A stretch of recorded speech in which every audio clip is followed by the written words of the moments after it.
through with it again. They know that I got spirit with a pen. Don't know why they try to compete when they know that in victory it's never gonna end. Them man are weak, that's why they could never speak. They ain't like me, I take it to the peak. Different type of steeds that I breed. Wheel up on the mic, they won't get one of these. Please, I don't wanna hear no talk from them. I don't wanna see nothing at all from them. They can't do it like me. So all I wanna see really is a round of applause from them. Vibes in the air, we cause it again. Life isn't fair, but we rode it again. All of my teams being ready for the war, there's no warning for them. Tell them again, I ain't here to make up no friends. I just came through yet again. We up, you never got one of them. Top of the pile yet again. They can't stop this child now again. Reigning champ, I won't lose it. So you know I'm gonna win that again. Tell them again. Tell them again. Tell them again.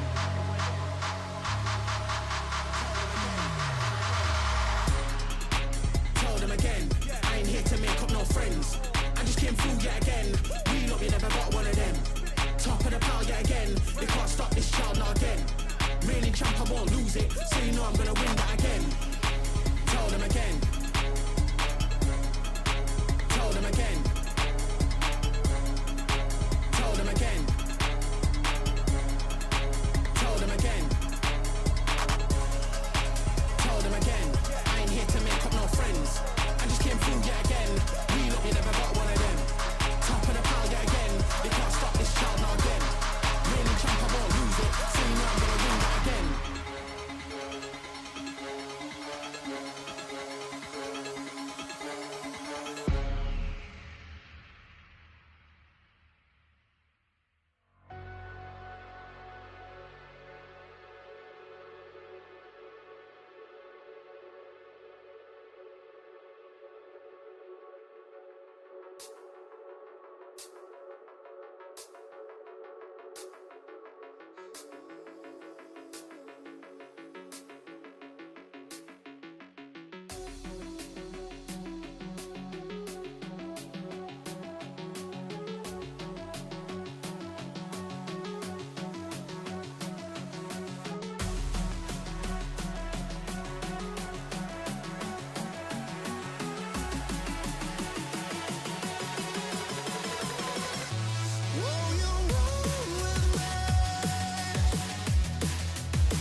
It's about time to get it. It's about time, not forget it.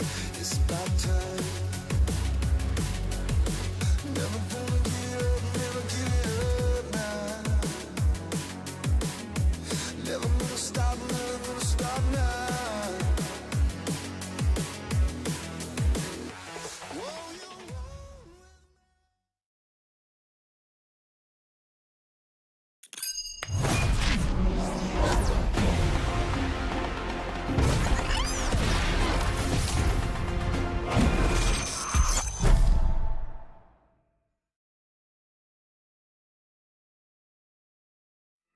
Entonces trabajamos eso, hablamos eso y que no tenemos nada que perder en este torneo, estamos acá, luchamos todo el año por estar acá y que jugáramos nuestro juego.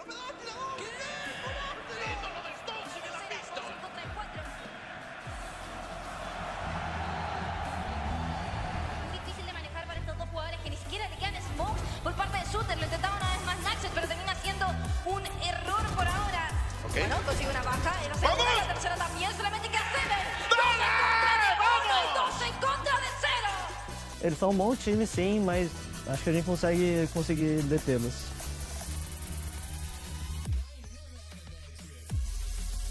But I think we're going to be able to use this loss as like a step stool, I guess, and we're going to be a lot better after this loss just by reviewing it and just going over the little things we missed.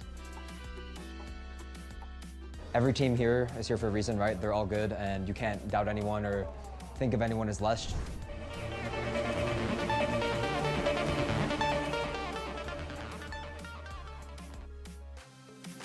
The action continues in day 3 of Valorant Ascension, and it is the action that continues going and teams that we don't know how they're going to end up in the group stage. Welcome everybody, I'm Dryad, I'm going to be your host for today, and today I have a very special analyst desk. I'm joined by Roy and Starrybun. So guys, how are you feeling for today? Starry, it's nice to see you again. I always love working with you. It's the first time that I get to work with you for Ascension, so how are you feeling? How do you see the teams right now? I'm feeling good, and honestly I'm really excited for the matches. Like, all the teams look really good. Like, I was watching the matches yesterday, and you can't really tell like who's just gonna like take it away, you know? Like, there's no like really good front runner right now who's like really just beating everyone. It's like everyone is like beating each other. Like, it's just equal grounds right now for me personally. It really is, especially compared to last year when we had a clear favorite and then everybody else, they just could not keep up. But for this one, Roy, I want to ask you too, because we've been able to follow the Challenger season for NA specifically. Now that we're getting the chance to look at all the other teams, what are your initial thoughts? Yeah, that's a really good question. I think coming into this tournament, I had this idea that like NA was like, oh, we're probably the stronger region because we know we have better practice. We get to practice against the VCT teams. You know what I mean? There's just a higher level of like prep and practice that is available in North America. But after watching the matches, I can honestly back up the fact that there really is nothing is free. There's nothing that is free on this table. Everyone is hungry. There's a lot of talent in here. There's people that we've never heard of that are just absolutely monsters in their regions that are just really displaying themselves to the best ability. And because it's the group stage, none of the, I know it's always the chat asking, are they eliminated? Are they out? No, nobody's eliminated just yet. Calm down. Let's relax. It's fine. They're fine. They just need to get enough wins to make it to the top 4, and then they'll go into the playoffs. So they have the chances. Let's take a look at the current standings though to see how that's playing out right now, because a lot of the teams that didn't get the best results on day 1, they were able to get the wins yesterday. Specifically for yesterday, it was a really good day for Latin America. RETA, they got their win, and also the same way for All Knights. So Roy, is this kind of what we expected? I feel like for All Knights, the first match compared to the second, they're one of the favorites for sure. Yeah, I mean, they're absolutely monsters in this server. All Knights has been so impressive. The way they play, the way they set up their duelists. I mean, his performance, the level of consistency has been awesome. But I think a really good thing to note as well is that not all the teams have played the same amount of matches. TSM will be playing their 3rd match right here, but 2 games going into their 2nd. So the standings aren't that indicative of anything until the end of today. I think we'll see a much more updated standings going into the 4th day. I think there's something else that I really want to point out, and it's Galoris. They had such, like, it looks on the standings that they're having like a cold start to this tournament. They're 0-2, but if you like actually look at the maps that they played, like 3 out of the 5 maps that they played so far have been just like really close matches, like 3 out of the 5 games going into overtime. And I feel like for them, it just really comes down to like this little tiny mistakes that they're making that just cost them the game. But like, even though it looks like they're having a cold start, it's definitely like doesn't really feel that way when you watch their actual matches. Yeah, but honestly, we did see the frustration from them yesterday, especially when things were not really working out towards the end. So that's something that they're going to have to work on. But speaking about today and the matches that we're going to have today, let's take a look about how those are going to play out. It's going to be TSM going against 2G, and then RETA going against M80. Yesterday, as Roy was saying, some of the teams have a couple days to just 1 day to rest and then come back. So yesterday, 2G and M80 were resting, and now they're coming back and they're ready for these matches to continue getting the wins. Yeah, I think it's really rough that TSM hasn't had any days off so far, because I feel like being able to study your opponent makes such a big difference in these matches, especially when like the stakes are so high. So hopefully they're gonna be able to pick it up, because 2GE has been able to like have a day off and actually study TSM. So I'm really interested in seeing like what they bring to the table today. Which is something that is so important, Roy. For sure. We've heard the players talk about and the teams talk about how much it's, you know, it's not only preparing for yourself, playing for yourself, and making sure that you're bringing the best compositions for your team, making sure that the mental is in the right place, but also really getting to know what everybody else is doing. Yeah, I mean, to go back one more sentence here, the prep for coaches must be kind of challenging in these kind of tournaments, because your team is making mistakes, but the enemy team is also a really strong opponent. So you have to like balance like fixing our own gameplay versus like, you know, studying and prepping for the opponent. So having a day off like 2Game has had to kind of prep both of these things and balance these 2 aspects is probably going to help them a lot going into this matchup. But for TSM, I mean, on the other hand, is they're warm. They've played the matches. They're shedding the stress with every single match. They're getting more and more comfy on that stage. So, I mean, it kind of is an experience buff. you have the two different sides of the same coin about if the day off is good for you, or maybe you're too cold, and then on the other side you have a TSM that's playing back to back, and then that can also help out to their advantage. But to know exactly how the teams are feeling, how the players are feeling, we have a video, so let's check it out.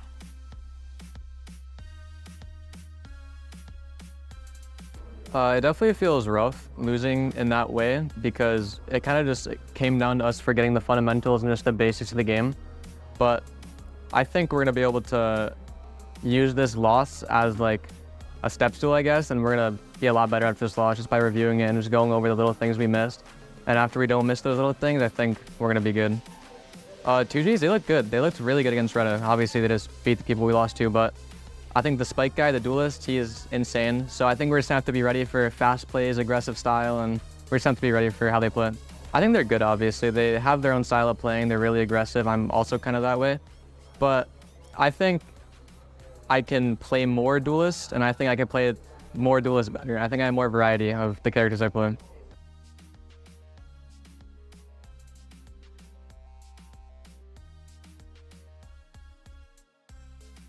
Eu acho que foi muita ansiedade no começo, tipo, no começo a gente não tava conseguindo muito entrar no jogo, mas depois a gente tava conseguindo. E eu acho que essa ansiedade foi abaixando e a gente foi conseguindo fazer o nosso jogo.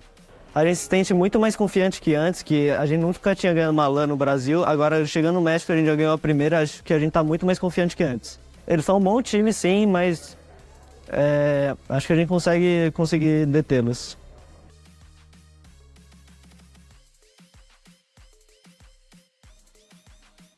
Some really interesting points that the players are talking about, one being the fundamentals, going back to the fundamentals, and the other one being the anxiety always playing a part into these big matches, into these important matches. A lot of the players that we're going to be seeing, that we continue to see on the stage, this is the first time, Roy, that they're getting some LAN experience, some big LAN experience, and you see the way that it is playing out. Yeah, I just want to point out the fact that he said they've never won a LAN in Brazil.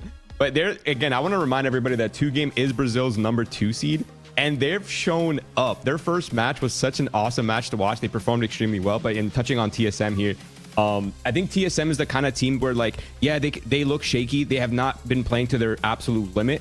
But you can't make the mistake of underestimating them. I think enough people have done that, and they've been absolutely wrong. And to sleep on this team is something that it's a mistake that I definitely do not want to make. TSM, the team that we didn't really know where to put towards the beginning of the year, and now they're fighting for their chance in Ascension, for the chance to be in Tier 1. And in Steri, how do you see this team? A team that, you know, throughout the year, they did not look like the #1, like the #2 in a lot of times, but right now they're trying to prove themselves, and they've had some of those ups and downs to try to get to that best and higher instance. Yeah, I think that you can really see the hunger for them, like how badly they just like really want to win. And like even yesterday's loss, like you can see them say, even like Sim in the video said that, like, you know, for them it was like the lack of fundamentals, and I think for them they felt like it was an off day and they're really just gonna try to like pick it up today. But yeah, I think TSM like has been on the come up. Like they weren't looking so good, but now like they've really gotten their act together and they've been like really doing well. We're going to see how that is going to play out, especially because we look at TSM, you guys touched on it a couple times now, but it's going to be a main topic of conversation. It's something that TSM has to know as well. They've played all of these matches back to back since day one, since that very long day one to yesterday, to now playing today against 2G. And Roy, they need to get this one. Yeah, they really do. There's absolutely no guarantee with the current standings that anyone's going to be qualifying, right? Like we have no clear favorite in this tournament. That there's just not enough data. And I think this match right here for TSM will dictate a lot, because their next two matches are against All Knights and M80, if I'm not mistaken. And those are two very fierce opponents right now that are just absolutely blowing their matches. So I think a win right here for TSM would be not only good for their mental, but definitely good to solidify themselves going into playoffs. And something that I really like about this desk is that you two have some experience with different teams. So Steri, I want to ask you, when it comes to TSM and when it comes to a tournament like this one for them, for example, then it's so big, and then just yesterday you had a loss, but you need to keep going and you know you need to get those wins. How do you think that the team is able to mentally reset, and also connecting to something that a Proto talked about in social media? I think it's really good for them to kind of realize, like, hey, yesterday maybe was just like a bad day for us, and like realizing their mistakes. Like, it's just a fundamentals thing. Like, we just need to like get it down. Maybe let's just like recollect. I think it's good for teams to like take a loss sometimes because it really pushes you where you're like, oh my gosh, like I really, really want to win. And it kind of like builds up that fire in you to like play better. Which you need for today. Is the third match, and they only have 2 more matches in the group stage to see if they're able to make it. And Roy, this is what we talked about. This is a Protoss tweet about the feelings about losing against RETA yesterday. It was a 1-2. It was close. It had some good instances, but it was not enough for TSM. Yeah, no, it was absolutely not enough. And you know, talking about losses and talking about that, like, yeah, they can blame fundamentals, but at the end of the day, they each have to step up individually, right? They got absolutely destroyed on the openers. Every single player did. Almost none of them have went positive, if I'm not mistaken. I think none of them went positive at all, actually. So there's a lot more than just team play things that are breaking down for TSM. I think individually they're not playing up to their own standards. And you know, there's one thing that I did bring up on day one, well, with TSM specifically, is like the 7 factor, right? Like that 7 is not only their initiator, but he's also one of their star players. And whenever he's not having a good performance, or at least like an average performance, it really feels like TSM's matches are almost 10 times harder. We were talking about it yesterday on the desk. 7 on get call on bind. It's like, it's always good. You always have that to rely on. He's always insane. But another player that is also insane is Sim. And Sim has been a little bit inconsistent. Sometimes he'll have a little bit inconsistent moments. But today, what we want to see for TSM, what NA fans want to see from TSM today is that consistency for Sim. We see a slight difference between that first match that they had against Galores compared to yesterday going against Red Theory. I feel like sometimes it's like hard for duelists, especially when your whole team is having an off day. Maybe like the setups aren't like being properly set up, like you're not getting your util properly, like flashes aren't coming in when they should be. There's a lot of miscommunication. So a lot of that could play into a factor of why he wasn't performing like he usually did yesterday. But hopefully he'll be able to like pick it up today and everyone will be able to like step up. Like Roy mentioned, like 7 plays a big factor. And when you're on that initiator, having like good util timings is very important. Yep, and to kind of add on top of that as well, is TSM has a sort of team structure where Sim takes a lot of the team's first engagements. So a lot of his success is the team's success. But on the other hand as well, there are a lot of closers on the TSM roster. GMD, Proto, these are all players that are incredibly experienced in the clutch. They're very consistent in the clutch. And it's this sort of dynamic between like their ability to like constantly pressure in the early round as well as close out rounds towards the end that kind of gives TSM their charm. Which is what you want to see for teams. You want to see a team that is complete in the duelist role, that guy that is going in, getting those kills, everybody else supporting him, and everybody else also being able to save the rounds when things get a little difficult. This is what we've seen for TSM. When TSM is looking great, you see all of those parts connecting and working together. But now, let's talk about the other side, because 2G is a team that, honestly, we didn't really know much about towards the beginning, before Ascension, for people that were not following Challengers in Brazil, but we're still getting to know them. And honestly, they have amazing pieces that have surprises. The duelists here are amazing. The way that they're also connecting together, Sari, is really good. So I think it's a team that you cannot underestimate, even if they're going against, well, the favorite that we have here in this broadcast, at least that being TSM. Yeah, 2GE is honestly looking like a really, really strong team. And I love how you mentioned the duelists, because I like that they have like 2 duelist players who can cover every duelist and play it to perfection. Like they have such really good agent diversity where they can literally play like Yoru on one map and like have Raze on another and not be able to worry about like, oh, what comps we should run. Yeah, and to kind of touch on that as well is they have 2 duelists that are just as good as Sim. They have 2 Sims on their team, and they can both play incredibly versatile amount of roles that kind of opens up their compositions and their playstyles so however they want. But the other thing that I want to talk about with 2G as well is that not only are they like, I mean, arguably they are the most inexperienced team in this tournament, but they look the most confident. They're not shaky at all. All their decisions are very fluid. The way they challenge, the way they take their fights, the way they just like their composure, their micro is just so very much composed, which is insane for an underdog team that has so little experience like them. The second seeds have really surprised us, especially, and once again, comparing it to last year when you were seeing an All Knights that look insane, you're seeing a 2G that's looking insane, you're seeing a TSM that is also having and looking insane, but having some crucial moments that allow them to look like that, and that is the TSM that we want to see today, but it's also the 2G that we want to see today to see how that is going to be playing out. As we mentioned, 2G, they only played on that day 1, they had a day to rest just yesterday, which we all know is not really resting, is more than practice practicing, preparing for what was going to be today. And we see how that ended up playing out. It was very dominant, Roy, against RETA. Yeah, and the one thing that we should definitely talk about is the fact that not only did they dominate RETA, but RETA is the team that beat TSM. And if Valorant logic or math applies here, if one team beats this team and this team beats that team, then this team is... No, just kidding. But it's going to be a very close game. But I think the most interesting thing for me is like the clashes of duelists here, because Spike is so flashy on the Neon, and while Sim's Neon is really good, I would still give that slight edge to Spike's Neon. That is very well developed. His mechanics are insane on that agent, and he definitely plays it to one of the highest levels in all of the Americas. And I know what we want to talk about and what everybody has been talking about, and that is the duelist. So let's dive into Spike first, because this guy, and it's also a pattern that we've seen with South America. They're playing a lot of the Neons, but they have amazing Neon players, and Spike, he's just one of them. Yeah, I mean, not only is this guy crazy on the Neon, but he's putting up these numbers on Gecko as well. Yeah. So, like, the fact that he's able to be so consistent on, like, different agents is actually, like, crazy. And be able to, like, switch up the playstyles is very, very, like, impressive as well. And not to mention, like, he still had, like, the most first kills, if not matched with Silence, even on the Gecko. It's... nobody else is doing it like this team. I feel like they're in the future in a way, like they have everything organized and clear on who's going to play each duelist, and if you're not playing duelist, then you're playing this. And that's another point of conversation, right? When we look at the other side, when you look at Silence, but he's doing a little bit of the same, right? He's doing the race, but he's also playing the Cypher, as we saw on that first match. Can I just give you guys a really fun statistic? On the first opening game versus RETA, it was a bind, by the way. Spike was playing Gecko. He went 21-6, 4-1 on the openers. Silence went 18-9. Not that crazy, still pretty impressive, but he's 4-0 on the openers. These guys are literally opening up rounds, whether they're on the support role, whether they're on the duelist role. They are having an immense, insane amount of success on these like both of the agents, both of the playstyles, and it's just incredible to see a team have this level of diversity and this level of like consistency.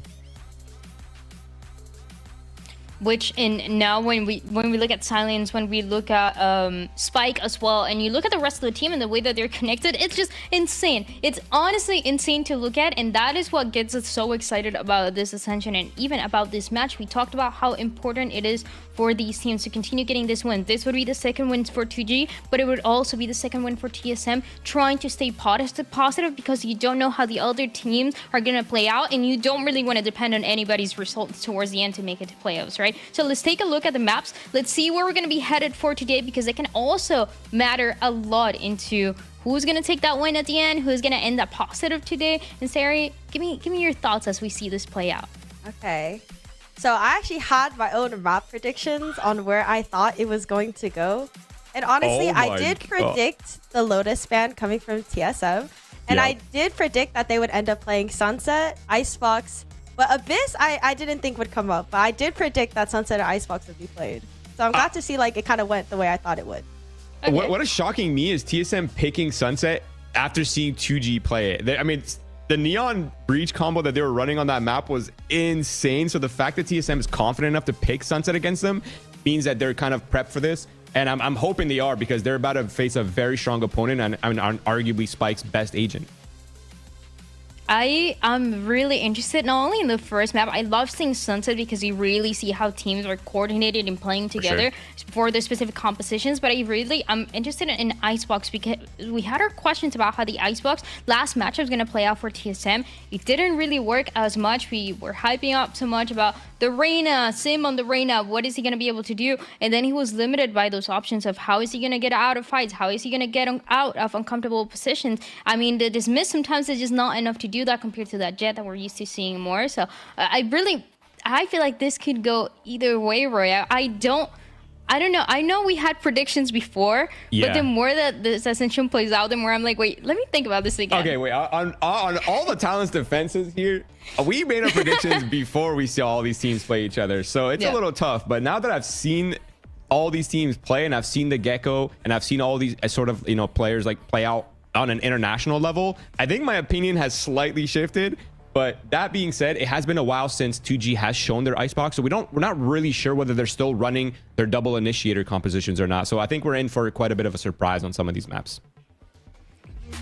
Well, now we get to see the teams walking out on stage. It is the second day for 2Game to walk onto the stage to play in front of the audience for Mexico. I feel like we haven't really shown as much, but there's definitely there's an audience there supporting a couple of those teams from Brazil, from NA, and obviously from Latin America, and for TSM too. So Sari, as you see the teams walking out right now, and one of the points that the players touch on was the anxiety and playing on these matches. When you're walking and you see this kind of moment, what do you think are the feelings, the expectations as well, to make sure that everything goes according to plan and the nerves don't take over? I think it's important for them to really get inside their own heads and kind of create like a safe space for themselves. Like, okay, like pretend that you're even just playing on your home setup, because I think playing on a LAN setting, especially when there's an audience, especially when it's like your first time, it can be really nerve-wracking, and I think those nerves can make you shaky, kind of affect your decision making. So I think it's really important for everyone to be on the same page and be like, hey guys, let's all just play like we usually are. We're really good. We got this, and be able to like support each other too. Also, I'm sorry. Can I just point out something real quick? TSM did a huddle I think on their opening day. It was just fist bumps because we were laughing about it on the desk, where they're like, they're not even huddling, they're not even like hugging each other. But this time, it looks like TSM is locked in. I think they know what's at stake, and I think they're on the same page now. Team huddles equals wins. Yeah, Team Huddle, you know they're ready. You know they're ready to get that win. That's exactly what it means. We're gonna see if it plays out that way, though. But I'm very excited to see this map of Sunset first. In a way, it feels like for both of those teams, they're trying to give some heavy momentum towards the beginning. So let's jump into the Blacklight Agent Select. Let's find out what agents these teams are going to be playing, if there's going to be anything different as we've seen before or not. And right away, we get to see that Sim and Spike going against each other on the Neon Roy. Absolutely love that. Absolutely love that. I mean, we called it. Nothing really has changed much since their last showing. But again, this is going to be a very interesting matchup between these two. And I do want to say that a Proto, I'm going to listen. This is going to sound crazy, okay? Hear me out. I'm predicting a Proto is going to have an insane performance because he's brought out the infamous mustache. It's back. He brought back the mustache. He shaved the beard. He's only rocking the stash now. That has to be at least plus 20 kills in this series. You're mentioning the huddle. You're mentioning the intangibles.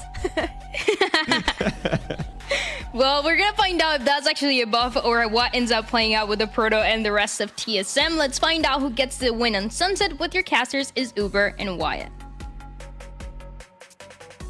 That's right, folks. Dawn of the third day for TSM. No breaks for them at Ascension so far, and they've got to turn up against this two-game team, rather, who felt pretty comfortable after a little bit of a break, and this is TSM looking a bit haggard. And I've got bad news for Roy, Wyatt. Proto had the moustache yesterday. And TSM didn't played yesterday. Help. I don't necessarily think it made a huge difference there, because that's what's got us a little bit low on TSM, right? That performance against RETA left a lot to be desired. Definitely. Day one as well against Galorus. Listen, it was a good win. Galorus were playing pretty well, but it was still shaky, frankly, from both teams. Neither felt consistent throughout that 3-map series. So we're looking for TSM to bounce back here. And on the opposite side, 2Game, just shocking opening. It was the first game of the event on day one. Destroyed RETA. I mean, Spike was just disrespecting them. The Neon on Sunset, which TSM have picked into them.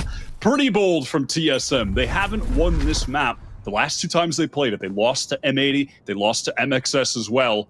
And now they're playing it against a team that have already proven in this tournament to be rock solid. So they're going to need to step up today. And their bind taken away as well. Here's the shock dart to clear the trip. As 2G moves straight into the side, it's going to be Spikes at the front, and the Proto's not going to be ready for this. Frenzy go burr. Sim tries to set up here. Play out from market. Doesn't find any purchase, and it's going to be Poise and Seven who have to make their way in from Boba. Yeah, a little bit of utility to work with. Nice dizzy flash combo. Not able to get in, though. That cage just thrown up. Yeah, stymieing the effort. Aftershock there was used. Doesn't really bother 2G over much. Going to be a double swing here, but Seven is felled instantly. And, well, 2G pick it up where they left off, folks. They started with a real aggressive campaign here at Ascension, and that's exactly how this first round has looked. Yeah, just closing that out by the numbers at the end. Simple crossfire setup, but very, very effective. Nothing for Poison 7 to be done. Tough start for the TSM side. 2Game already. I mean, they're hyped up. They were definitely going off in that first game against RETA. They were stood up talking a lot of trash. They're definitely feeling good. I mean, remember, this is the second seed from Brazil, already besting the first seed from LATAM. Now trying to collect a pelt from the NA side. Fault line there, I think, forced a Proto off a pretty close line playing towards B lobby. So this will be 2G getting into B for free, essentially. Bit of a hedge for TSM as they set mostly up towards A, and Silence has an opportunity there to draw blood. It will be traded out, though, and this allows TSM into mid proper to encircle. And actually, 3 players looking for the wrap instantly. Yeah, Silence happy to take that fight. He is the player with the Ghost, just able to go 1-for-1, and it's just no problem with that. I do like the TSM are trying to get back in, fighting through B main, though. Paranoia, and here comes Sim. Shot is whipped. Prize capitalizing. Zap picks up the angle as well. Sim ducked off that angle. Pricey was ready for 2, potentially happy to spray them down if it came to it. Now it's going to be up to Kimon, who gets himself a gun for his troubles, but that's about all he's going to be walking out of this round with. Again, it's that same level of pace from 2G. They break through B main. The trap wires just get cleared out instantly. And once they've got control, it's lights out. And as the series goes on, maybe we'll get a feel through the gameplay for perhaps some fatigue sitting in for TSM. Before we got into this, you mentioned this is day 3 in a row that they have been playing. 2G had yesterday off, so they've been able to watch both of these TSM games, just still kind of relish in that first dominant victory they had, come in today feeling good, 1-0 in the group stage. And TSM really need this win, sitting at 1-1. Remember that day? That first best of 3 was about 4 hours long, Wyatt. It was an absolute slugfest against Glorious. You know, you need to recover from that kind of game, and they were trotted out the very next day to play yet another best of 3 that went to all 3 maps. TSM at 1-1 here. Be one of the first teams to get to play 3 games, so we can really see how they start to shape up. They get no breaks until then. Spikes wants to encourage. Contact there. Paranoia ready for G&D, and the stun as well. Counter Paranoia will shut that attempt down, though, from TSM to get aggressive and find an early pick on defense. They've retained the elbow control, though, a part of the map where the Neon is incredibly dominant. That relay bolt can just stun pretty much anyone in that corridor. For a moment, it looked like they might be shifting to a crossfire setup. As soon as he pulled out, the noise cut here from 2G. Could have caught Gimond off guard, but he's ready to spray 2 down. Now it's just a 3-man squad left for 2G, and we, of course, have Sim trending back towards Link now, who's expecting a push-up from this undermanned squad of 2G, but they instead are forging into elbow. Yeah, they've just fully cut noise. Silence, ability to take a duel, had a chance to win it, even things up, but Sim with a crucial pick to retain that man advantage, further the man advantage now by 2. 30 LC seconds wants left. to go prodding forward, wants to make a play happen. Needs to get a pick before trying to tap the spike, but the timing is just off. Zap now, 1v4. Again, weaker weapons that 2G walked into this round with. A little bit hard to win some of those upfront duels. And they don't expect, I think, Gimon to double back in elbow there and actually take the fight a second time. Yeah, off that noise cut, Gimon just wanted to go exploring a little bit, see if they had actually fallen back, and if he did, press up, that would have given the ability for his teammates to rotate, back towards mid, towards B, had that been the plan from 2G to rotate off and go hit the other site, but it wasn't. He was just strong with the superior weaponry, collecting 2 there. A good open for the man who's often the hero of the TSM squad, but now we have the full buy for 2 game. Okay, this time fault line into B, but they've actually syncopated the push of 2G, a little slower this time. They've got presence in market for TSM. Sim is waiting there. Attempting off the camera there for a Proto. But Spikes has still been able to get forward. It's a very deep trap wire here for TSM. Expecting 2G to try and overwhelm them, and Spikes walks into it, but he's sat on the corner. Will be an aftershock to try and clear him out. He's able to slide away, but not without being riddled with bullets by Poised. Huge first pick here for TSM. Already, they're starting to get a bit of a feel for 2G's tendencies, the way they want to push up, the pace they try and bring. And they've harnessed it beautifully.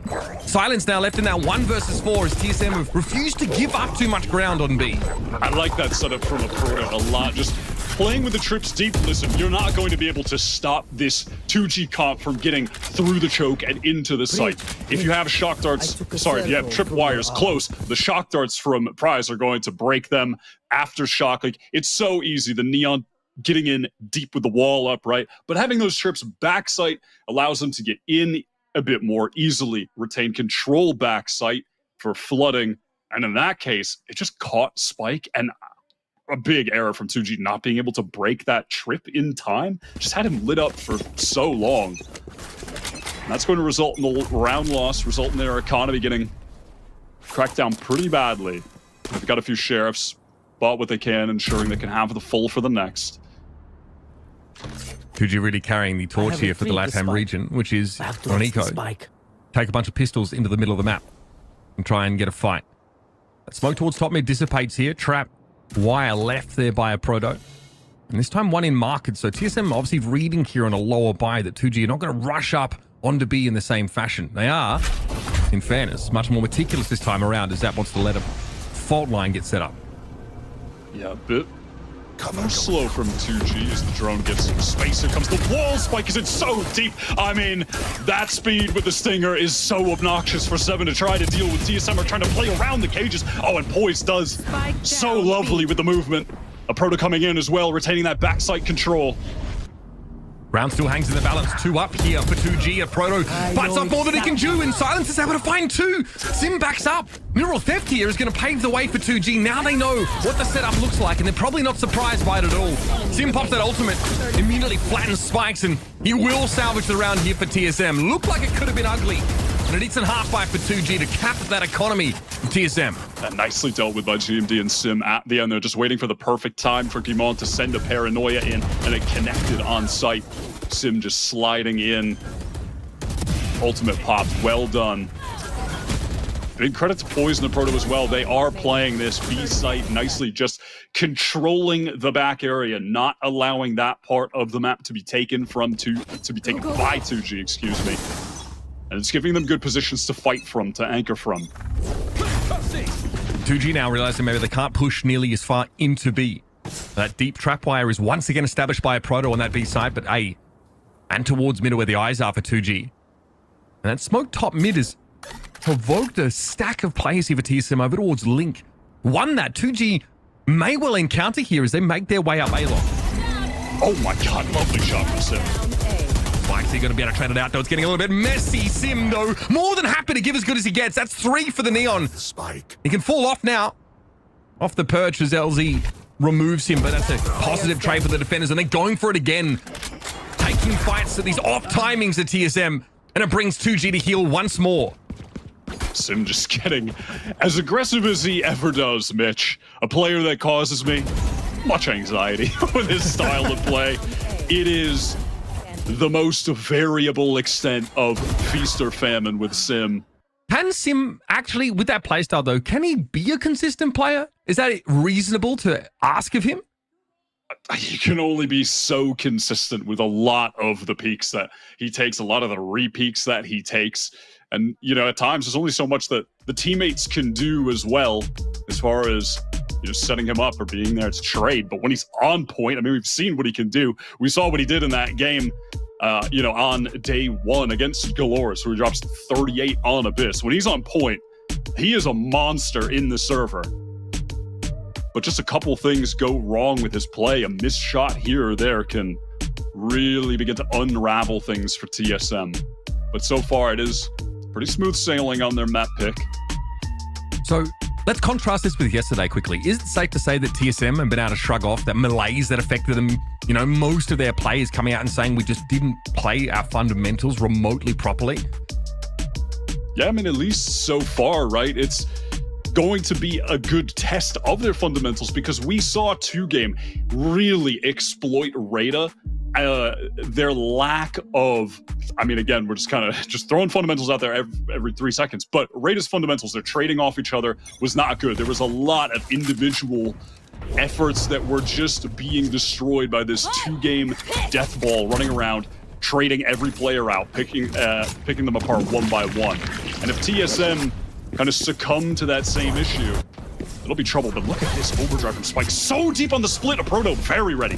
Maybe the timing for 2G wasn't quite there. They're a little bit slower coming out of B main, and it's just as well because Guimond is there to gobble them up. It's a blacklight flawless for TSM. And that's a round in which 2G get mid. They get up top mid with a Neon ultimate. It doesn't even get them close. Now, 2G love trying to go for those kind of plays on Sunset, exploiting the speed of the Neon by going for, you know, these pinch hits on B where you can get all the way up top mid through Boba, or, you know, double back or go through market super quick, right? And a Proto is just more than ready for that. Something that's pretty common out the 2G Sunset playbook. Absolutely eviscerated.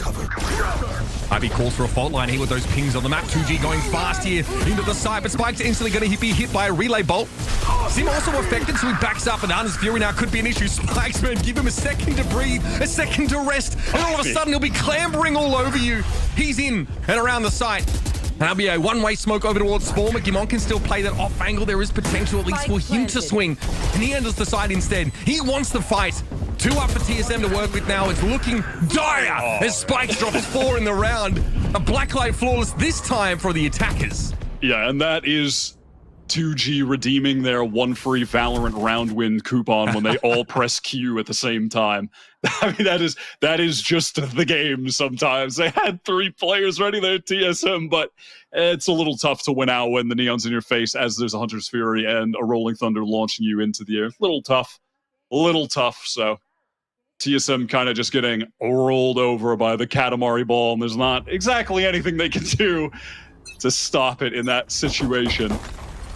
They'll just go ahead into this one content that that's many ultimates gone from 2G, and they are now the team with the advantage as far as the ult economy goes. And TSM with many of those crucial ultimates that turned the tides to 2G in that previous round. They've got the Thrash as well to work with. It's a trade getting into market though. Rolling Thunder used in mid, nobody affected by it. TSM a little slow, but a Proto was able to stop 2G in their tracks regardless. LC was able to make his way into market though, and there's a spike that needs to be recovered here, and that's being waited on by Poise. He in 7 standing now. The Thrash finds his mark, and silence ain't long for this world. Gonna be a TSM cleanup here, using many of their own ultimates to great effect. Yeah, that Rolling Thunder just went a little bit too shallow. Tried to catch 2G before they could get into market, but they really increased the tempo once they got that trade kill. The anchoring from a Proto, his play on B has been really, really good. The way he's been working around his cages has been excellent. You can see that one was just blocking off the angle from B main so he could focus his attention market. You know, playing a bit closer that time on prior rounds, playing more setup backside, and all of it has worked pretty perfectly. Impressed so far. Another fast hit though, this time a slowdown as Spikes gets into elbow. A 3 stack for TSM though waiting for him. And they are moving up. Spikes though gets to find 2. TSM trade down with a 3v1. And 2G say, okay, we'll just head elsewhere. We can see now exactly where your chips have fallen. And that's probably just a Proto holding back on the B side. They're correct on that call as LZ goes to check it. Sees it's clear. Our drone's going to pave the way onto B. Yeah, Proto popping that cage, causing a little bit of disarray for 2G as they try to get in off the Owl drone, denying a little information. And now this is a nice dark cover for him to be able to walk out, and it catches silence. That is a great smoke place there from GMD. And look at GMD now in the main as well. This timing is fantastic. This is perfect. Dangerous here for 2G now. They've got to stack up at the back of the site. Not much util to work with. One flash available for Zap. And it's a 1v2 for the breach here. Info gained as Zap does see the player over towards market, and there's going to be a link up here with Gimon. They're going to try and double face this, but Zap can turn it into a 1 versus 1. Gimon, though, the better player on the round. Turns around, makes it 3, 13 and 5. A beautiful smoke to set up a Proto, and then a deadly little wraparound. This is a TSM that looks very laser focused. Very different from the one we saw against RETA, a sloppier TSM.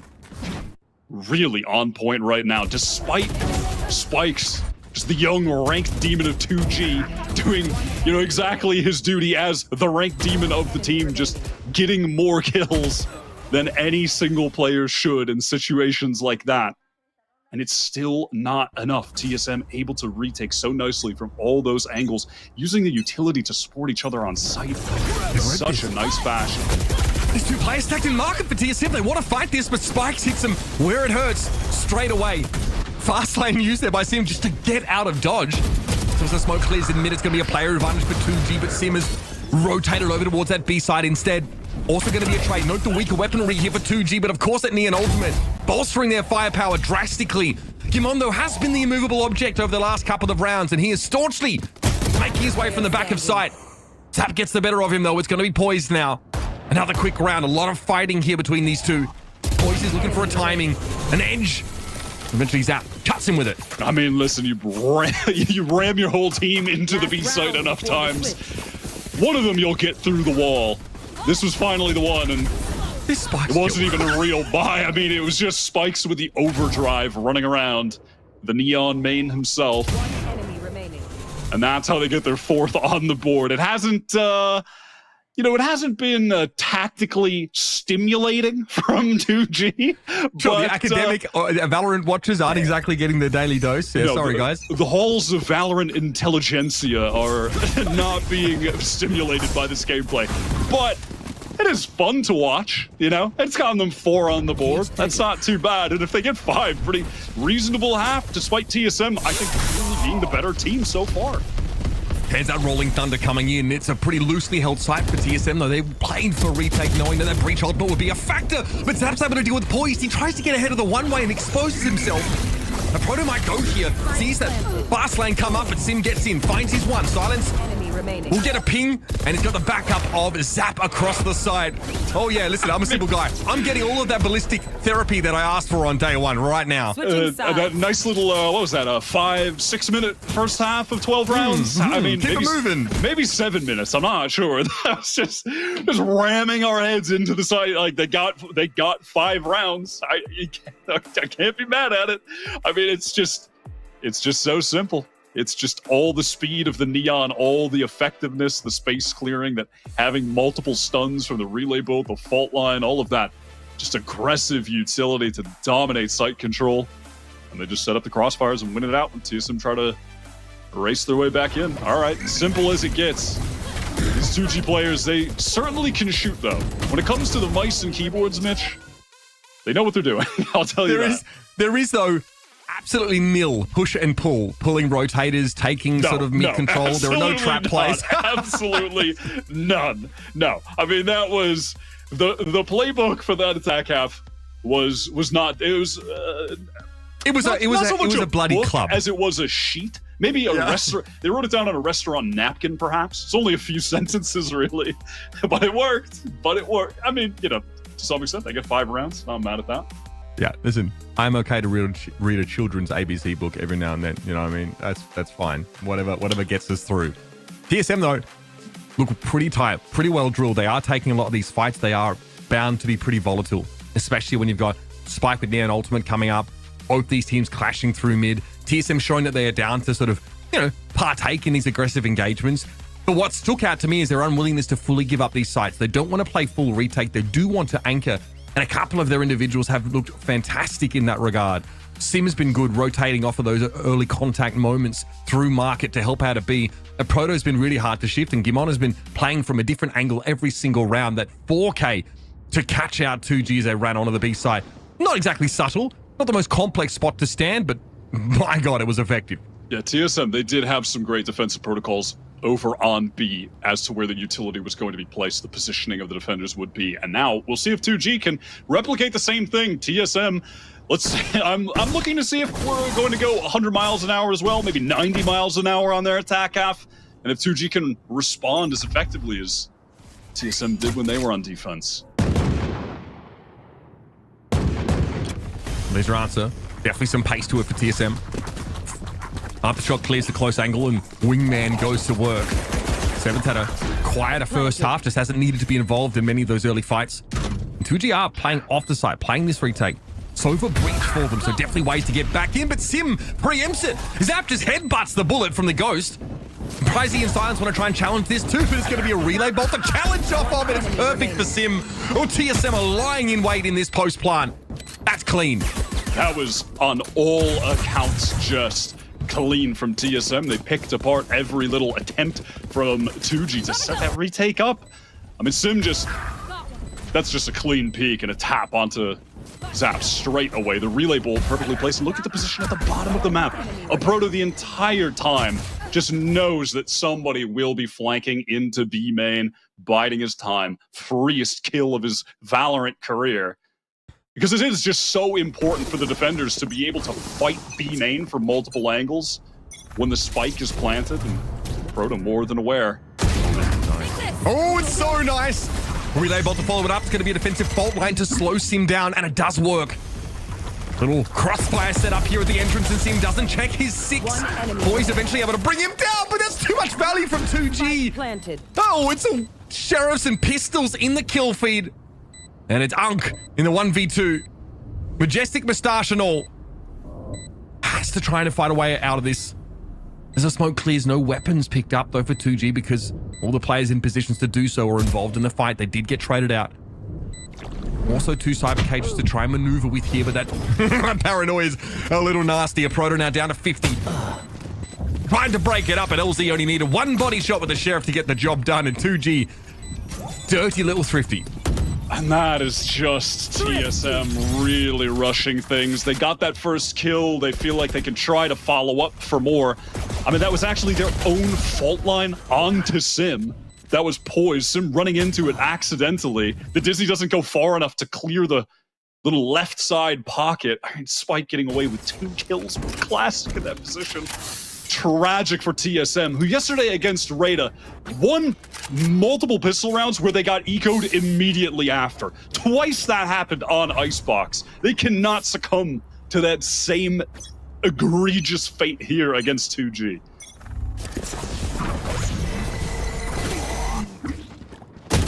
Here. Oh, that's clean. Sim really wanted to try and take that challenge. And he's going to be able to fall off of it now and play back in spawn. It's a lightly held A site, so the fact that LZ's been able to generate something early in this round and buy time for those rotators is huge. Look at the map right now with 2G, by the way. Spikes and tries to push all the way down behind into A main. I mean, if this thing wasn't already a wrap for TSM, it absolutely is now. This retake is going to be hitting them from 3 different angles. But I like TSM. They're trying to fight forward, and it works. LZ down to even things up. Pricey, though, able to hold his ground here in elbow. That's where 2G can play from now. They're coming from a couple of different directions. With 7 falling, it's getting a little dicey now. It's just Gimon left on the site. Able to find 1. Fault line was misplaced. They didn't know where Gimon was playing with. He's been able to find 4. Pricey shuts him down, but that was looking awfully dangerous. How the hell did he do that? Where did those kills even come from? How did that even happen? I don't really know where Gimon is, I guess, based on where that fault line gets thrown. It looked like that was headed over towards short. He's able to, in those couple of seconds, capitalize on that quasi-fog of war. We'll see it here in the replay in just a second. Player standing. Yeah, just circling around the box, tapping players down, a nice headshot scoped in, feeling the frustration of losing that, but at the very least, a lot of damage done. GMD has just been on a tear. Clearly the best player right now in the server on Sunset. A really dominant force. And listen, another little aspect of that round, though, is that, 2G instilling the fear of God on the flank to TSM. Immediately, we're 2 rounds in, and they had the Neon Sova pushing behind them while they were on eco. I mean, just that is very little fear from 2G. TSM going to have to be worried about that. Oh yeah, monster on the loose. 2G unsure about whether TSM would stack mid there. They check it with 2 players. So it'll be a loosely held A again. Good play for that retake. Last time almost went horribly wrong. Gimon had something to say about it. Boys finds 1 up top mid, and now is heading actually over towards Tiles, so he'll be in the backup here. It's just Link presence left for 2G. And we know they love to fight. We know they love to get involved here, but this has gone horribly wrong for them. GSM look like they are in a position now to get out to their 2-round lead. And Silence has got to fall off of it. Yeah, might as well just save. They'll have a full buy for the next. That was just a complete crumbling from 2G, honestly. It seemed like different players had different ideas as to what they wanted to do there. And Poised really just threw a spanner in the works there with that presence up mid after sending the util towards A from Tiles, trying to cut off the rotates, did cut them off, got his pick. And then, Spike, it looked like he wanted to go Zap, was trying to support him, but no one was really with him. It was just, all those timings were off. The team got so scrambled. Lots of disarray caused by TSM that they take full advantage of. It really weakened that Link position because the 2 players at Link all of a sudden were looking towards top mid like, are we about to get pinched on here? So just the threat of that was enough to cause them to utterly capitulate on this spot. See Silence there being forced to back out. 2G looked like they were able to potentially link a few rounds together, get stopped in their tracks once more by TSM, and that round differential remains at 2 here. Simulanium ultimate available, so maybe a fast hit here with that. Yeah, it looks like it might just be a fast 4-1 hit with a late flank coming in from a proto, either top mid or through market, pressuring there. Very important round if you look at the state of the economy. This is an opportunity for TSM to get very close to closing this game out. If they beat 2G here, they'll have virtually nothing left in the bank. Nice over here for TSM, so clearing that trapwire is less simple. Can't simply send a shock over. So they're a little more methodical in how they're working towards B. LZ playing off the one-way over the A side, just keeping a proto busy, both of them there. Locked in a staring competition. And now TSM are trending over towards mid. They've had that cam set up there. Spikes, though, does not want to give this up for free. He's definitely wary of what a Neon can do if Sim's able to run it up the guts. Yeah, repositioning now for this A hit. Proto's just been containing on this side. Dizzy stun. A lot of pressure coming in from Sim, but forced back due to that counter utility. Time is dwindling pretty low right now. A slower round from TSM. 30 seconds on the clock. Left. As GMD is applying some pressure towards the B site, ready to teleport over to his teams on A. 22 seconds now. Here they go. They're going to have to deal with LZ. Going to have to deal with Zap. Down the corner. All right, Sim able to turn that into a trade. That's what Neon can offer you sometimes. Make space. Trade your own life. It's fine. 10 seconds left. Plant now going down. Of course, those rotators are a little bit slow because top mid is not being held by 2G. They can't simply run across. They're going to have to take their time in getting set up here. Slowing down a bit, GMD getting that smoke cycled, placing that towards the spawn side to allow his teammates from elbow to fight. Him on here, able to play up against Link, but Zap is going to get the better of him here. He joins the site now, knowing the rest of the players are going to be stacked up here in elbow. It's back and forth. Silence is going to be brought down though, and Zap tries to give it a tickle. The mosh pit doesn't connect. Seven has to convert this. He's let it go. And Zap finds 3 and the Zippo clutch for 2G. Absolute disaster for TSM, feeling like they have to fight that when the molly bounces off the container. That is so tough. Enemy remaining. They give it to him one at a time as well. That's the worst part. They're not in a position to double swing that. And that's a little note from Zap is, Zap is extremely vocal. He really is. He really is. Listen, you love to see it. I like to see someone exuding the passion, getting fired up like that. TSM now put in a tough position. They've forced into this. Sim with just a stinger, but that's fine. He's got the overdrive available. And we know how powerful that ultimate can be with the current state of Neon just running so fast, any direction, any time. TSM ready to pop out of this smoke off the Dizzy. Fault line is pretty good, or rather the fast lane's going to break up any action over from the link side of the map, so TSM do get a player up mid. It's only a 1-for-1 again for Sim. Silence here knows there's some action on the side. A rolling thunder used over towards mid here, but Proto's able to hold his ground. He deals with spikes. He's going to be a problem. A thorn in the side inside market. How do they get rid of this Cypher? And that makes it pretty impossible for Zap to get over to the site. 2G absolutely crumbled here. This is a force-up for TSM. Not that it looks like it now. Zap just on the retreat. I really like that call from Poise. These past 2 rounds, I really like how he's called them. I mean, they lost the last one to a very unfortunate clutch situation, but I did like the round overall from them, the macro. And here, just a cool little play, pressuring, making it look like they're really going to explode into top mid, but no, it was just to send Sim there, create some major presence on that part of the map with an instant pivot back to market, coming in with a player through B main as well. Just dragging the 2G attention away from the site. That was really nicely done. Love that play. Love that call from Poised. And I'm pretty sure a Proto got hit with that rolling thunder. Maybe just the edge of it there in mid. And he actually has to take like a 2-player challenge at some point and is able to find one and fall off and still hold market. That is so massive. So yeah, TSM don't fully get up mid. They don't fully wrap on Boba, but they have the site entirely encircled there. Great little adaptation all around where their economy is just a little bit tighter. And I mean, there's only been a couple of slips fundamentally for TSM over the course of this series, right? Outside of that, it's been a lot of banging heads against wall, but this team Looks much improved from yesterday. If you see Faded in the venue, get him a coffee because he's probably had a long night getting the boys ready for this.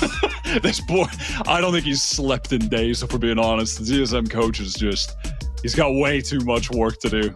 He needs a break. Just one round after Zap is getting up and yelling, getting in their faces. The hard work is paying off, though. TSM are looking pretty solid so far today. Impressed with them on their pick here, Sunset. No doubt. Impressed with Poise. He said coming into this tournament, he feels like he's calling the best tactical game that he's called in his entire career, and he's been playing since the beginning of Valorant as a pro in North America. So that's a lot of confidence from him. He's been on some very good teams in the past. And I've liked some of the calling he's had so far today on Sunset. TSM are looking pretty good. Right there. Talking a bit about TSM here, but 2G have done very well in this game to stay in step on this defensive side. I mean, listen, I thought that clutch was going to be the massive boost of energy into them, the momentum that could carry them to the win. Honestly, a lot of times a round like that will be just that, but it was immediately evaporated by that very cool set hit onto B from TSM. And that's put 2G now on a save and released on a buy of 1 Vandal into the round. Zap had to opt out of the fight entirely in the previous engagement. It's going to be a site that's held more loosely here by 2G. Trapwire over towards Elbow. It's really going to be about this setup here. I think 2G are looking for a timing to find a pop. And okay, they do get their Neon into B lobby. Instantly pull them out, those. TSM may not have been spotted at all there. Yeah, they're playing a bit slowly, just taking their time, waiting out any aggression. And there really hasn't been a whole lot in the way of major defensive aggression from 2G, honestly. Another slower round for TSM. It worked out really well last time, though, as if you remember, Gimon kept 2 players at B and then TP'd out. They overran that A site. So this exploration here up towards Elbow for TSM might precipitate a faster hit, or maybe even pull that Sova of Pricey away from B, soften it up a bit. 30 seconds left. This camera angle is offering a lot of good information for the A setup. One-way smoke even went down towards that side. Nav's paranoia is fantastic. The Hunter's Fury as well. Big commitment from 2G, but it pays off. Prize lovely there with only 12 seconds on the clock. Seven's got friends, though. He can make his way in here. LZ trying to get ahead of it and actually gets brought down. It's going to be a plant, of course, care of Wingman. So this one is still on, folks. 3 up for both sides. 2G with only the 1 rifle to work with. Bear that in mind. They've definitely drawn blood in this round, but there's some work still to do. Market presence at least here for Zap. He can make his way through, but that's going to be spotted out by Sim. He gets ahead of the shock dart. Fault line also thrown out. Aftershock to make it a harder push out of Boba, and Sim is waiting for it. Takes a big hit down to 24. Doesn't look like that Thrash found its mark. Zap is still able to get up and fight here, and TSM have fallen back into post-plant spots. Oh my god, the thing on the Poise. Yeah, eventually Zap goes down. I mean, he was like 5 HP after that engagement, but a huge dink. Still a TSM round, but that one could have gone either way, Wyatt. I know, look at this play. I mean, love that trap attempt from 2G. That was very cool.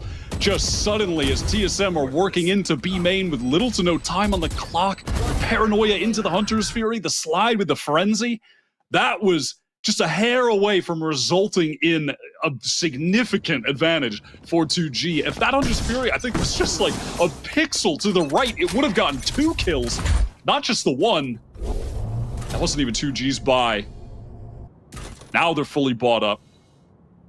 And crucially, though, in that round as well, Poise has got his ult up and now used it. Gone. Seven's ult, the Thrash, gone. So the playing field very even as far as the ult economy. It could have been one-sided against 2G, but that's not the case.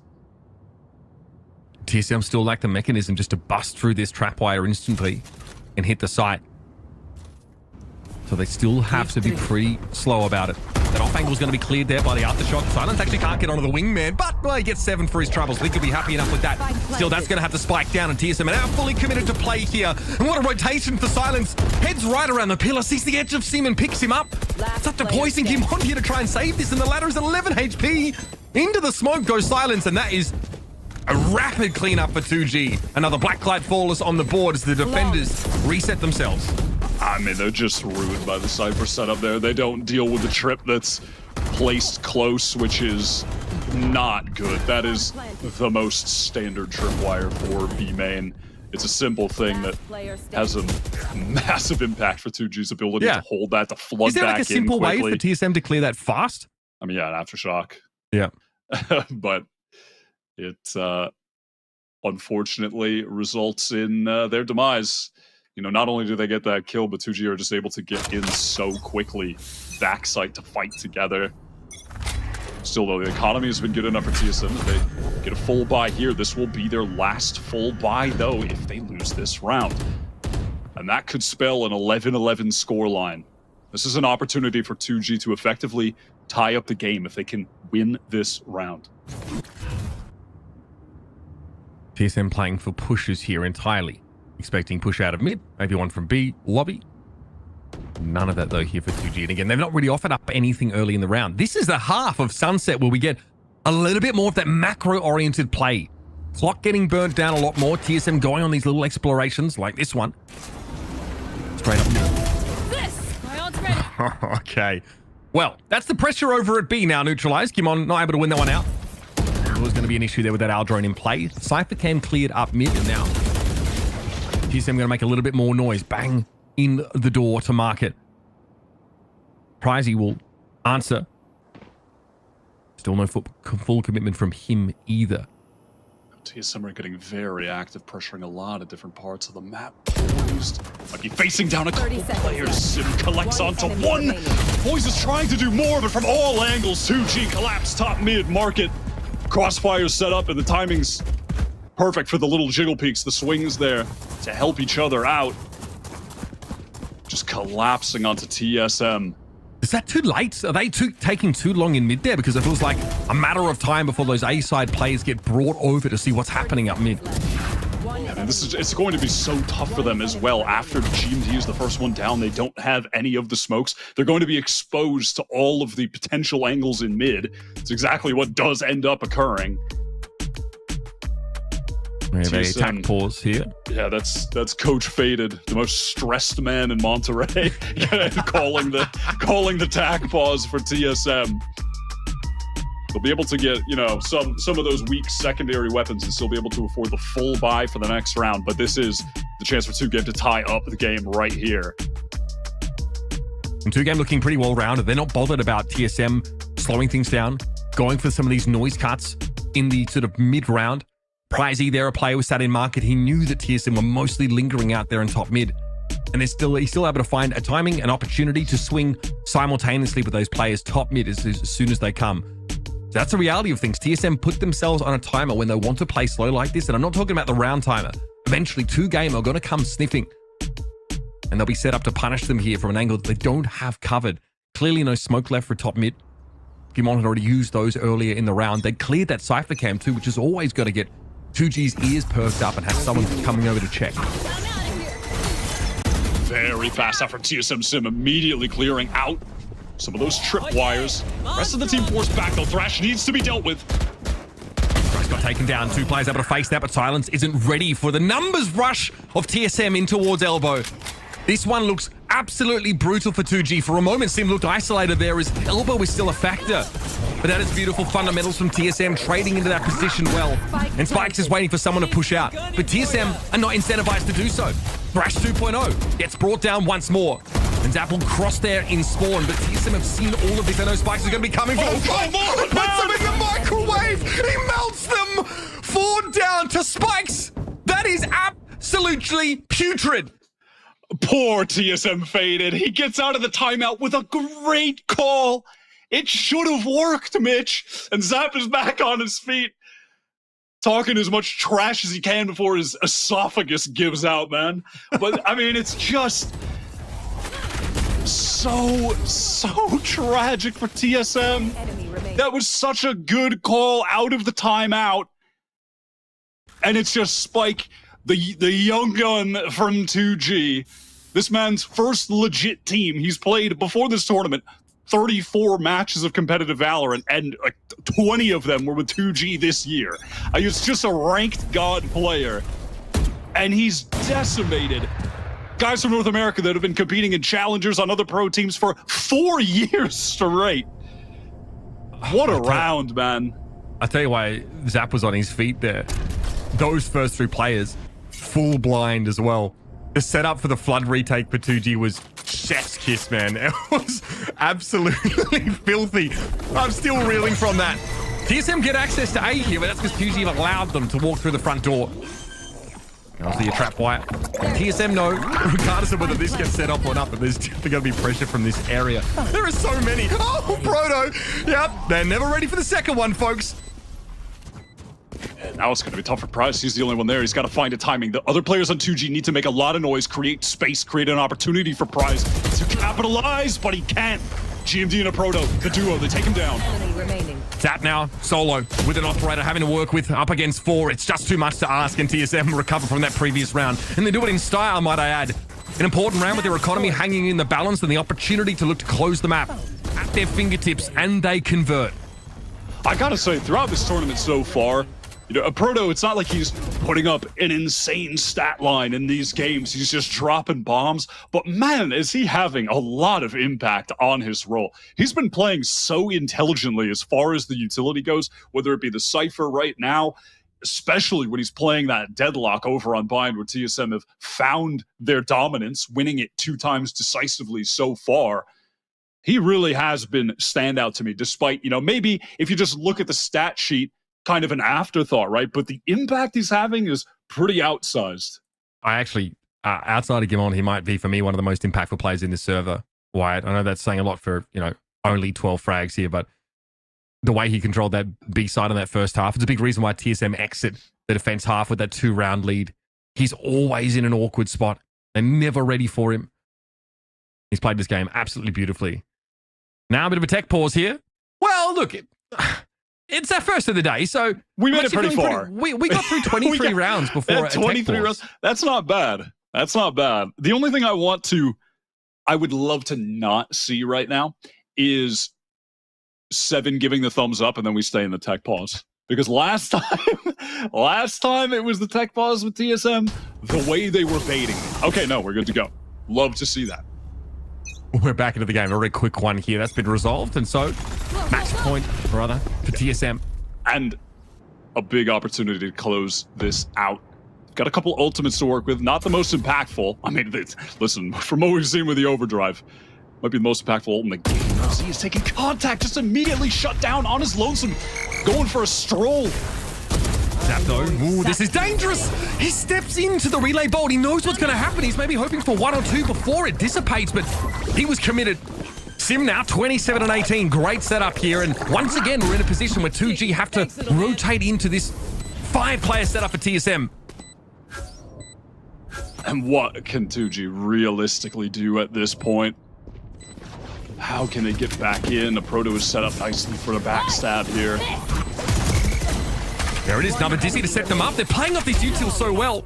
7 impact player, and there it is. Sim shows a bit of his own finger work towards the end of the round. TSM close out a hard-fought sunset. The first half it's a slugfest. They are just running at each other. They are just trying to see who's got the bigger biceps. But in that second half, TSM were forced to slow it down just based on comps. But they were able to go up again when it mattered. Those last couple of rounds, very convincing. Yeah, very hard fought, but I really felt throughout that as far as the overall team, the macro, TSM were more impressive for me on both sides, despite the scoreline by a fair margin, honestly. Definitely want to give them some credit to Poise and Faded with the timeouts on the attack half to get some great rounds in that resulted in round wins. You know, and despite losing a clutch, they were able to still close that out as well. That 2v1 that they ended up kind of throwing against Zap as well. So, mistakes made, but a great recovery, great macro play from them on their map pick. Yeah, love to see that stuff from TSM. Obviously, NA's number 2 seed. Looking pretty good here in this matchup after having to play the last couple days straight as well. It's been a long road for them, but it seems to have galvanized them. Stick around, folks. We've got another map or more in this series still to come, so don't go too far.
A 13-11 goes the way of TSM on the first map of Sunset. Welcome back, everybody, to Ascension, where we're watching a very messy game. Let's be honest. It was a back and forth between the two. You didn't know, was it going to be 2G taking over? Were they going to make the comeback happen after the couple rounds that they got in the advantage on the second half? And Roy, they couldn't make it, but TSM, great for them for being able to close that out, because it was a mess. Listen, what you call a mess, I call high-octane gameplay. That game might have put us back on track to end this tournament on time, because that was one of the fastest first halves we've ever seen. 2G really upping the speed of the game, but I think that speed came with a bit of a cost for them, because it did feel like at times their duelist, despite, you know, he did have an insane performance spike. His pop-off was insane, but it did sometimes feel like they were just a little bit too out of sync with the pacing of some of these rounds. The way that the rounds start out, or even the way that they end up, you don't know who's gonna get that last kill. A lot of them came down to the clutches, to the very close in areas, and it was even the couple rounds just like this one. You know, G2 or 2G, sorry, they were killing themselves. They were standing up. They were saying a couple things there. I don't know exactly what. I'm sure it's a bunch of good things, but sorry, I think it's great though on the side of TSM, and I see a third map with the way that this is playing out. Yeah, I think TSM played great this map. I mean, they had like their little moments where it was kind of like, oh, what's happening here? But they really like closed out the game. And Sim played phenomenally, but I would like to say that GMD played really amazing as well. Like, he had such a huge pop-off, so many pivotal rounds. You could really tell he was feeling himself. Yeah, and it wasn't just statistical either. Like, a lot of his kills were just so high impact, getting trades, securing rounds, closing out rounds that needed to be closed out. Just like every little bit of an edge that they needed was pretty much on the back of Sim, you know, finding openers, finding multi-frags off the really creative setups that TSM had. And I think that is one thing that I really would like to touch on, is the fact that TSM had so many really smart setups and ideas on both sides. And I think both teams did, by the way, for reference, but TSM, it just really felt like they're really on the same page throughout that entire match. And their macro, which I agree with Wyatt when he mentioned that TSM just looked a little bit better on their macro. And the macro is also such an important thing, especially going back to something that the teams talk about, and specifically even TSM, they talked about the fundamentals, they talked about the different things that they had to fix, and this is one of the ways that you fix it, though it was very close. And also, I want to go back to something that you said, Roy, about how on the side of 2G, they had a Sim 1 and Sim 2, basically, with the way that Spike performs, and we did get to see that. Both of the teams very, very close. It just feels like sometimes Spike was playing a little bit more by himself, getting taken down a little faster. Same, you see a little bit more of the cohesion, the synergy between the team, and the way that he, even though he's faster, make sure that the team is able to fall back and follow up on what he's able to do. Absolutely agreed. I think there's a lot of pop-off moments for so many of the players, and really the supports are actually the kind of the unsung heroes of this matches. But as you can see right here, this man, look at him cook. Look at him cook. What a chef. What a chef. He's preparing the meals. He's cooking. Teeth. He has a whole dinner. He really left no crumbs. He cooked and ate at the same time. That's crazy. That was such a good picture. I feel like every time that we see a TSM win, we need to pull it up. Just a little reminder every time, because it's that's how it plays out in a lot of times, and especially TSM. I mean, how many times throughout the year did we hear about them going back about who was calling, who was the main leader, the IGL, who else was going to help out, who was the second caller? You do need to constantly be cooking with this team, and that is what they need to do, because we're going to the second map of Icebox. And last time we got to see it yesterday, they were playing with this Reina composition that was it was difficult. I love seeing the Reina. I'm a Reina enjoyer for sure, but for this match it did not play out. So I'm wondering what they're able to change, because this is one of those compositions that teams, they have a couple of different options to run with. So Stereo, what do you think about this Icebox, and what is the win condition for TSM to take it into? Honestly, I think as long as they keep playing together and they don't get thriftied, I feel like they have a really good chance of winning this game. Just like you said, I am also a very big Reina enjoyer, and the way that like Sim is feeling himself, I feel like Reina would be a really strong and good pick for him coming into Icebox. What do you think, Roy? I like the Reina. Could I move the topic onto the fact that these compositions are actually incredibly similar? They're both running the Omen on the map. And on the other hand as well, I do want to mention that 2Game, the last time they showed this map was on July 25th. So they've definitely had an pretty large amount of time to like revamp their ideas, change what their approach to the map's going to be. Yeah, and there's a couple things that you were able and you had to fix for today to get that win, especially on the hit of 2G. They want to get this win as soon as possible, push us to a third map, and TSM, they're trying to close it out in 2 and fix those mistakes that they didn't do yesterday. It's time that we jump into the match with our casters. All right, Wyatt, let's talk about it. Yesterday, obviously, this Reina comp for TSM wasn't able to get much done here. They've run it back again today. Yeah, I like this pick from 2G. I think this comp is so exploitable, and because of positions like that. Any Sova drones? Any KO utility? No, nothing? All right, let's just play top yellow and looking to be main for free. And later in the game, I would love to see Silence pick up an op and do the exact same thing. Any drones to force them off the angle? No? All right, cool. I mean, I think this TSM comp is very exploitable. I think 2G should be able to take notes from RETA's victory over TSM and copy them one-to-one. You know, get that economy going, get Silence, whoever needs to save and be on a low buy, whatever, throw that man an op ASAP. The lack of Sova and KO in this comp for TSM is pretty tough. Against the Jet who can fire like we saw yesterday. Slinzy makes short work of him. LZ doing much the same here. 3 for LZ. Poised able to shut him down. It's going to be Pricey and Zap, who are both playing from that rafter spot here. That'll be accordingly smoked off by Poised, who has a look. Definitely knows where they're coming from now, and pinged out by the data. Double fate should do the job, and it does. 2G with a pistol in hand at the start of Icebox. Nicely handled at the end. They're very proactive, just swinging together off of that recon. Good anchoring from LZ. And a great start for 2G, winning the pistol. I was already talking about the op, but obviously that's going to get them closer to getting the weapon in the hands of Silence, who is a very solid Jet player. Is the one of 2 duelists on the team. If it's a Neon map, you're going to have Spike on that duelist role. And when it's a Jet map, bro, it's round 1. Silence. I know. It's Holy already, shit, Zap. Zap's got no chill. Not a bone in his body, man. He is just 24/7 hyping his team up. All right. And I like it. 2G in the past have played like the no duelist version of this composition, right? They've actually played without the Jet on occasion. They brought her back into the fold now. And I think that's a great decision, because this CSM comp, they don't have a lot to really clear out towards B main or back yellow. Just have your Jet post up there, fight aggressive, anchor together.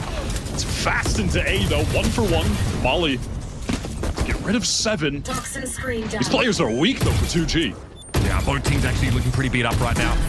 Mon was just decayed down briefly though. He'll shrug that off. 4v4 in the retake. Silence already got himself a Marshall to hand. He'll be operating from rafters as well. The moment smokes in the way, and Sim controlling the space on the top of 310. Last player standing. And there it is, Poised able to deal with Silence. Eventually it's going to be up to LZ. Unc calling it 310 in the current year. Unreal. LZ 1 victory. Okay. A weapon to hand here, but nobody from TSM showing themselves. This is going to be a tough one here, and the odds of taking this gun out of the round are nil. TSM out of break back. Nice little thrifty. Hard hit over towards that A side. Vintage Icebox just slam the A site. Sim up top, continuing that form from the first map, definitely hitting today. It's the, I mean, we discussed it ad nauseum how much of a feast or famine definition player Sim is, but so far today it has just been all feast. Went crazy playing the Neon on Sunset. Didn't do a lot as the RETA in their last Icebox showing. It was tough for TSM, but off to a much more hot start. Again, the Jake getting an operator factor, not an issue now. That's going to be delayed somewhat for 2G, and TSM really want to fight in the site with this RETA. Their ability, of course, to gain that passive information, or even actively with something like a recon, they don't have that. They're playing here as if there would be a push-up from 2G. That hasn't happened yet, so now we will see TSM begin to emerge. It'll be Silence playing the close angle, able to get off of it quickly. Shot went wide. Just barely. Just barely went wide. I'm interested to see if TSM maybe put more of an emphasis on just getting into these A hits. B is where the real struggles were at. If they can just slam these sites together, continue to hit their shots as they did on Sunset, be in that strong form, that could be the key to having a really strong attack half here. Meanwhile, Poisoning him on getting active over on that B side of the map. TSM by no means committed to going for A here, and they might be wise because they'd be walking into a 4-stack for the defenders. Poised is literally inching his way forward here, and Pricey gets caught on the cross. Now TSM, they know the cat's out of the bag, but they have a head start, and they're off to the races, folks. Smoke there thrown down towards Snowman. The way is paved. TSM have to check these angles manually, but with the lead in positioning they have, that's an easy feat. Yeah, they are on the big rotate over. They drew every 2G player to A. 2G were having to take a risk almost for Silence. Player standing. Oh my god, Spike's actually just dropping down, trying to stop the plant from going in. The shot doesn't go deep enough, hits the wall. That probably could have taken Poise out, honestly, if it didn't. Clip the geometry. To complete that plan at the very least. Yeah, I wouldn't have stopped the plant, but maybe would have gotten a pick. Zap definitely won't be getting out of his seat this round, that's for sure. Sim brings him down. Waiting over by Next, and that is TSM stringing a couple together. They've maintained all of the rifles from the previous one as well. 2G ready to buy up and have a proper crack at this. Already just another 3 on the board for Sim, sitting at 7 for 1 now. Just 3 rounds into the game. The RETA takeover might be beginning. Pricey there on your screen. As we probably have a moment here for 2G to think about how to put together this very important first buy. And it is going to be an operator hit the Silence. Yeah, they do have that on him. He's playing over towards that A site, watching the low angle towards main, where looks like a Proto is maybe walking, just places the turret. A Proto's duty right now is just to contain on A, while the rest of the team prod toward mid. You see Poise teleport on top of 2. He's going to be doing that a lot on attack. They like going for these A splits. They're tough to execute. But TSM really do favor them with this composition, with Poise playing top 2. It allows them also to play out of that operator range as well, Wyatt, crucially. Silence is still looking for a decent position to set up, get some value out of that weapon, and he does finally. Zap goes down elsewhere though, and the RETA is encroaching rapidly over on the A site. Spike is about to have his hands full. He's able to move over towards his namesake and try and cover that. It's up to Sim to pick it on back up. Over the line. I have this spike. He's managed to get into Nest here. Spike checking it every now and then, but a little bit too low. And it's going to be a dismiss that gets Sim right back in the direction of the site. But as he crosses 410, he took a shot. It was just Pricey giving him a tickle. 7 bullets in the chamber. The 1 versus 1, and Sim wants the fight, and he's good for it. 4K for Sim, the Zippo clutch here for TSM. Just feeling so confident, taking 1v1's prize, trying to meet up with Spike, but just not able to do it in time. And right now, winning a 1v1 against Sim just feels like the impossible task. He's locked in today. I think, what, 20, 27, 28 kills, something ridiculous over on Sunset. Just single-handedly really getting TSM in firm control of this game early. And heading into this, which I was talking so much about how much I like this pick ban from 2G, I think they did a great job here. They got TSM to pick Sunset into them. a map where they destroyed RETA. Then they pick Icebox, where RETA destroyed TSM. But right now, it just hasn't mattered because this TSM team has really leveled up in their play yesterday. LZ pressing forward. Dealt with ease by Sim, who is just in control of the server, 12 for 1. Nano Swarm here. Gonna at least allow 2G to set up for a play through mid. And they're waiting for TSM to give them contact. But TSM have no interest in doing that. And the spike does get planted. And Fragment just a little bit too late. Now it's awkward for a bunch of Sheriffs to try and get to grips with TSM, who are going to keep a respectful distance either way. Big blind coming out there, but Silence still falls either way. And that was that Lurk Omen poised. Dealt with in mid, 1 for 1. You'll take that when you have the bad weaponry. The Viper's going to come up again. Continuing to keep 2G at arm's length. No reason not to go for it here. Zap is able to deal with Sim. Down B. Spike still not planted. That was interrupted in the end by the Fragment. It's the last tick of it, apparently. No more. Spike slows out, finds yet another one from that same position.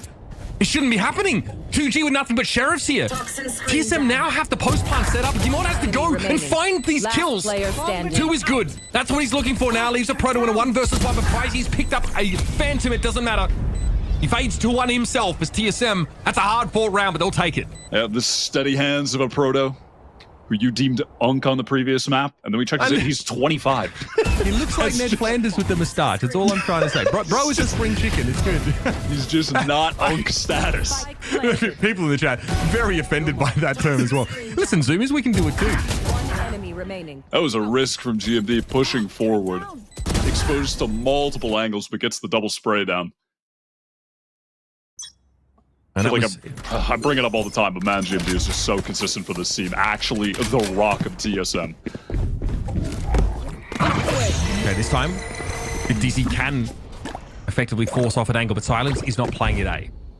TSM obviously unaware of that here, but don't want to get picked off by an operator early in this round. They're going to be walking into that standard double Nano Swarm setup, though. They've got to be aware that Sim wants to brawl on this A side. They're going to go for it straight away. Second DC now comes out. Paranoia thrown over towards the site itself. Huddersfield in response from Zap here, trying to slow it up, but he's overestimating the speed of TSM. They've actually slowed it up.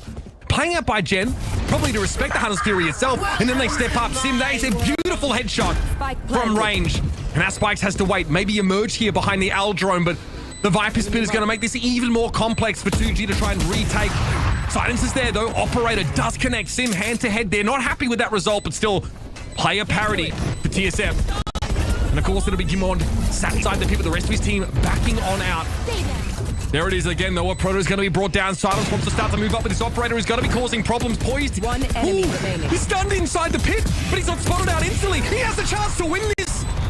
It's only 2 for Poised. Not enough. And 2G on that retake, strike gold. God, the Poised attempt on the spin there was looking pretty nasty for a moment. Almost thought he was going to get that transfer onto the third, but cleaned up on the trade. What happened here with 7? Just an accidental stun onto his own teammate. Yeah.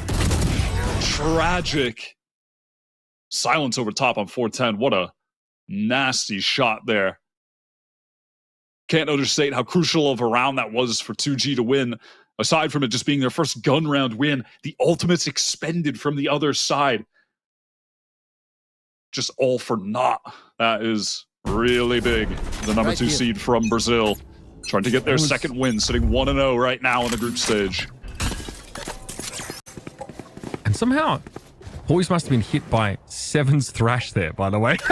I'm not too sure, but he was detained, and there is no reason for that because Prizzy definitely did not have a lockdown. So, interesting little turn of events in that round.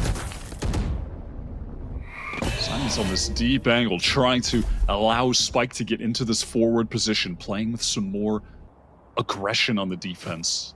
More of a desire to take some space, some control, which they should be doing. It's tough for TSM to re-clear positions like that without either info gathering initiator, right? Like, for this situation, someone could be back yellow. They don't have a way of clearing it out. There's no recon or knife. They just have to hard clear. They have to brute force positions like this. The lead does get them across the gap, though. They do get over to the side. And Silence has not been able to really use the operator for first contact in any of these rounds, Wyatt. He's always been rotating into a site, and by the time he does that, in fairness, it's been impressive. And already he started that off. Again, another notch in the belt for Silence here as Gimon wants to push up a little bit and threaten that operator position, but now that is scary for TSM. Not only because it's just a proto, but that Viper wall obviously can't be operated. No ways to keep 2G out of this. And they'll get their hands dirty. It's Zap for 3 on the round. And 2G find their third. They try to fight forward on the side TSM, but it's just so tough. I mean, it was a while ago now, but the last time Icebox was changed, trying to fight within the site as the attackers, you are automatically encircled from so many different angles. If you can't get pushed past the site to fight into Snowman, it is really tough going, and that was exactly on display there. It's going to be the first pause of the game for TSM. Faded calling that tack pause after a couple rounds lost. Early momentum for TSM, but it has firmly gone away. 2 game now, stringing a couple together. In general, these post plants for 2 game have been quite good over on the B side of the map, right? Think back to that round where they had a bunch of sheriffs. the amount of damage they're able to do there, even from long range, even playing from Snowman, even playing behind the Viper util.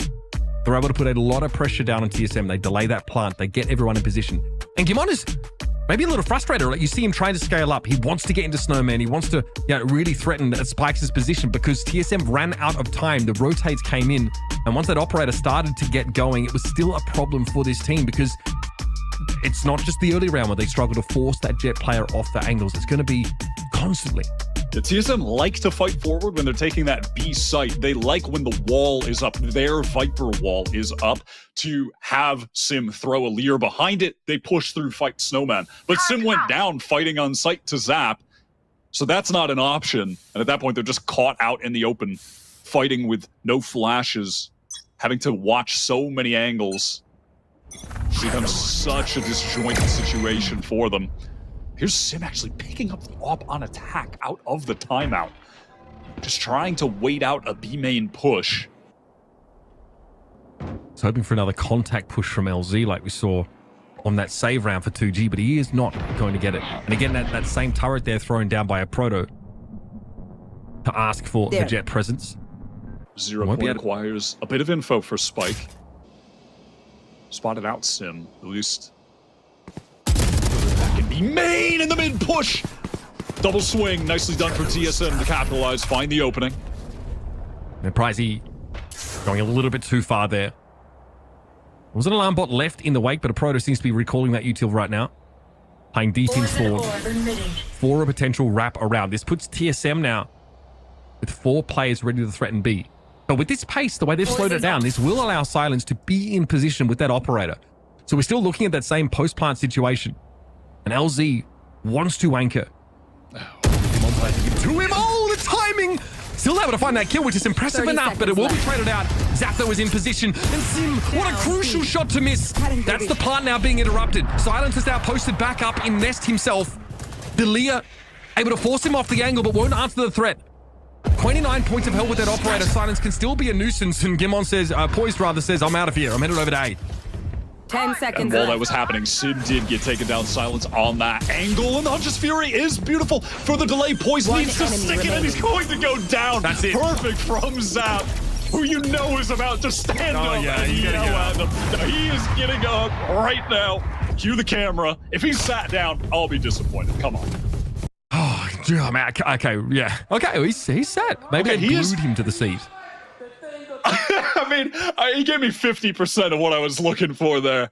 That is such a great ult from him. Oh, that's tough for Sim. First, he misses the shot that sort of gets his planter killed. And then he ends up losing out by getting picked off by the operator over at yellow. It's been a slower few rounds for Sim. He is on fire the first 5 rounds. He's 11-1 after 4 rounds. 5 rounds even. Since then, though, it's been tough. It's been slow going. TSM are going to embody that concept here with a bit of a force buy. LZ this time a little bit more confident. And how he wants to play that green part of the map. And that 0 point will give you a lot of info. And Poise gets caught through mid. Sivalis is able to turn it around though. LZ is down. This does mean that B is open for a plant. I don't know what we're doing in that situation. Getting caught with our fans down, trying to cross back. No, nothing to protect him. Sim gets another with a rifle back in his hands, a little bit more effective than the op. Silence on the wrap, though. That's big. Gimon gets caught out instantly, but a Proto is pretty darn good with the Sheriff in his hands. Okay. 3v2. Pricey and Spike need to make this work, but Pricey is detained there by that Thrash. He'll have to sheepishly amble away. Spikes wants to try and step up, has no other choice. Didn't want to wait the detain out for Pricey. And that makes it just a solo Pricey here. To push up a card, not with the mosh pit in play, and there's the operator. 7 chimes in, and TSM keep themselves out in front. Good high-low there. It's been a little quiet for 7 today. He's had a fantastic year playing this initiator role, really found his footing, but some good utility there. They're going to pick up the operator as well. Keep it in his hands, it looks like, not. Sim be the one with it. Poise there, getting caught. Dropping down from that top 2 position. I mean, I mentioned it before, but he plays up there constantly to either try to backstab on B, catch the rotates coming towards B from A, or oftentimes TSM like to split into A, where he tries to control that area up top. And now this is a great angle for Silence. Yeah. Again, any drones? Nope. We're just open facing. I mean, this is where this TSM comp just crumbles to pieces. And Silence just, he sees 7 so much earlier. The 7 is right up on that corner. It's easy for Jet, and that's the problem for TSM. It's one of the biggest issues on this map. Sim has a great round of the previous one, though. He walks away with 3, if I'm not mistaken, so he's back online. Viper's Pit here for the defenders. Sim wants to dive in, though. LZ has a 6th sense about it, apparently. That's the Rainer off the table. Now only 3 left for TSM. They've been bleeding, hemorrhaging players onto this side, but they finally get rid of the pit. That's been brought down. Silence here with the operator, but this is not going to stop the plan. And Gimond is getting healthy again. Take flight. There is a wrap. 2 players on the flank here. Our drone, though, is going to herald their arrival. Going to tip TSM off to this. And they are still in a position where they can fight on 2 fronts. But Silence now goes for the Blade Storm. Gimon spotted there on the side, riddled with knives. He's down. Opponent's able to turn around and deal with some of the flanking pressure, but Zappa's going to overcome him now, and Silence gets the job done. 3 for the Jet, the Blade Storm finish. And yeah, close enough is good enough. Oh, Silence really turning up there. Initially taking advantage of that angle that is just so impossible for TSM to deal with. Popping the knives, that updraft timing. I mean, I'm so worried for LZ here. This man is constantly alone. On these site execs, actual LeBron James no help image. He is just alone. This poor guy, man. It was happening on B. He's caught out. Over here, he's just trying his best in the pit, getting swarmed from multiple angles. It is tough on this guy. If they can flood a bit faster to help him, I think they'd be cleaning up these rounds pretty handily, but hasn't been the case yet. All of TSM gathered up outside of A. They bought some weapons, but ensuring they get the full for the last round of the half. Izzy here's going to force off the angle, so Silence takes an audacious spot. But he gets a weak goodbye for TSM. You can see why he's feeling it. It's an even game now, folks, in our 11th round. And there's the Leah. Spike's just going to back up to jail. Not been spotted. Gets the drop in a proto, but gets seen now. How do you get out of this? The old-fashioned way. You blast through them. Spike's found 2, but Sim is at least able to get involved. Silence traded it out instantly, though. He must have seen the play across, but he doesn't have the weaponry to actually deal with this awkward mid-range. He's got the flick, though. Gross. Now it's up to Gimon. And that is a very sad-looking lockdown. 2G say, okay, all right, we'll step back. Now come and see if you can plant this. He's going to be getting hit from all angles too. Silence in heaven. Probably going to come from screens, and LZ coming from the location where GMD spawned at the beginning of the round. This is going to be tough. At least that lockdown allowed him to get the spike, get into sight. Drops, makes some noise, trying to cover up the sound. Bullet fired. Seen him win these. Well, have you? I haven't yet. Maybe on personally, I haven't seen it. He did have that lovely little 4K on Sunset where he almost ruined 2G's day, but yeah, not today, folks. Spike's here. Getting away with even 1 kill is pretty ridiculous considering he's caught out. Finding 2 there is astonishing. This is what 2G need to do. They have the AWP playing forward. They have Spike playing forward in these cheeky positions where they just are TSMers forced to try to hard clear them. It's so tough for them. I mean, they've done a fair job getting this amount of rounds on attack, honestly. They've done pretty well for themselves. Guimond does have the Viper's Pit available now after getting a couple kills that plant as well. So if they can get the spike down, have that for the post plant, that could keep things tied up as we head into the side swap. Proto paves the way here for the mid lurk. That is the turret at Boiler down. He has his turret, this time not ready to take jet contact, but to watch the flank properly. So should tell you everything you need to know about TSM's intentions here. A slower hit towards A. Back to me. The Proto acting as their pivot point.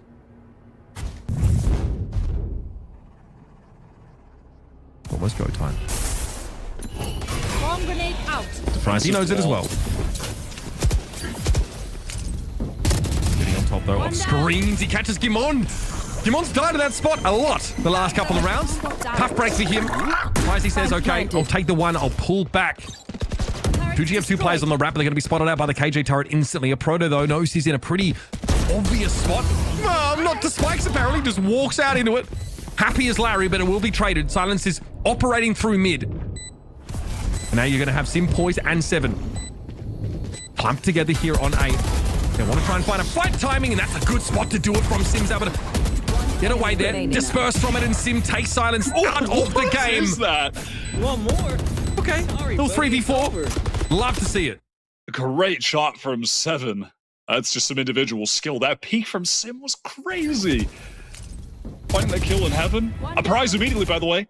Takes out Guimond, the one player with an ult for TSM. Huge win con for them. And it just didn't matter. This is, I mean, that is beautiful. Dismiss as well. And then Silence, he misses there, goes for the dash, but that's where Sim had dismissed to. Has an advantage in that fight with the gun already out, capitalizes. 6-6, but Sim is really taken over a lot of these rounds. Standout player for TSM today. But here's the story. TSM have navigated the attack side against that opping jet really well, all things considered. Like, there is one round that I can think of that we saw the classic jet thing. And I guess there was a second where Silence, pushes up and gets that ridiculous, like quick scope kill on the player on 410. But outside of that, they're not really punished for their lack of owl drones and flashes from the KO. It's a pretty respectable round total. It was really just a lot of punishing LZ, who was on his lonesome, oftentimes trying to play forward, but didn't have a teammate to assist, to pick up a crossfire. He's like playing towards B main, but there's no one around yellow to try and help. They were really taking advantage of that, punishing his positions pretty hard. That was really the catalyst of a lot of these round wins. And lest we forget too, the pistol round was taken by 2Game, and TSM immediately echoed them back. And that really changed the complexion of this whole half. And a good moment there for Seven towards the end of the half. Able to get involved in that clutch and win it out 3v4. A little bit of a tough map for Seven. Couple of mollies that haven't quite found the mark, and also that sort of, hitting poised with his thrash inside the Viper's Pit. They've still been able to have impact in some of these rounds, crucially. He definitely, I'm sure, is hoping to step up and have a big game. I mean, if there's one thing you can certainly say about TSM, it's that they have individual skill and firepower. That is no doubt. I mean, Seven was the standout player, the best player for TSM during their qualifying run, went absolutely crazy in the lower final against MXS to get them to Monterey. And even if he's having an off day like he is now, you have a Proto being very consistent, GMD going crazy on Sunset, and there is always the Sim factor. When it is a Sim feast game, he is running over the server like a bulldozer. Boise is going to be the one that takes contact at B. The owl drone, though, will stick him. And so the death ball of 2G will slowly roll its way towards B. They've obviously left Surprise embedded on that A side here to catch anyone pushing out. TSM are going to rotate through spawn, almost certainly hit. And just go for a full-man retake.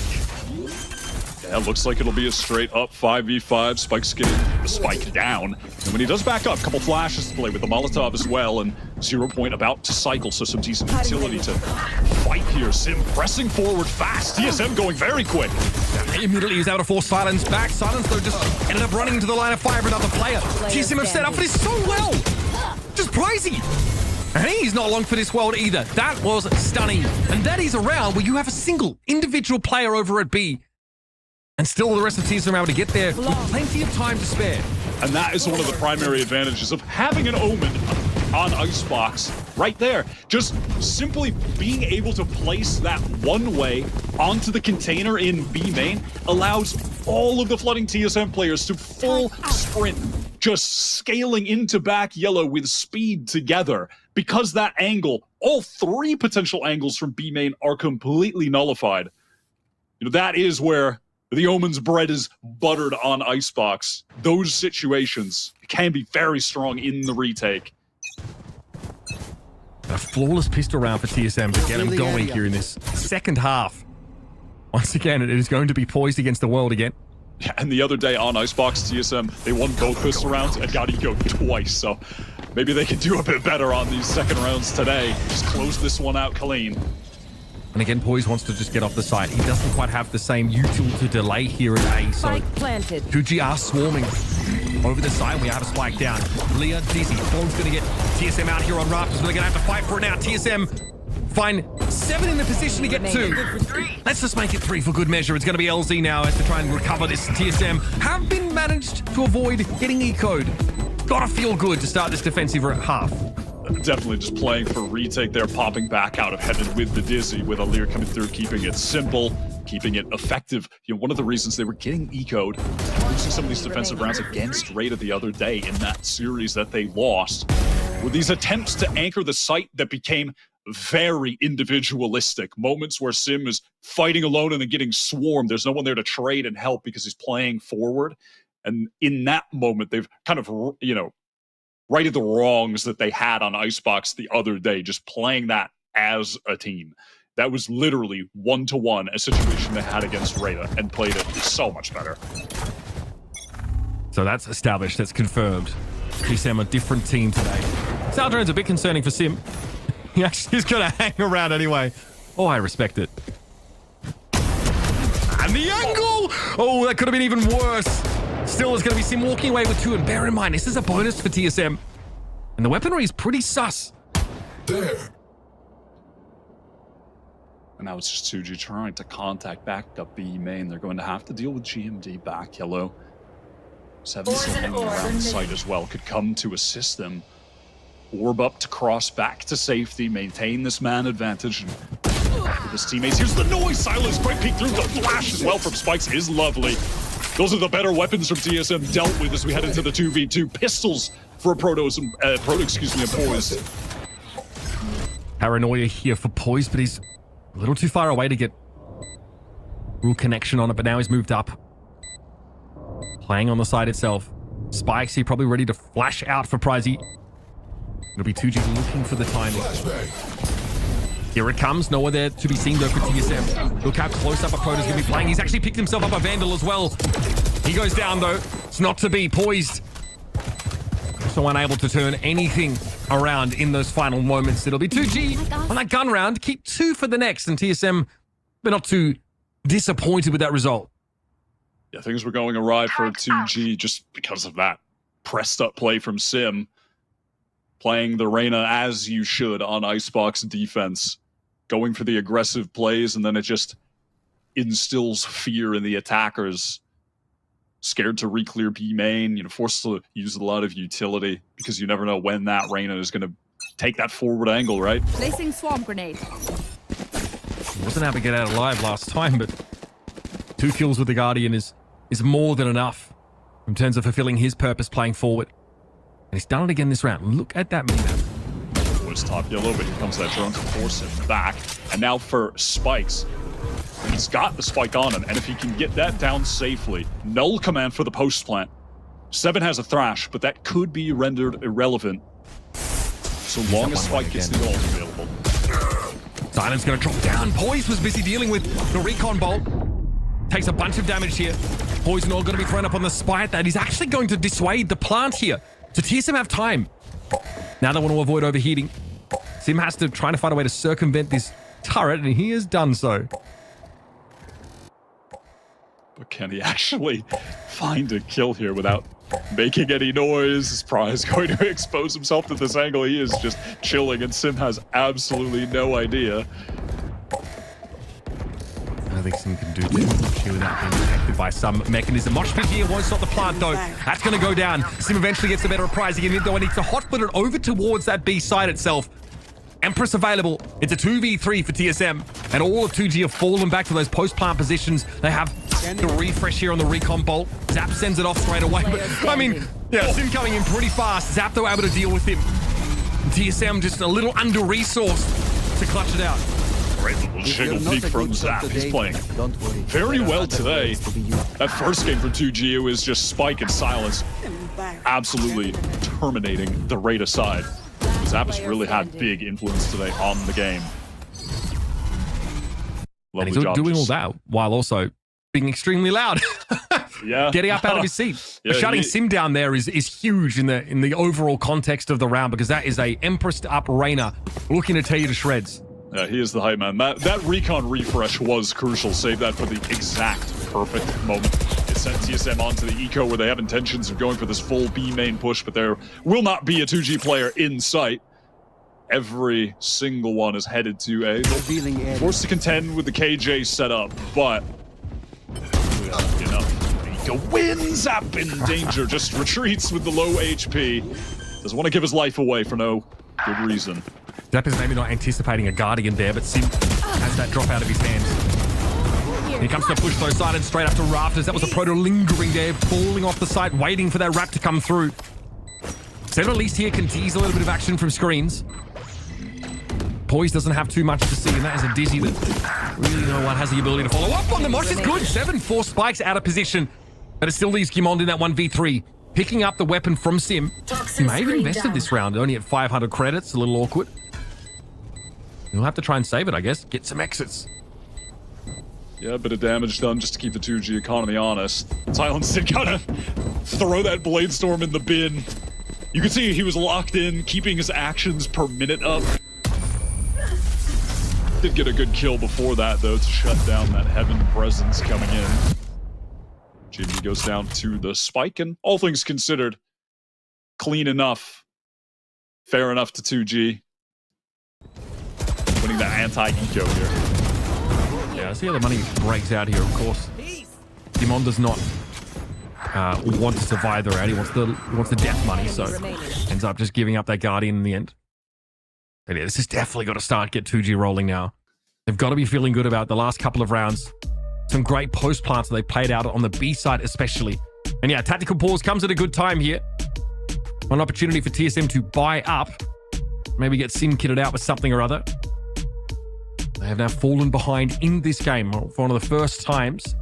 Having at least a 2-round buffer, 1 or 2 round buffer for most of this game so far. They definitely need to punch back here. I didn't really get a chance to see the state of the economy for TSM heading into this next one, but they've lost a few in a row, so the bonus will be up. And also, listen, if I'm going up against TSM out of a tactical pause, I am definitely concerned with Sim picking up the AWP. He gets it the round after a lot of these tac pauses.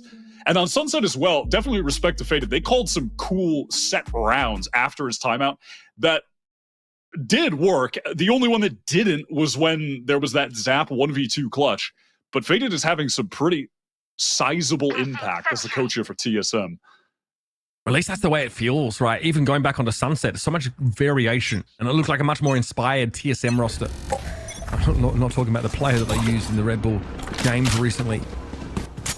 They've definitely felt a bit better. This is, I guess, one of their lowest points over the whole series, really, where they've certainly struggled in these last couple of rounds against 2G. Hitting these sides pretty hard and being quite punishing. Yep, pretty easy way to clear out someone from yellow. Throw in that recon bolt. Kimondo able to hold his ground. That's beautiful. He's essentially out in the open. He still wins it. Pricey finds 2, but that might not be enough here for 2G. They are tattered walking away for this first fight.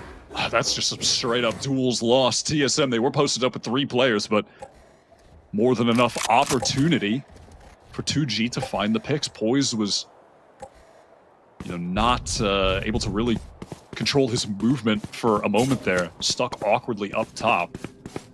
And the question is, does Prize commit his lockdown here to try to win this round? Sim and 7 are so close. They are ready for this. The Thrash might just be enough for this to be over, right? Tap the spikes and the Thrash out perhaps. And there it goes. Sim trying to follow up. Rising has no time really to set up a lockdown. Thrash tries to go upstairs, but he can't quite reach.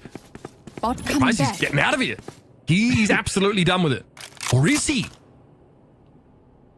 He's trying to bait out a rotation, but there's not really a reason for TSM to leave.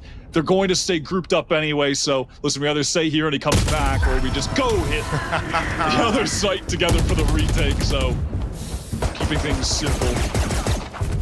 The two of them posted up. Zero reason for TSM to split there as well. That would be suicidal in a round like that. Quick fight. We didn't see a whole lot of it there. Obviously, Prize able to find 2 kills as he sort of walked away. But he was in a 1v3 prior to that, so it was still looking rough. And that's a judgment call you make. You either stick at that B side or you go somewhere else.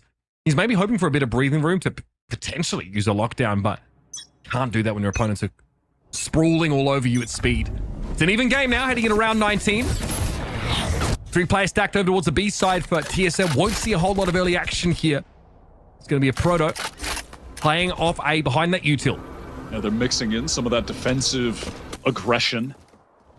And if they need to, they can go for the retake over towards A. Reports throwing down some smoke strikes to assist the defenders, but with the null command going off, the opening ult, and then you have the lockdown as the closer. At least that's the intentions for 2G into this round.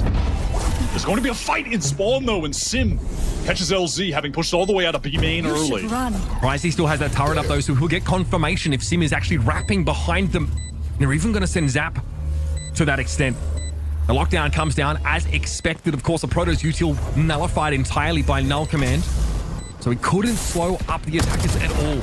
TSM have to make this post plant work. It's a quick one for Silence on top of screens there. He's going to be able to fall off of that position now as 2G group up on towards the attacker spawn side of map, but TSM are good for it. They exploit on towards Rafters. Seven's able to give as good as he gets at the very least. Now in a 1 versus 1. Must win for Seven. He gets his 3. And look at that score. He has come alive out of the doldrums and has handed TSM another round to put them in the lead.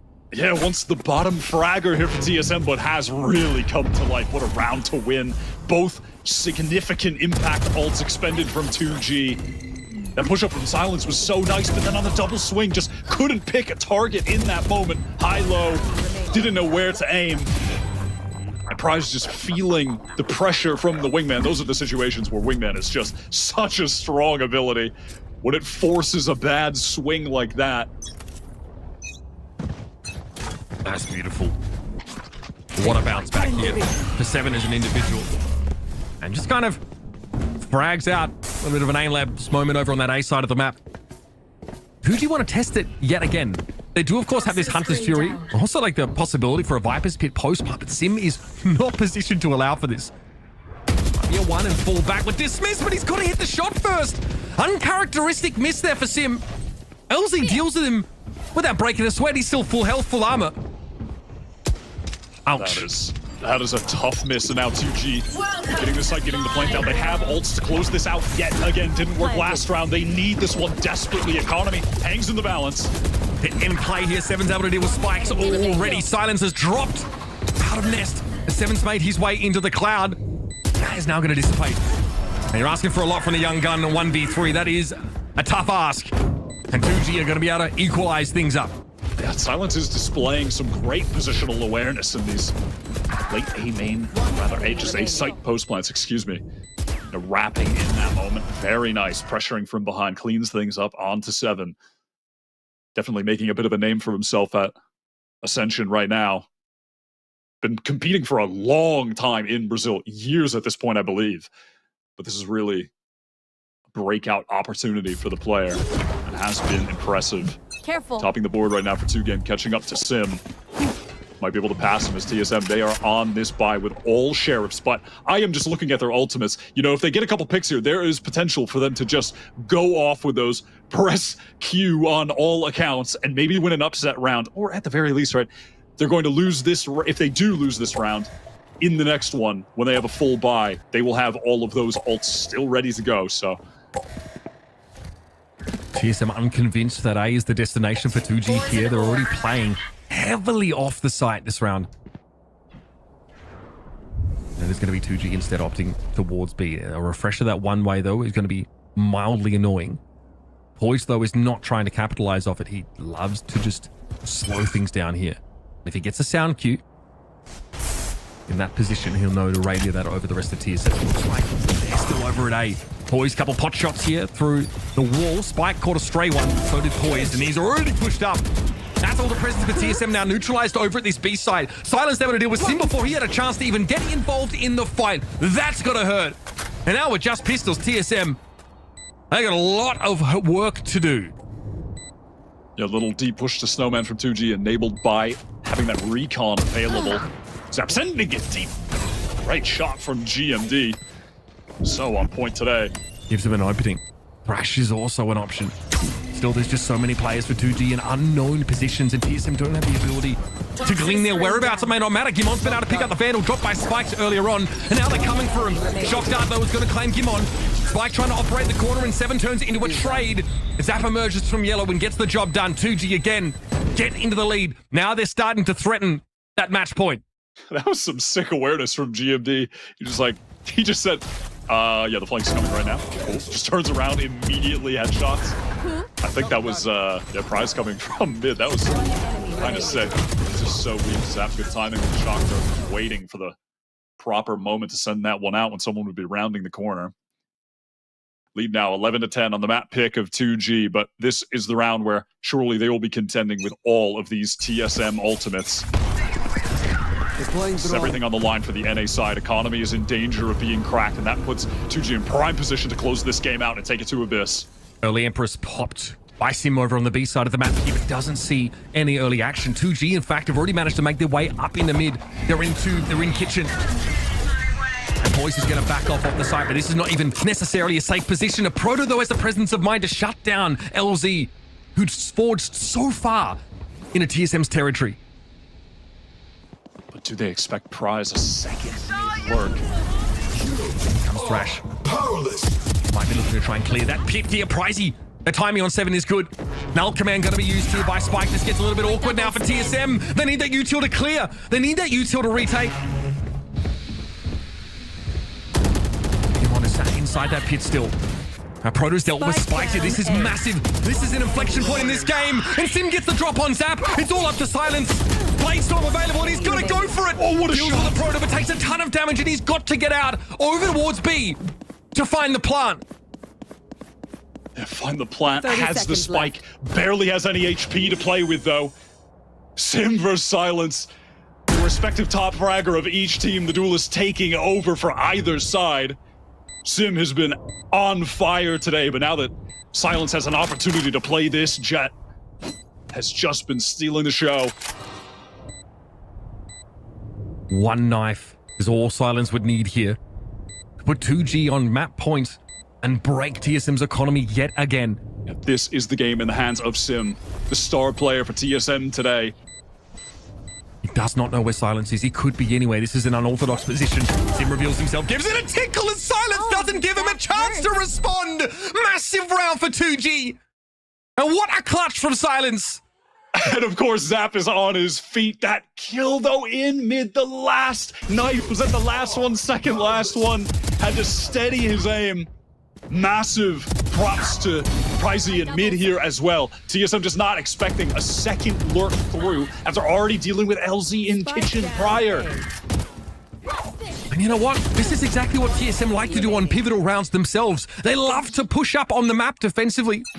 The last knife. Deploying drone. Our TSM, they have a few Guardians. They have a Protoss locked down here as well. 2 Vandals, certainly not a bad buy. Zap, oh my god, Sim immediately though onto Silence. Another one onto Spikes. Sim is determined to keep TSM in this game after losing that clutch. And he may have saved it. That's ridiculous. Money looking a little bit haggard for 2G as it is. Should be able to formulate a buy in the next round here, but they're focused on round 23.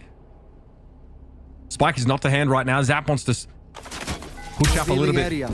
Try and get something for the trouble. Maybe even pull out of this side entirely. I have the spike. They're just trying to give a recon there into 410, so if someone was playing close, would have been a good opportunity for Pricey to swing. Maybe get a kill while they were busy breaking the recon, moving their crosshair placement. TSM have just fully given this site up, though. There is no reason for them to play in any way with even the smallest amount of risk. A Proto still has the lockdown. It's 5 versus 2. Must-win round. Pricey on the swing, trying to even things up.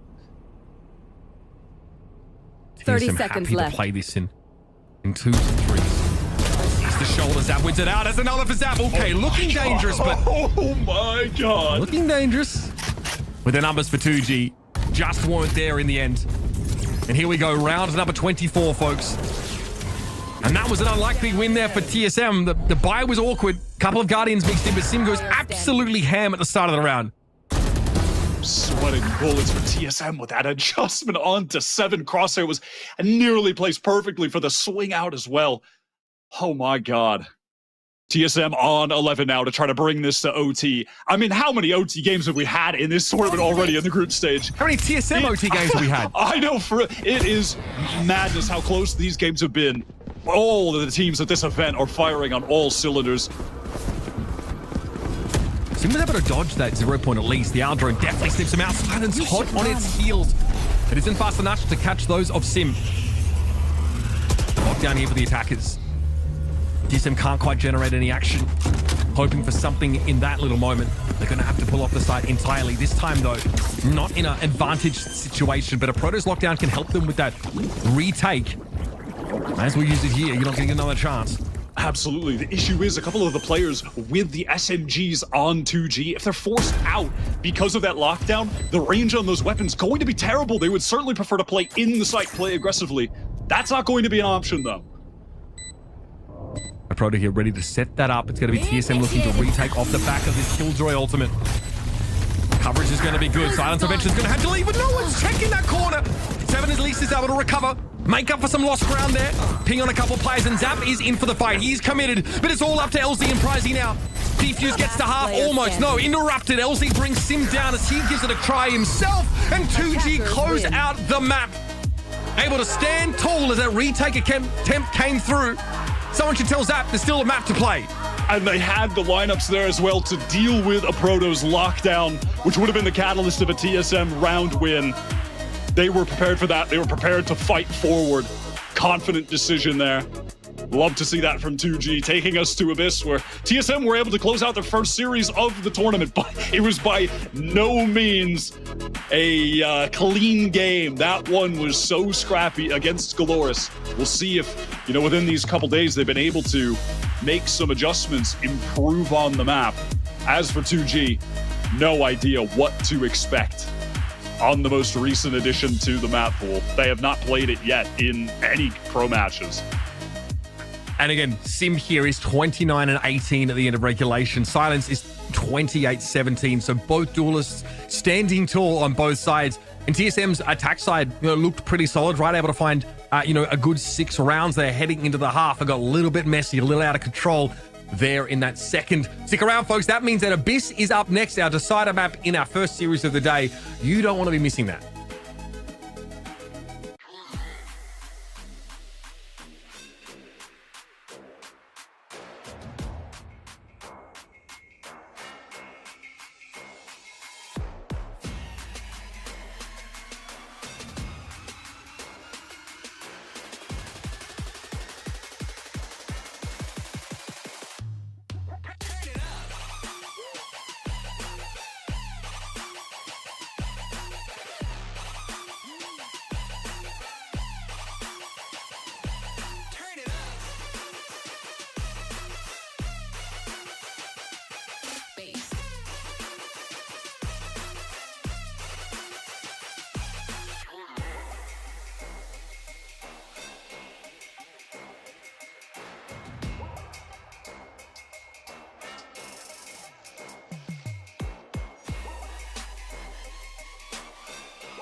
Two game, they answer right back and they get the win in Icebox 13-11. So now on the map number 1, we had a 13-11 going the way of TSM. Now we have a 13-11 on Icebox going the way of 2 game, and it's looking very intense.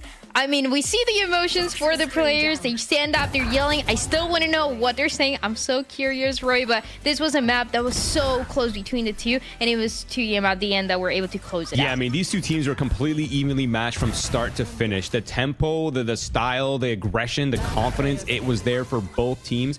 But in the end, 2G came out just in time to close out the series in a very, very close second half. But I do want to talk about the fact that, you know, there are some players that we highlighted, right? We kind of joked around saying 2G has basically 2 sims, and they kind of just showed it. Silence hops on the Jet.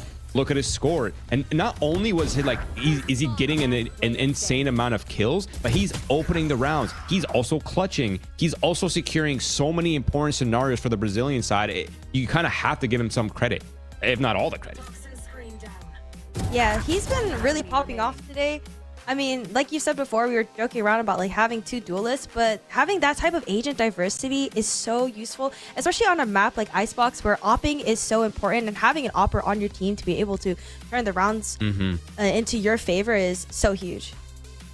Which is something that we've seen before, right? It's not like it would be something new or something unseen for Sim to play this, but it's just something that we're seeing right now instead of that RETA composition that they're trying to make work out. We talked about it. We saw it yesterday. It didn't work out. Today, it was close, very, very close, but it's still 2G is the one who gets a win here. And once again, we get the chance to see the duelists for the side of 2G take place and see and show what their strengths are on each one of those individual agents. Now, it's a very interesting point, though, because for TSM, we've talked about it. They played 3 matches. They played day 1, day 2. This is day 3. They're playing right now, and all of those 3 matches, they've gone the distance. They go to the 3rd map, and now we're approaching Abyss, Roy. And yeah, we're talking about going the distance. They definitely went the distance when they played it last time. Yeah, the last time TSM played this map, it went to 19-17, by the way, versus Glorious. And I feel like once you play that many rounds on a map, you kind of have to think that the entire playbook has to be available to study now, right? Because like there's no way you're playing 36 rounds and your entire playbook is not completely shown. Like, yeah, maybe you have 1 or 2 pocket strats that maybe you're hiding, but overall, if you're studying this team, if you're studying TSM's Abyss, you kind of have an idea of how they're going to play. And on the flip, 2G's never shown their Abyss. It wasn't in the map pool when they were qualifying for this Ascension tournament. So there's really nothing to study for. And I can't help but feel like that is in the advantage of 2G. And you have Silence that was performing like crazy on this map, and we talked about it. We mentioned the duelist. It can be either him or it can be either Spike. They have so many options because this is a map that we haven't seen from them before.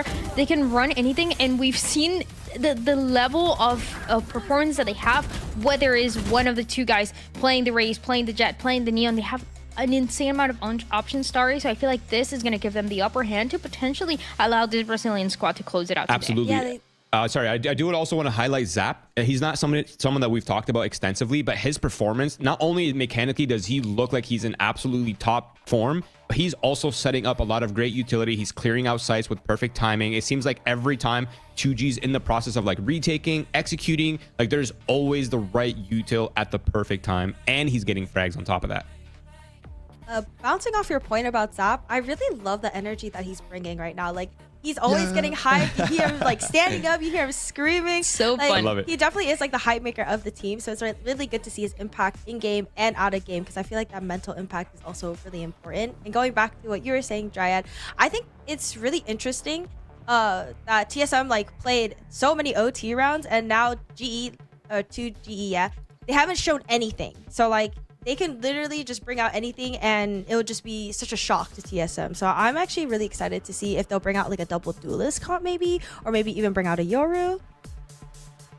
It could be. They have so many different options, especially on this map. This is a map that since the beginning, we've seen a lot of teams opting for different duelists, different compositions, and all of them are pretty viable. So that's why it gives the opportunity for this side of 2 game to play whatever they want. And the reason why I think is going to be a strength, Roy, is because we've seen TSM, although they're able to close a couple of these maps, so many of them have gone the distance. And so it's like a difficulty to adapt and close out these maps. Yeah, I mean, it really just feels like the level of competition is just at top notch right now. Like the room for error is tiny. Every player is popping off. Everyone's kind of feeling themselves. They're feeling incredibly confident. But I do believe we have the agents ready, so we can go ahead and see what 2G's cooking, and then we can kind of talk about what the kind of the philosophy is going into it. Yeah, let's check out this agent select, find out what 2 game is doing. Okay, it's looking pretty. Yeah, it's looking pretty standard. We were talking about the Yoru. I was thinking double duelist. I was thinking many different things, but it's looking pretty standard, Roy. Yeah, I'm a big fan of the DRX comp. This is the old Ascent meta, right? We kind of we brought it along to Abyss, and now it works incredibly. Is this Ascent? It does feel like it almost plays identical to it too, where like you have a lot of versatility in mid, whether you want to use the KO knife or the Sova util to clear, and also when it comes time to like hit the sites, which this map is really big on, like just slamming B, slamming A. This composition that 2G has is great for that as well. And I'm keeping my eyes on TSM. We've seen all those maps or all those matches go the distance from them. Can they close it out, or is it going to be the Brazilian squad on top once again? Let's find out with your casters, Uber and Wyatt. Huge boost there in the confidence of a 2-game esports coming out of Icebox, and it was a close affair at 13-11. Floating Abyss in this pick and ban, and like the desk mentioned, Wyatt, is one we've never seen from 2 games. So hey, let's just copy paste that Ascent comp over one of the comps that we saw from teams just as they were really exploring this map. Yeah, the agents within the Ascent comp are very effective here. I mean, what you can cover with the 0 point, for instance, on the B site is really good. Silence, though. Action fast and furious, finds the first damage onto Sim as well, down to half HP as he plants a spike over on that cliff side. So you can get that passive spam onto it. From back towards B main, playing around Killer GMB on the lurk, but gets double faced, shot down, 5 versus 3. A lot of work for TSM to do. Yeah, well, even with that Viper wall in play, 2G have been able to get theirs pretty comfortably on the B side. That first pick that opened it up, TSM now find themselves with 2, and Sim's already forced off the line by the paranoia. Beautiful. Everyone rushes over towards that coastline and deal handily with the last 2 TSM players. Flawless. Yeah, Silence plays that situation. It's simple, but he plays it perfect, right? Just finds that first kill, immediately dashes off. They begin to play that 5 versus 4 where, they still control a solid amount of the B site right here on the box. They retain that entire half, make it easy to pull out of heaven. Nicely done. Good start for 2G, who are definitely the hype team that we have at the event. The excitement already there. These guys winning their first pistol. They have gotten ecoed already, second round in this series, so it's dangerous. All the players in this server are looking crispy as far as the aim, if we're being totally honest, so anything is possible here. And it's a force from TSM. They have Sim with a Guardian full armor. What a risk to take straight away. So unorthodox. They're really going for it here. Cage trigger. Cyber Cage for prize. He's going to allow him to nestled in between the pillar and the container itself here. Find this little off angle. It's a deadly one indeed, but he can't deal with 7. Up close with the stinger. standard plant location, excuse me, for TSM. They'll fall back. Sim can make use of this Guardian here at extreme range. The Spike just going to check and make sure. See if anyone's been left behind. And yes, 7 caught out. This position where the 0 point is very effective. And now Silence one shot onto the weak Sim with the Outlaw. 7 wanted to go for it. Looked like an Astrostar set up to maybe set up some kind of util there for TSM to help 7 out. But definitely felt like he was left on an island either way. And his force up for TSM has gone horrendously. GMD experiencing some serious frustration at the end there. Had some kind of issue where he couldn't fire, clearly, and was not happy about that. So a little insult to injury dealt to TSM early on of this. The last time we saw them, they did get the win, but it was in scrappy fashion. Just an all-out brawl. The definition of mud Valorant against RETA. A casual 36 rounds they played against the never-ending game. Yeah, that one really went the distance. Sim went absolutely bonkers in that game to save them. But he's been, over the course of this whole series, he's been excellent. 7 came alive, ended up with 20 frags at the end of Icebox as well. It still wasn't enough. That's definitely going to be starting to compound with TSM's other frustrations. Poise again keeps a respectful distance, but 2G check a little bit deeper with that 0 point. And after being pulled over here, they want to actually fight this, but Silence, 2 in the chamber, 2 kills, too easy. Yeah, just send them packing. Quite a few light armors on the side of TSM here, as LZ does hear that audio cue of GMD taking the leap across. He managed to get here towards Tower, but Silence is waiting for him. 5-0 for the Jet player. So far, absolutely unstoppable. And once again, TSM find themselves in the unenviable position of being down to 1 player. Proto versus the world. God, man. Yeah, it is a Proto with the trusty Sheriff. He is so good with it. It's going to take more than just good, though, to save that kind of round. TSM falling behind by 3 here. Economy a little bit weird just because of that sort of early force. Even that round, the buy-up resembled their round 2. But Stinger Guardian in the mix, a little awkward. That was a massive risk to take on round 2. So bold from them. Doesn't pay off. Finally, they're going to get a full buy, though, into the game. The economy is looking so strong early here, though, for the Brazilian side on defense. Poise is susceptible to a single shot from the Outlaw, but at least at the moment will be nowhere near the sight line of Silence, so not a worry for TSM just yet. The full buy for TSM is delayed by a full round. Look at this from 2G. They have just walked all the way down mid. When this B-hit comes in, they're going to get just destroyed by the rope. I mean, LZ perhaps getting a little greedy on that swing, but they don't expect Spike. He gets his. No reason to keep fighting this. He can just back off. TSM are so scared now. They know they're encircled. Damage from Silence. 1 tag onto Sim. So weak at 30 HP. TSM feel pressure. They have to get to the site, but how can they do so safely? They can't. I mean, they feel pressed. They're on a timer because they think there's a player that's threatening to wrap behind them, and they're not wrong. So they walk straight into a trip and straight into the wood chipper. That is the 4th round for 2G, and that was the gun round for TSM. Smashed to pieces.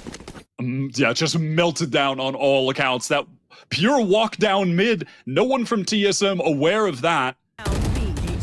And not aware that there were going to be 2 players. They thought it was just LZ, but that was not the case. Spike with that second little delayed peek, caught 2 completely off guard. The trash continues to be talked from the opposite side of the stage to TSM as they take the tack pause.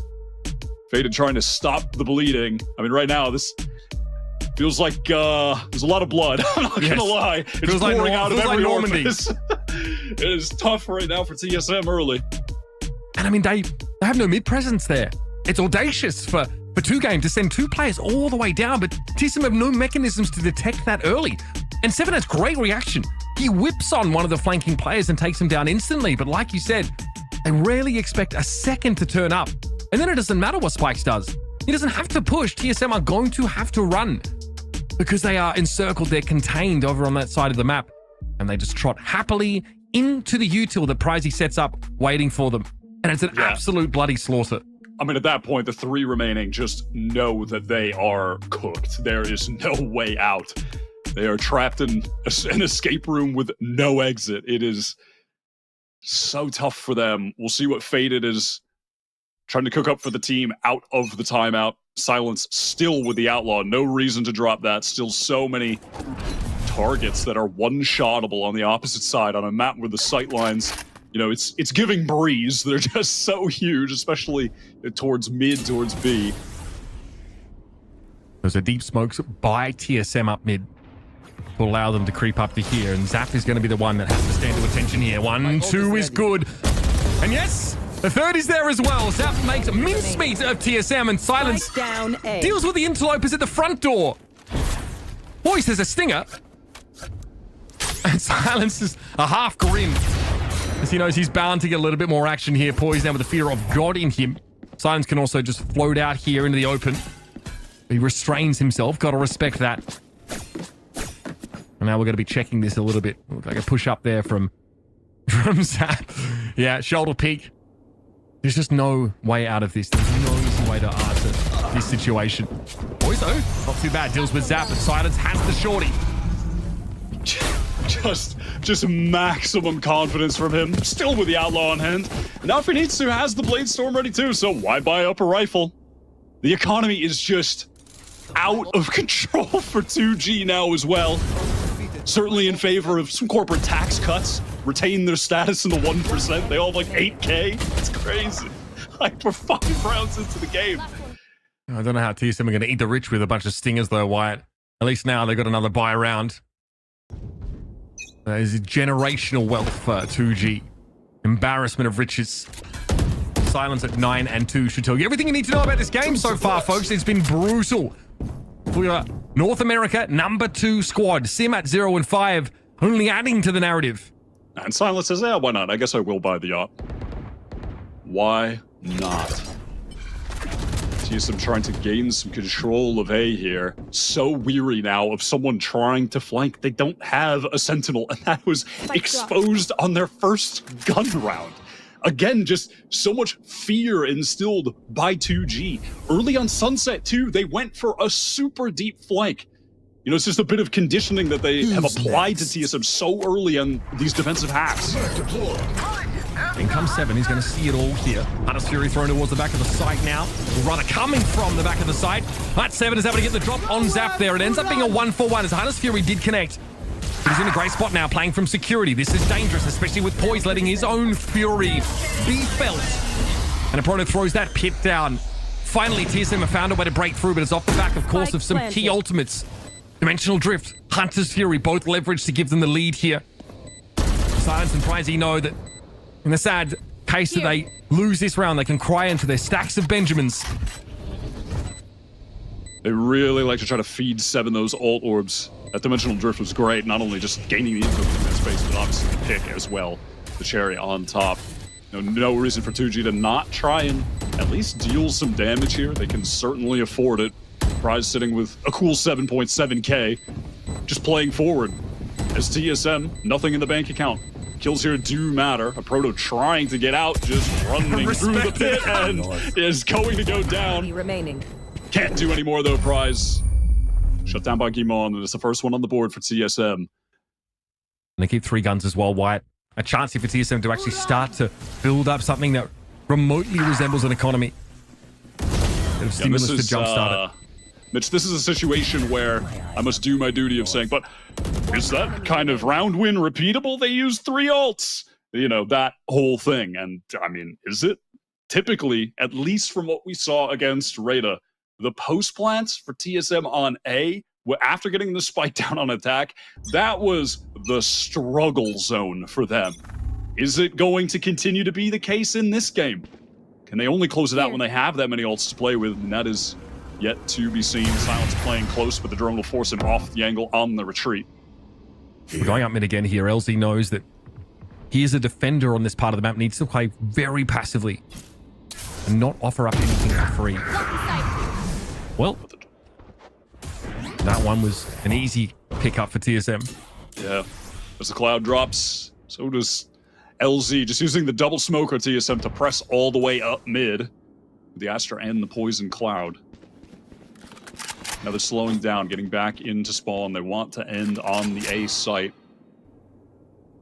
Cypher setup will be tough for them to deal with. Poise has some shock darts, so could be able to break that initial trip close. It's triggered. Prize, you could never really leave this site, not with the Viper lurk wall in play. So Decoy eats the trip. That was the real deal, though. The genuine article, and 7 is absolutely flattened. Dimon wants to try and move up pretty quickly, already getting in position. Poise moves up on the side as well. 30 seconds left. Silence. Bladestorm available here, and also an operator to work with, but playing from security. It's a little confined, it's a little awkward, and Zap is already trying to inch forward here. Poise should have his off angle pretty comfortably, but Spikes has just turned his attention that way. And no one is looking where they need to be here for 2G. Silence has to get out here. Has an operator in hand, would like to maintain it for as long as he can. No idea where that came from. That might have been Yeah, what was from that? Tower. It's GMT on the run, but nowhere to go. TSM on the hunt. A second one on the board now. Off. Just a straight up hit where they lost the first man, but you could see the indecision from the two anchors of 2G. With Prize continuing to fight forward, but Zap on the retreat. After that moment, after that first kill. And so Prize was just left alone, getting pressed from multiple TSM players, scaling forward. Hung out to dry. The issue is that all of Prize's util was set up on A. So they don't have a Cypher cam in lieu of LZ, who got picked up in mid at the start of the round. So they don't know where to put themselves. And the Viper wall only makes things worse over at A. It means that there's no way Pricey himself is going to go and check, even if he had traps set up on A. So 2G, they do have a trap set up over in A main right now. Just Spike playing off the contact of the cam. LZ with the paranoia ready to go. It doesn't seem like 7 is going to go for too much of an adventure into that side of the map, though. Just containing while the rest of the team apply a little pressure mid. Star down from GMD towards the top. If you look at the mini-map, well, he contains over towards B. So just trying to gain some info across the board are TSM before they work into the hit. Sim just praying someone peeks down that long sight line, but not going to happen. Might have a little op battle here on B. Why'd you fight it? Silence needs that insta-kill and then the fall off the site. This wall is going to necessitate it. Oh, he thought about it. Just for a brief moment, but thought better. That internal canine telling him to go for yet another swing, but no way you're posting up on the other side of that wall. Shock here. Gives Sim a bit of a tickle, but in general, TSM are well positioned now in this post plant thanks to the Cosmic Divide. And of course, that smoke down mid for GMD was pretty pivotal. Left Zap blind to any of the movements coming out from TSM. Sim nearsighted here, but wants to still step up and take the fight. Tries to find the off angle, misses it. Oh, that hurts so much. Pricey able to overrun him now. The fight's at coast. But Proto at least is able to trade things back here, but it's getting awkward now. What a great little pop for 2G, walking off the B site, shutting down the post plant setup. Even in such an awkward round, they are brimming with confidence. Yeah, that was great utility, picture perfect retake. That dark cover placed by LZ on the left side, that little bridge area, and then the pop flash through from Spike is perfect. Well, LZ applies pressure over on B Danger. Really nicely done. That is how you retake a massive round. The B site on Abyss. That is Solo Jet at the B side who misses the first shot. You have 3 players stacked over at A. Somehow you're able to rotate and then put that little set play together where you push off the side with all of your util. This 2G team are the real deal. Take flight. Absolutely are. And once again, they didn't get a chance to show it off on the prior round. So, hey, let's just run this same A main trap setup. Leave Silence to op over at B. This is a rinse and repeat of the last one. A TSM trying to find success with one of the only successful rounds they had. Repeating it. It was this deep walk up mid, but look at the adaptation from Prize. Has the tripwire ready to go. This is the point on the prior round where TSM crossed it and found the opening onto LZ. And this leave of mid is so intentional. You can see Zap playing well back towards that A side of the map. Trapwire is cleared here. And look at how this starts to draw some movement across the map. I mean, look at Silence now. He was locked in on B main, but has to give it up fully. So, you know, as far as 2G know, players from TSM could be creeping towards the site over on B. Silence is feeling the pressure of that. Doesn't know where to post up. This is an interesting round to see how the flow of information can affect positioning. TSM are making a deeper push though as well. Zap's about to have his hands all full. And it's going to be 7 that deals with him. In towards security now, that's where Sim is headed. In a great spot to put pressure down on Pricey. Gimon's trying to make his way on in, but some of those traps are being set off. And the defenders are holding here. 2 versus 2. Silence now, quickly, getting his way into tower. Plant has to happen awful soon. The Proto is going to ensure that. And Poise creates a bit of space there behind that cyber cage of the defenders. It's Silence, though, getting involved. And that's up to a Proto in that 1 versus 2. He's got into a pretty nice position. Opportunity. Wins the first duel, all on Silence. What? Silence jumps for that. And a Proto is easily able to punish it. What a comeback for TSM. That's a hard fought round. And man, they really worked on it. That presence up mid, the slow push-pull, the wrap around. This round had it all for the attackers. LZ just biding his time at the rope as well. TSM were just not suspecting that there would be so many players still entrenched in the site at that point. That stack was there from 2G because of the trap setup they were going for. And they tried to force that trap setup to work way too hard. Spike was really getting greedy in main, trying to press forward, capitalize off the paranoia, then caught with the flash in his hand. It all crumbles. TSM going towards B, towards the op. Silence on the angle, not able to get any damage through the wall, but that was damn close. That is a really scary spot. You constantly see defenders try and get into that little nook. An angle is really hard to combat against for attackers. And despite how rich 2G were at one point, their economy could be cracked here. And you can see TSM working towards the dimensional drift. Around the world, 7 has gotten both orbs to have it activated. Going to go into the site, find that info, try and force 2G out. Smokes in security and in tower. There's no chance for 2G to see any of this action. They can't really do anything early. Spike's eventually brought down, though, inside that null command. That's still going to be a factor that TSM have to contend with. Sim, no one's looking for LZ here, but God, he flushed the shot. It's messy. Silence can't make the flick happen, an unlikely one in any case. Player standing. And eventually, it's going to be up to Pricey now. This is 2G's economy teetering on the edge of oblivion. It was so healthy not a few rounds ago, but TSM, tooth and claw, have been able to get back into this game. And Pricey thinks better of it. He knows this operator is much better suited. Used in the next round. Yeah, going to try to allow their star duelist Silence to be the hero with it. To win this next round where they're going to have a terrible buy around the op. Whatever little they can get, ensuring a full for the next. And TSM just playing to the ults as a win con works perfectly. As the 2G firepower is starting to weaken just a bit. LZ easily could have gone 1 for 1. But just whiffed hard in that situation on GMZ, who is just slowly walking forward.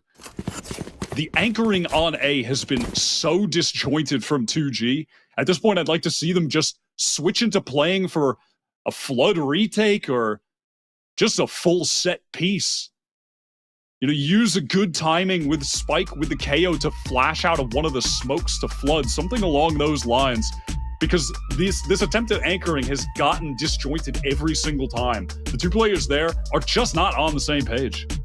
And look, the null command there by Spikes is fine, but it does nothing to stop the fact that the site's already smoked out and you really have to fight inside of it.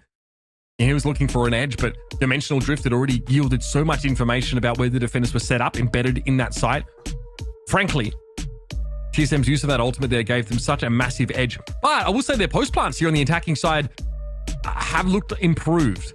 They're able to look a lot more decisive on these hits, and yeah, I mean, now they're really leveraging those Yoru ultimates to get into security or spot out some of those players. If you recall the first Yoru ultimate from 7 here on your screen, caught out Zap trying to use a Hunter's Fury. That was a huge little turnaround, and then Poise had one of his own to sort of even the odds. And you said, is this round repeatable without all these ultimates? We've seen TSM make it happen 3 more times since then. Yeah, they really have been exploiting this weak A defense from 2G, who need to address that coming out of the timeout. At one point in time, it looked like they were going to run away with this game 5 rounds in a row. TSM went for that risky 4-spy on round 2. Completely fell apart. And now they're right back in the game. 2G out of the timeout. Triple push down mid. Oh my god, Silence. walking forward here. Oh my god, he even damages 7. That was a collat.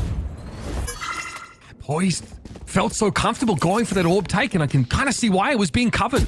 Silence did not care. But the start of the round as well, there's a small thing. It's a recon ping on towards a proto, getting spotted out by 2G. Who, after a pretty rough couple of rounds, have only been able to afford a couple of those Sheriff's Guardian to play around this operator. So far, they made it work beautifully. The amount of damage that Silence got with that one shot. It's an echo that'll be felt through generations. In the bones of TSM on a cold day. They're going to hear that. Be faster. And it's going to be Simlo dominating from that top side of the B side. This will allow for the plant here, and Spike and Silence have to put this together with a Viper's Pit to contend with on top. That was just the superior weaponry coming out on top, fighting. Where TSM flash goes through from Spike, drops down, but doesn't know where to look. Gets the first 7, was so weak still. Just 3 HP, a stray bullet would have taken him out, and now Silence just has to save after going for a massive risk early with that swing into main with 37 HP after getting spammed through the wall. Gets a pick, brings 7 to 3, but they can't close it out. They exploited the lack of Sentinel on TSM again, by the way, with that push down mid, and LZ getting the shot from rope into B main. Same as a prior round. But this time, it just falls to pieces, Last round before crumbles, due to the lack of good weapons during the fight on B. That hurts. That really hurts for 2G. Now 3 rounds in a row that have been snatched up by TSM. See some of these moments with this. That's the raw audacity. It's not even clear what 7 was really doing there. Simlo's able to get up here on towards tower, B side. Big moment there. Spike, it's just awkward. I mean, you jump into a Viper's Pit like that, you probably should be expecting it to be very messy. Here we go, though, round number 12. Last one of this half. TSM looking to equalize with their last attacking round. 3 players stacked up around this Viper wall. Spike left in spawn, so very much a default look for TSM. Oh, that drone, I think, just did see Silence at the very end there. Must have. TSM say, no, thank you. They are ready to dodge this bot player, head towards B, where, you know, part of this default, Gimon is just containing on that side of the map. Listen, they're definitely going to feel the fear of someone walking down mid, trying to shoot them from rope. But here comes the execute, gate crash coming in, Cam for a little bit of info, but this should just be a retake situation. But a river crossing before the star went down, the smoke was popped. Just a small mistake that could be very costly for TSM. Losing that player there just to perhaps inattention. Who's next? A lack of cohesion either way. It's not timing's great. on the util just a little bit off. Nowhere to run! Right, well, this is going to get checked here by 7. Hunter's Fury now to try and capitalize on that information. Poised sends it off. They can't find anything ultimately. Zap and Gimon both get traded out here. No Astra. In that post-plant scenario when Silence just turns up, plants his feet and says, I'm here to stay, baby. 7 rounds on the defensive side for 2G. And a great retake. Yeah, I mean, I think that was LZ using his ultimate to teleport behind. I mean, I'm trying to look at the map right now. Yeah, he used the teleport to get into B heaven and got a 3K while the team pressed forward. What a great on-the-fly decision. Bold, and it works out. Again, I thought 2G were about to run away with this third map. TSM made a hell of a go at it after being down 5-0 to start this off. How do you feel about their chances here defending? Obviously, with a lack of Sentinel, so the mid part of the map is still going to be as much of an issue for them as it was on the attack side. Yeah, that will be a very tough area to control. You know, if we see the 2-game side trying to press up there, though it is easier for TSM when they're running the Viper as well. Getting that additional cloud so you can cut off both the angles does make a really big difference. You don't want to waste all of your smokes just to do that necessarily. Spirits are high on the side of 2G, and you can't really blame them after the way those last couple of rounds ago. The fact that you can get away with that Omen TP right into the backline midway through that hard execute and find 3 kills off of it. Absolutely stunning stuff. TSM fighting hard for it, though. Again, that string of 3 attack side rounds that they were able to put together, multiple of them with the help of like 1 or 2 ultimates. The dimensional drifts were pretty big. In that last round, we just saw it used by 7, his third ult of the half, to try and set up the Hunter's Fury for Poised, but even with that information, Poised can't find any big kills off of it. And eventually TSM just run out of gas trying to hit that site. So it's going to have to be a defense with a great start here in the pistol for TSM. That really gets them rolling. And we're going to be looking again for some of these aggressive pops. We've seen it from Seven and Sim off of the A site on occasion early in the round. Sim sort of going, sort of around the pillar, off the edge, floating there, trying to back Seven up a little bit. They've got to turn this double duelist into a tour de force on this defense side. And you've definitely got to be a bit impressed here with the mental fortitude of this 2G team and just how positive they're staying, how all the players seem, excited, pretty hyped up. This is the biggest event that these guys have ever played. They've only played regionally challengers in Brazil against a TSM team with a bunch of players that have been competing at a pretty high level for so long. We've never seen them on this map either. They've never been tested in an official on Abyss. And 2G look like they've got it well in hand. This is the first map in the series where Sim has not had a lights-out performance. 6 for 11 right now. And obviously, we talked about the prior Abyss game from them against RETA, where he dropped 38. Maybe he can come to life here when TSM need him most. Mid is swarming with 2G players right now. They are absolutely taking liberties here. Gimond! Okay. Slow half for him. Gets his 4th kill. And it spikes and runs headlong into that ghost. Unfortunately, Gimond not long for this world. Eventually going to be overwhelmed by a couple of extra players now. There's going to be pressure coming in from tower. And LZ drops before a Proto can scuttle back to security and safety. Now it's up to Sim. Yeah, and it's LZ on that late flank, finding a 3K. The hero of the final round of the first half. Continuing the momentum into this second. Sim. Nice drop onto the rope, doesn't make any sound. Dash available, can take this first duel. Pure 1v1 against LZ, but he is just stepping up for the Brazilian side. 4K on the round.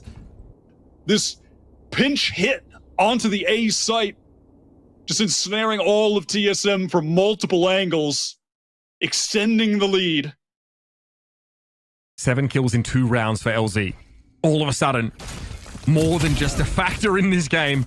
Gimond is set up to receive this push, but again, this rampant mid-control for 2Game, they can sort of turn that in any direction. TSM definitely had to be thinking about how they control it, and we foreshadowed it a little bit by asking how they're supposed to lock it down without a sentinel. This time they're going to have poised set up to keep an eye on things. Yeah, it is. Just again, yeah, we are harping on it, but that exploitation of the lack of sentinel has been a key to 2G round wins.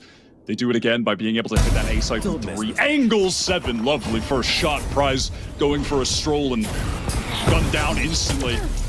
And now it's the TSM stack on B. If 2G go a little too fast here, they might get eco damage through as well. Surely 2G can get some information about the density of players here before they choose to fully commit. What a scary prospect that'd be. LZ and Silence took some damage there through the smokes at the start of the round. A defensive Viper wall. Looks very much like the one we see on the B side of Bind. Just going to cover those roots. Push all the way out of A, allowing this stack to take place. Proto wants to swing. It's got to be Gimond though. Able to find Spike at the very least, but Zapdown getting involved with the Outlaw. The timing for Sim, the wraparound. He eventually completes that second as well. Oh, you just hate to see those, Sim. 30 seconds left. Little bro ain't getting back up. That's fine. Still a 1 versus 3 outside of the fact. Tim is saying, hey, can you guys get the round done now while I'm yeah, can you guys can we kill Zap, please? Can we hurry up and kill Zap? Don't die. All right. Okay. Anybody? He's still drifting. He survived. Sim? He's good. Yeah, he made it. I love that. He made it. That is just so silly. Down B. That is 7 getting so much presence on the A side, picking off Prize, who is going to regret not having just contained that side of the map. TSM go for a gamble stack, and they have no reason to place those chips anywhere but the B site. 7 got all the information. As he just walked in the end. I'm not sure what he felt was implied about 7's position over on A, considering Yoro is the agent that can just instantly rotate with that gate crash. He's doing that right now. Speed from 2G in deep. They've gotten the site completely. TSM acquiesce. The spike is going down. 5 versus 5 retakes. Superior util, superior weapons. TSM should be able to clean this up with ease. Surely we don't get the back-to-back eco. No, this has got to be a pretty standard retake here for TSM, and so far, so good. Sim finds a safe shot there over towards Tower. Completes on that comfortably. Pricey's forced to move up here. We'll find the one, but eventually has to fall to the snake bite, and that'll be that. One gun drop there for TSM, but they convert nicely there on that eco round, despite 2G's fast play into A. Yeah, minimal damage done. TSM do have some fantastic retake utility with this comp. Having those Yoru flashes available to get back in, while Sim can create space, dash into the cloud burst. A lot of great utility as far as that aspect of the game goes, but with the plant down for 2 game, they're going to have a very strong buy here. All heavy armors, save for one player, all the utility they need. And the question is, how are they going to look to make use of mid on a round like this? Someone like Pricey, of course, playing a sort of a loose end for 2G is unlikely to give his life up so cheaply as he did last time. So it is a mid to A look here.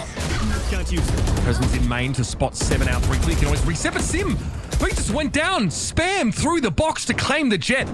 Not a great foot to put forward here for TSM at the start of the round. The Aldrone's going to confirm 7 spot as well. He decoys out. That's ignored entirely, and the flash is beautiful.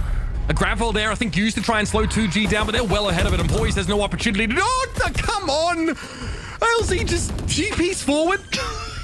I mean, that is just a little bit too That's an Omen ult. silly. I mean, yeah, theoretically you have time to stop the Omen from TPing on you like that, but clearly Poise is overloaded, the mental bandwidth taxed, looking elsewhere.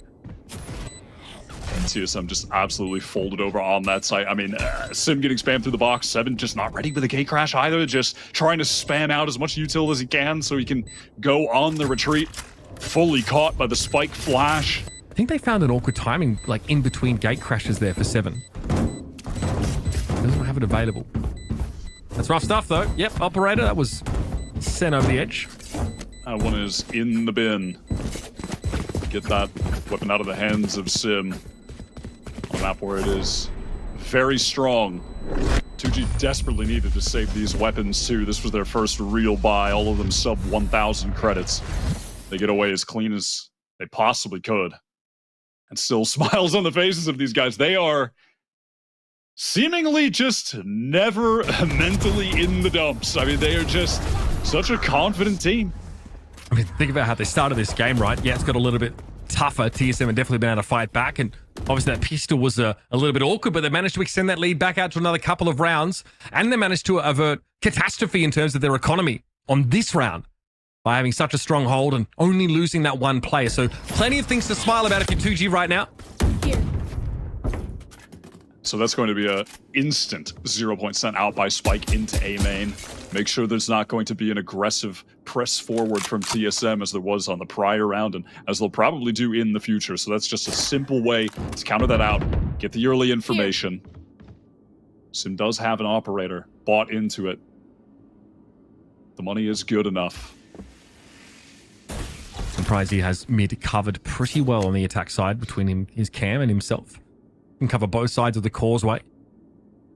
And Sim hoping that this is the best spot for him to be with this operator. Very good deterrent for anybody for 2G trying to come up and test this. And the Aldrone spots 2 TSM players walking back into security. They are giving the site. They do know that Sim can reinforce them there from tower if he makes his way out of mid. They want to come back in, but GMT, he's out in the open in astral form. I don't know about that. The timing, they're just not ready for 2G to be so far forward. I don't know if they're ready for Gimon to join them in the fight. That is a massive error. A little bit of a fundamental issue there for TSM. Look at that money, Wyatt. They still can cobble a buy together, but this was about as close to a must-win round as you get. And Sim just basically spent his whole round looking at a mid that was never populated by 2G players. Oh yeah, the defender's just dissociating, just going blank in that moment, trying to slow walk back in. Just completely, I don't want to say unaware, but just not respecting the timing that 2G could have caught there. Very odd. Dismantled with ease, and that shouldn't have been the case.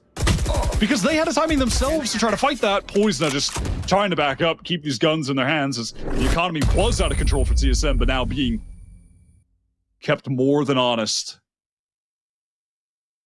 And again, in the last 2 rounds, that's just 1 gun loss for 2G as well. Silence, the only one going down here. Yeah, I mean, in that round, they're sitting on 3.5K, some of them. So they are very, very comfortable. For TSM, it's been their classic brand of scrappy Valorant mixed in with just a moment of blankness there. With that 3-player stack up. I mean, they're ready to fight there on that site. Are they caught between the ideas of giving it up and fighting back in, or are they just not aware of how far forward 2G are? I mean, that's something they desperately would want to discuss, but it's going to have to wait until after the game. Attack pause here. So they have a chance at least to collect themselves for the coming rounds, but that lead is stretched now out to 3 again. This is a great time for Attack Pause to come out from Faded. He really has chosen these timings nicely. I am impressed with the coaching from him in this series. I think he's been doing a really great job for a coach that frankly just didn't know much about coming into this year working with TSM. A team that has improved as the years gone on. A team that people didn't even think would be at this tournament have already got a win here. They're 1-1 in the standings. You need to be top 4 to make it through the group stage into the playoffs.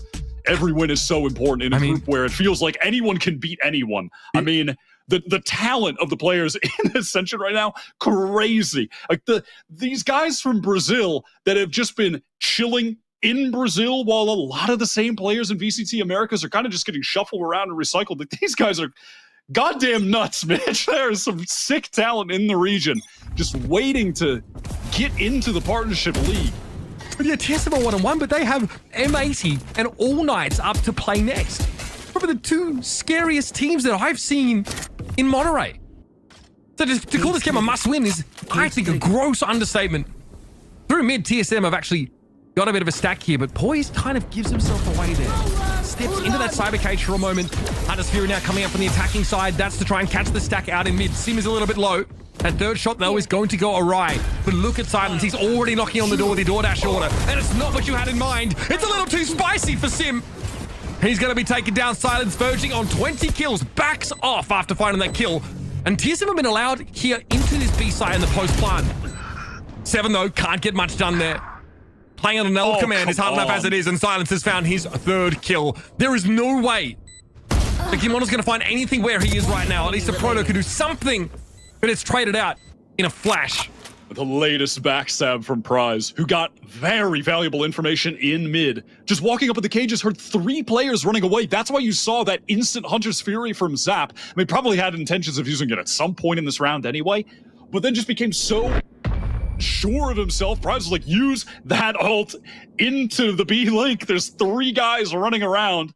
They get into the site because of that, and Silence, again, is just lighting the server ablaze. Like, how does he get that Jiggle Peak 2nd kill? And the 3rd swinging out the opposite side of backside. It's just, come on, man. This guy is ridiculous. And that dimensional drift for TSM never really gets them any real information. They do eventually get out onto the site because 2G opt to give it up. They just space out. They still have null command active, so for TSM to make a real retake happen with util is virtually impossible. And now it's a 4-round lead. TSM, they are breaking the piggy bank, bringing those pennies together and getting themselves a buy that's a little ugly. Couple Guardians in there. Full armor for everyone but 7 at least. And that's one of the times in the timeout that the intended play that was called out by Fade and Poise didn't work. We've seen TSM do this before, and 2G are ready. They tried that against RETA multiple times. Shut down immediately. I mean, who can stop this guy, man? He is inhuman. He's 23 for 10. Just clearing Sim out of the server right now. And time for the 2-man save. What is this, 10 rounds in a row? These guys are just saving in misery. Oh my man, I mean, there's a full flash there. I mean, all of 2G are hit, by that shard coming out from 7. And Sim, unfortunately, is not able to connect. The flash dissipates and everybody looks at him. That's TSM taking a gambit. It's a Hail Mary in terms of this game, Wyatt. In the background, Silence adds yet another one. Not overly notable because that's just kind of what he does at this point. Make it 4. And a black light flawless for 2G.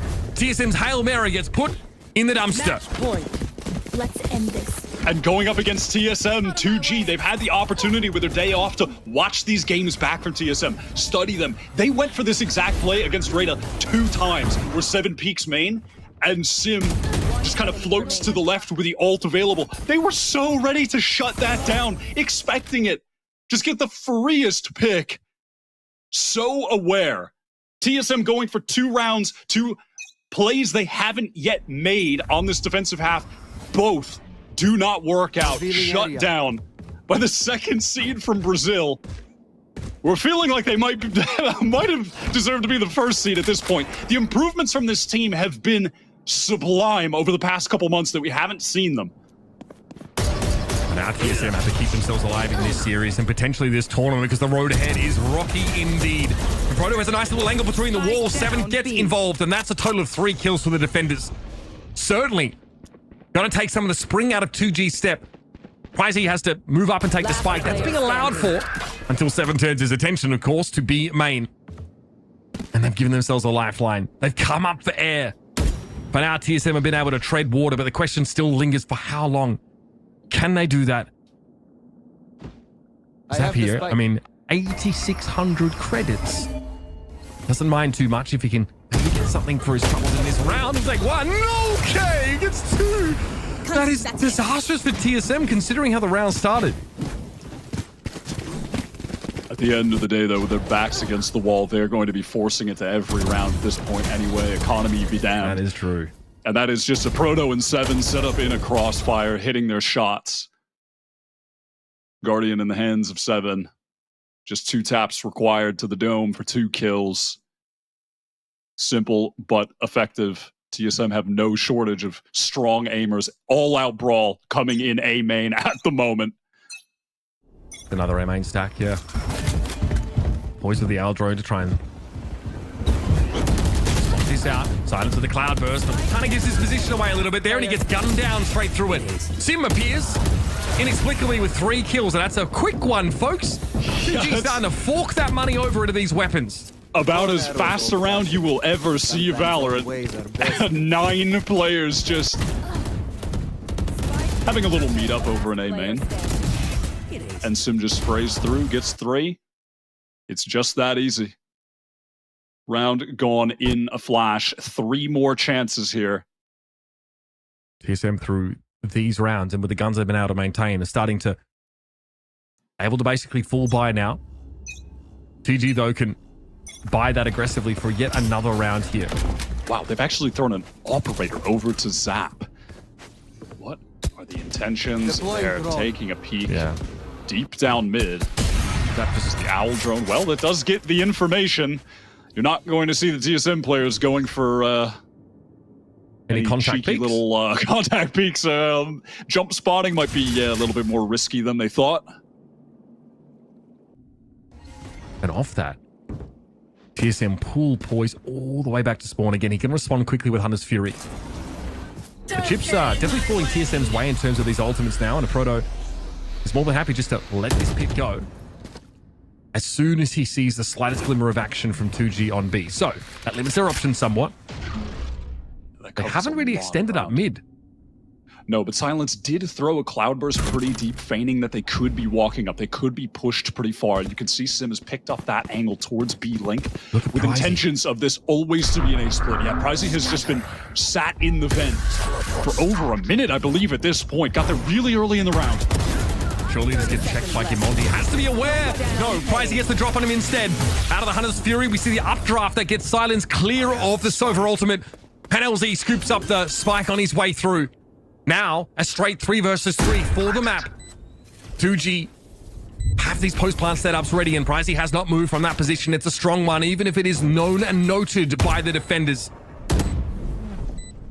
Recon cleared. Paranoia now slows things up.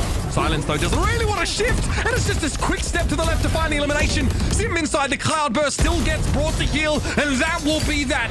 TSM have been vanquished by the number 2 seed from Brazil, and now Zap has got every reason to talk his talk. I mean, he's going, I mean, this is out of control. This guy's hilarious, man.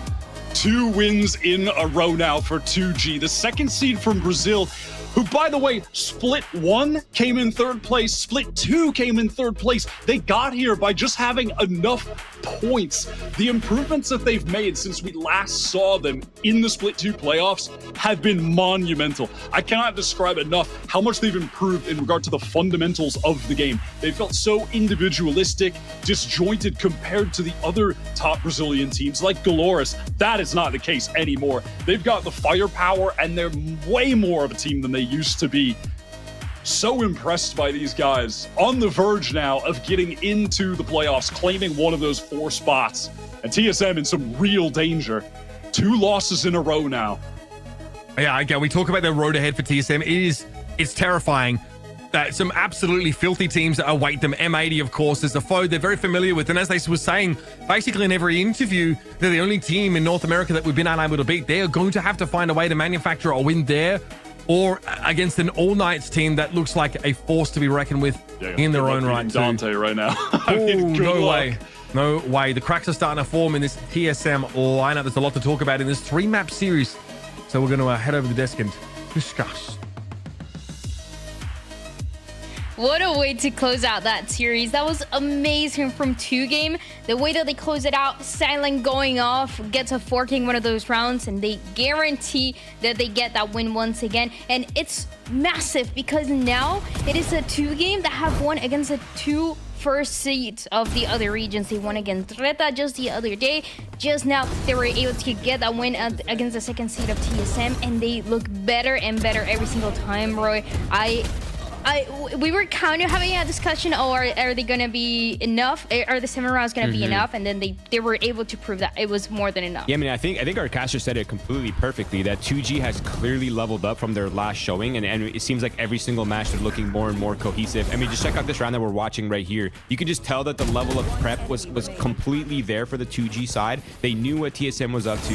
They had done their homework. They had almost responses to almost everything that TSM put. And even though TSM had great ideas, it just really felt like it just came down to like the small nitty-gritty details.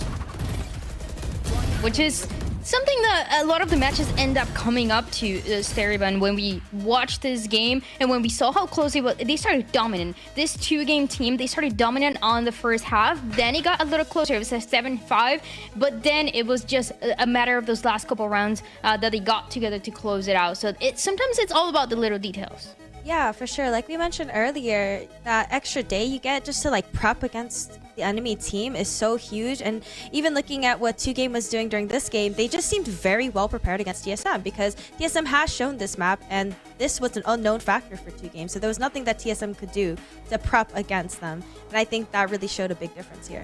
Yeah, and I think, I mean, you can prep as much as you want, but in the end of the day, you still have to show up. And it really does feel like 2G has those players that are consistently performing. I mean, look at Silence, 28 and 12, 7 first kills. I mean, they completely lapsed TSM when it came down to the first kills, first deaths ratios. So, I mean, clearly, whatever 2G is cooking, it is obviously working.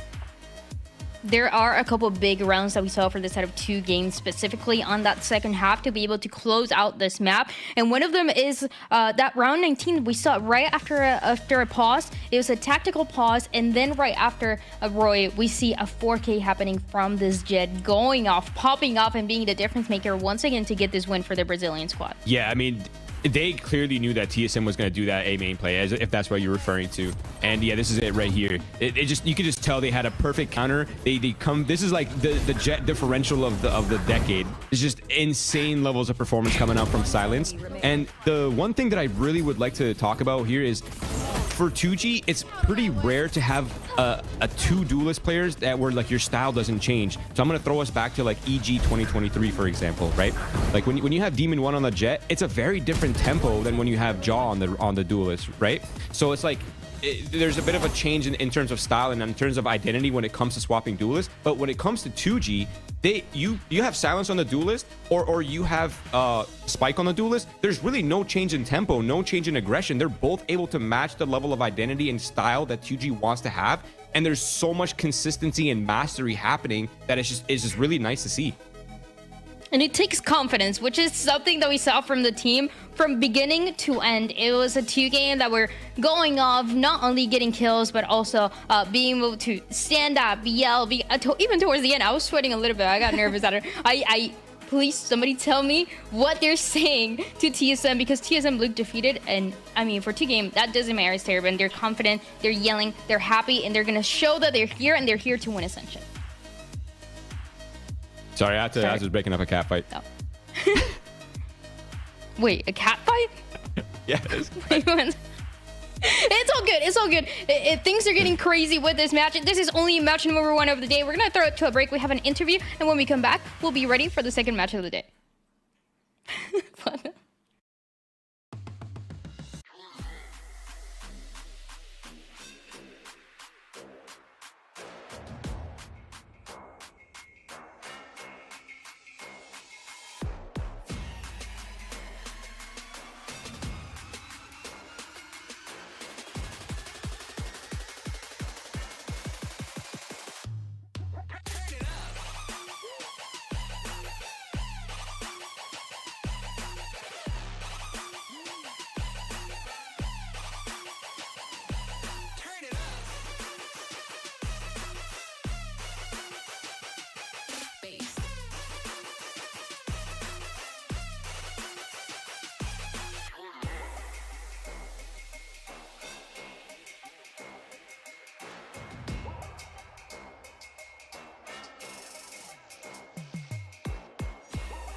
Enemy remaining.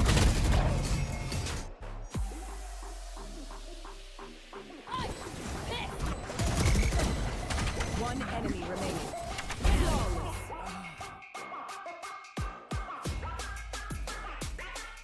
Screen down. One enemy remaining.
Remaining.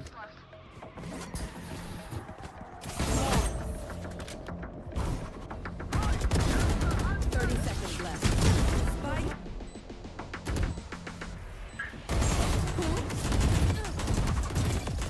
One enemy remaining.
Hey guys, how you doing? I'm Valina. I'm here with Sap. He just won his match against TSM. The first question that I want to ask him, of course, is how is he feeling right now and how was the match for him? Como que você está se sentindo agora e como foi a partida para vocês? Cara, eu tô muito feliz, é uma sensação de que o nosso trabalho tá dando certo, mas ao mesmo tempo mantendo o pé no chão, porque a gente sabe que tem muito jogo pela frente. Mas é isso, a gente tá mostrando nosso serviço e mostrando pelo que a gente veio. I'm really happy. We are all very happy. We're just keeping our feet on the ground, really playing our game. And yeah, that's it. The second question that I want to ask him is that the next game they're going to play against All Knights, I want to know what do they think about that team and if they are already preparing for playing against that team. Então, seu próximo jogo contra All Knights, o que você acha de All Knights e também como que vocês estão se preparando para o jogo? Cara, a All Knights é um time que a gente enfrentou bastante nas screens do Brasil. É um time que evoluiu durante o ano no campeonato deles. Eu acho que vai ser um jogo muito bom. Tenho amigos lá dentro, tenho muito carinho pelos meninos. E acho que vai ser um jogão e o time que estiver mais preparado vai ganhar. Espero que seja a gente. I care a lot of them. They are my friends too. I have friends inside All Knights. We have already practiced against them, screams, so we know a little bit how they play, but yeah, we are really prepared for this match. The last question that I want to ask him, we saw him screaming and literally being up here throughout the whole game. How does he manage to do that being an IGL and also like screaming and being up here? Então, você é o IGL do time, você tá o tempo inteiro gritando. Como que você consegue fazer isso também sendo IGL? Tipo, o que tá passando na sua cabeça? Cara, eu acho que eu tenho que ser o jogador que meu time precisa. Eu acho que meu time precisa que eu faça isso, pra gente se soltar um pouco mais. Mas eu costumo falar que eu sou duas pessoas. Uma quando eu tô lá em cima gritando e quando eu sento eu já sou outra pessoa. Então, é basicamente isso. É isso aí mesmo. My team really needs that, so I do that for my team. I have like a double personality that it's on stage and out of stage. So yeah, that's it. Muito obrigada. Obrigado. And we're going back with the live stream. Thank you.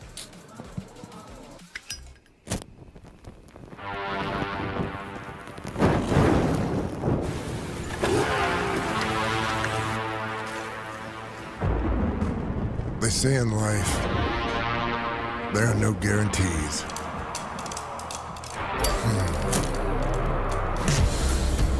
They say a lot of stuff like that. Slow it down. Play it safe. Hedge your bets.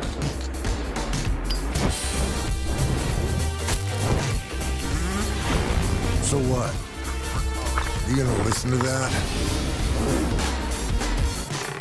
You gonna stop because they can't guarantee you'll pull this off? No guarantee you'll win? No guarantee everything's gonna be fine?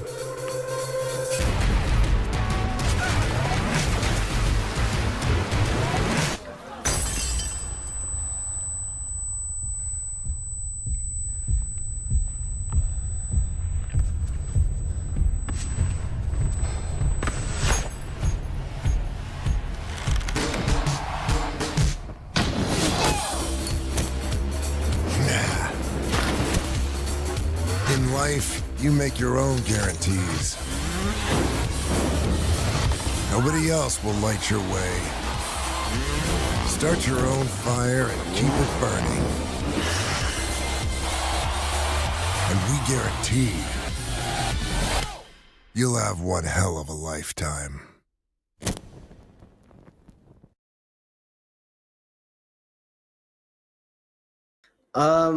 I don't know. I know how to like move my ears, and that's always that has always freaked out people. So I can.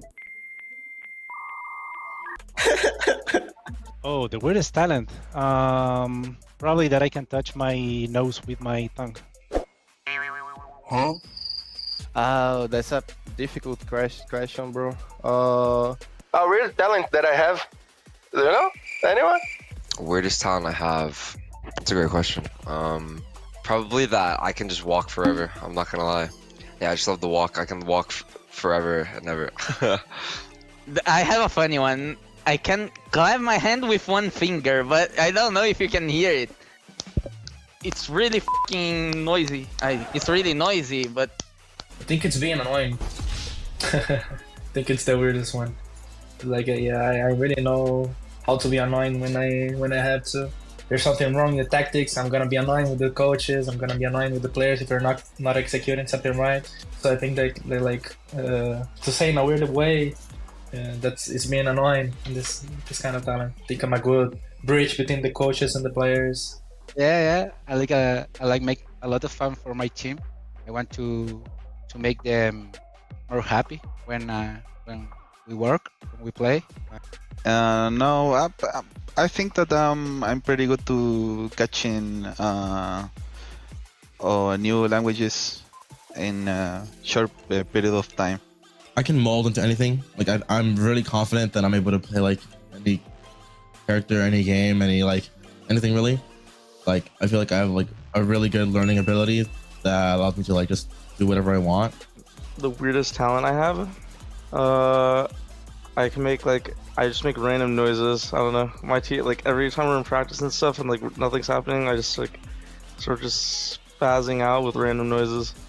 I don't know, man. I don't really do anything weird. I'm just trying to think. Weird talent? I'm pretty good at everything I do, but I don't really know what's like a weird thing that I do.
Más que nada vimos rápido los errores que cometimos como dentro del juego, pero sabíamos que no era nada muy importante porque fue más un tema de mentalidad, que entramos un poco como con miedo, duda, temor al futuro, cosas así, ansiedad.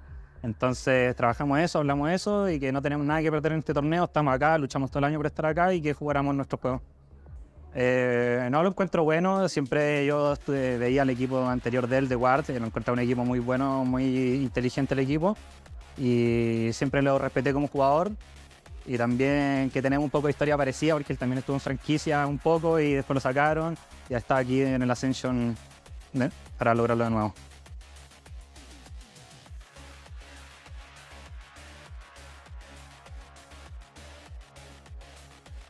Yeah, we were definitely expecting that.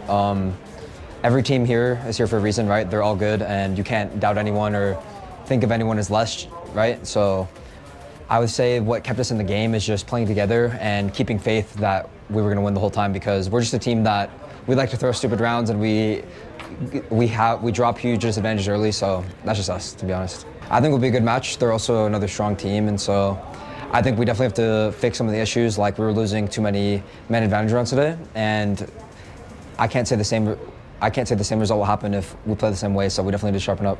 I think they're a strong team, and I think they play together and they're very structured, and to secure a victory, we just need to tighten up on these important rounds, like the 2v1s, all the clutch situations.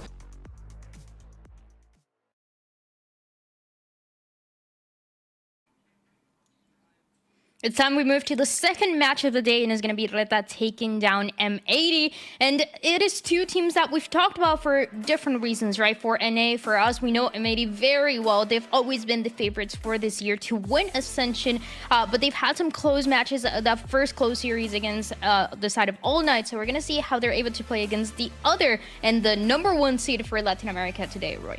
Yeah, I mean, they're showing against All Night. I mean, despite, you know, the scoreboard says 2-0, but it still was a very close series, right? I believe both matches went to OT. It was incredibly close. It was really a battle of the Titans. And I mean, you can just see in the interview video from Net, right, where he was saying, like, everyone's here for a reason. There is this high level of respect for anyone, for everyone in this tournament, and they're not really underestimating anyone here. They're doing their prep. They're doing their, you know, they're in their mental. They're kind of in their own game. Like, there's no underestimating happening whatsoever.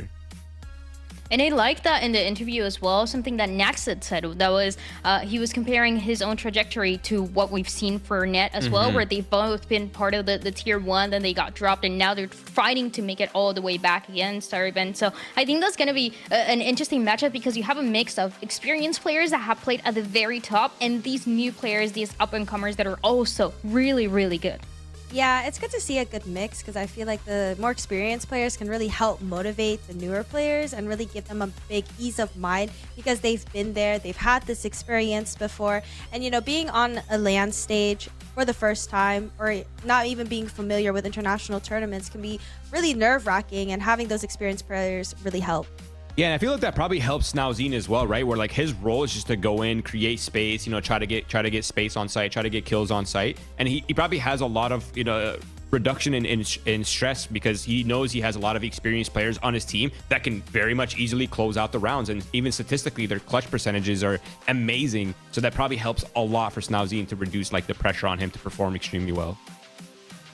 And how do you guys, I want to know, how do you guys see RETA as a team? Because towards the beginning, we saw them getting destroyed on the first match that they had in Ascension. They talked about being nervous. They talked about not really playing like themselves, Roy. But now they're starting to get the hang of it. And I'm just wondering how they're able to match up against such a strong team like M80 today. Yeah, I think RETA is pretty much shedding their kind of their expectations, right? Because yeah, they are the #1 seed, but you can tell they weren't really playing like themselves in the first day, and 2G was playing extremely well. But in their last match versus TSM that went the distance, they looked a lot better. They looked a lot more composed. But in terms of styles, I think this might be the most strategically deep match we're going to have, at least in the first set of matches that we've had so far, because of the level of experience from the callers, because of the level of experience from the players, and just the general level of like duelists and kind of the support staff that's on this team as well. It is a very high, and there's years of experience here.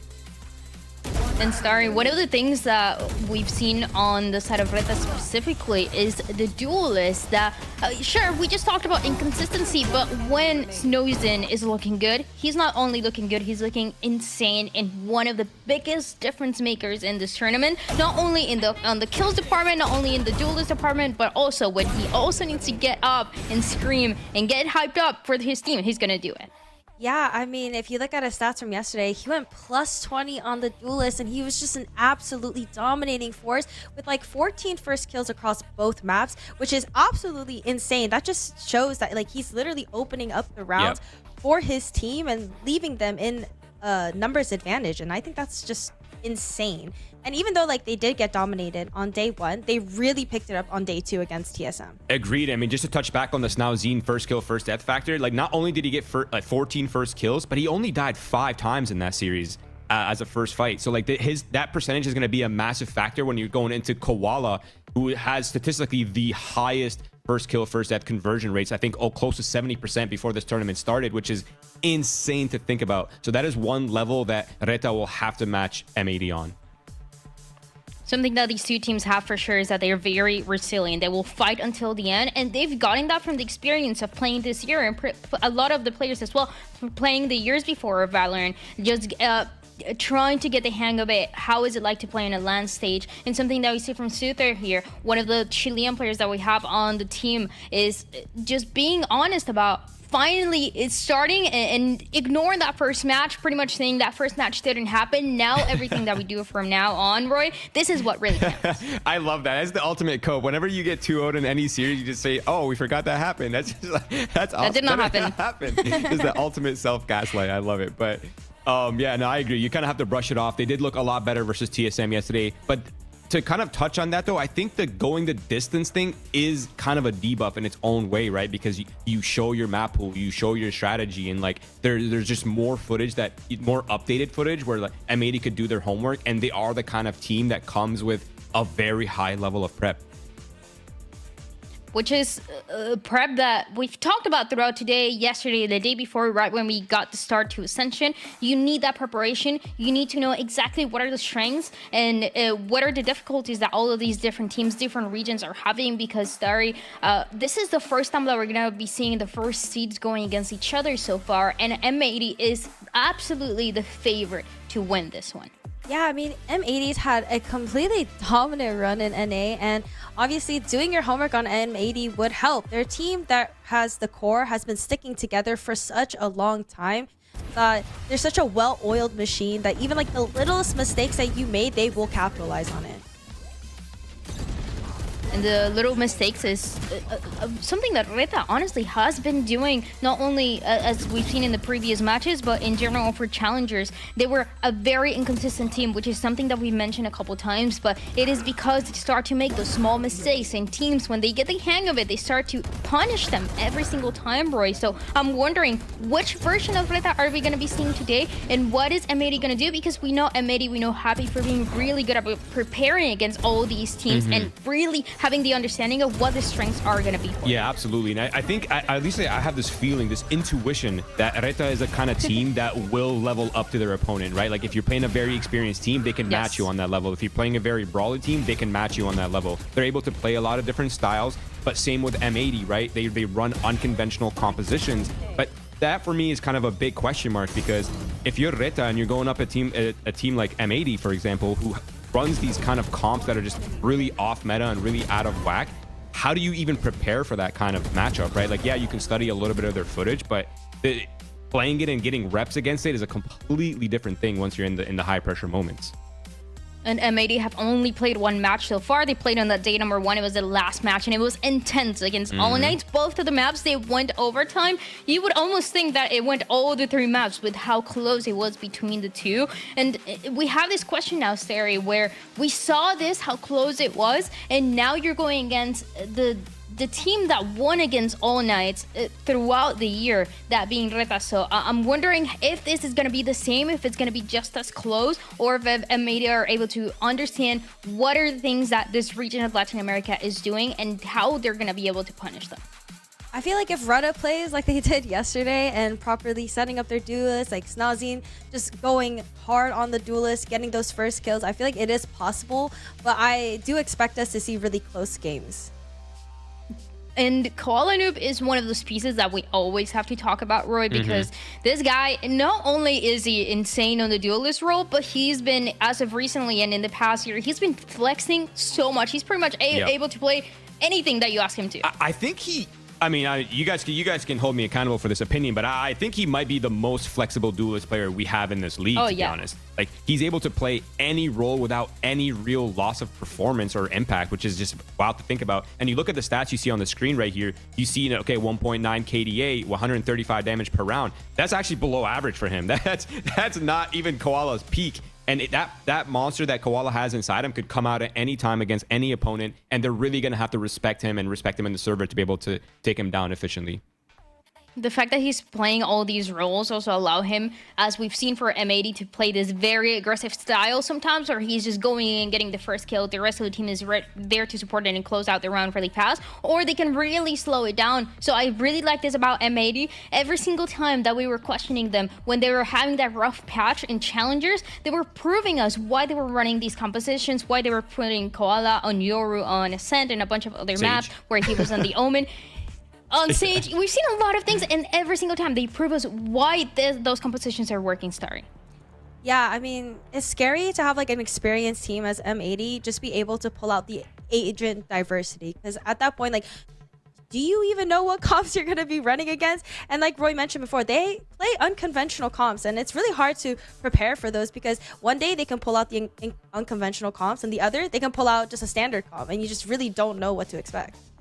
You need to be ready for everything, which is honestly impossible to do in this game. There's so much you need to take care of. But one of the two players that we want to talk about from each side are the controllers here. Xander and Delsic have been the difference makers, not only when it comes to the kills department sometimes. I like Delsic, for example, a lot on the Harbor, the times that he's shown that in challenges, but Xander is always that guy that we talked about. And I feel like he goes, sometimes we don't mention him as much because M80 is so stacked, but Xander is insane, and the calling as well has been really good. Yeah, and I want everyone that's watching right now not to be fooled by these stats that you're seeing right here, because despite Delsic's stats right here, which look a little bit lower than average, that's only from his last match. Overall, his stats are very much close to Xander. They're able, both of these players are absolute demons in their roles. They're star player controllers, and on top of that, Xander's also IGLing. So the fact that he is maintaining this level of performance while he's calling, and he's kind of responsible for the wins and losses in these rounds, is, to me, is mind blowing.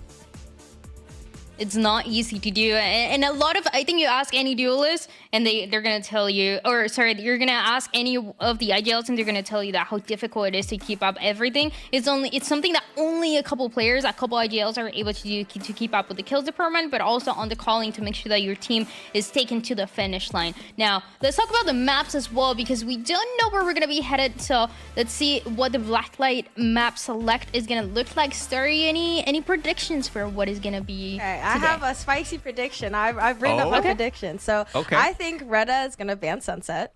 I think M80 will end up banning Bind, which I believe is their permaban. I think it'll come down to Haven, Ascent, or Lotus. And I don't think Abyss will be chosen. So let's see if I'm correct, because I'm feeling real confident about these picks. Okay. I like that you do this planning before. I I think that's great. Let's find out. I'm like, which master are they going to choose? I feel like a little mastermind, you know? Okay. Haven. Let's find out. Okay. We got Haven. Now we just need Ascent or Lotus. And I feel like my picks would be good. Dun, dun, dun. Okay. Oh, the tension. genius. She's a genius. I'm the prophet. Yep. And I'm not surprised to see Lotus being picked by M80. It was a great map for them, even in the North American Challengers side. But I do want to point out that they haven't shown Lotus in a while. And again, just like Starry Bun was saying earlier, right, where they can pull out comps out of nowhere. They're not attached to any composition. They're not attached to any meta. You can prep for their triple senti comp, and then now they're playing a completely separate comp, and they still play it to a very high level. So their problem solving on these maps as well with these compositions is immaculate. So it is really, M80 really is a tough opponent to prep against. Yeah, I'm very excited actually. This map pool is great to talk about those guys that we mentioned before, Snowzin and Qualinoob, and what they're going to be able to do on those 3 maps. I feel like all of those 3 maps, we've seen them pop off. We've seen them have great moments, not only throughout Ascension as we've seen in the past couple days, but also what we've seen in Challengers, Roy. So I think it's a pretty even map pool. I feel like I would still benefit M80 when it comes to closing it out, but from RETA, it's always...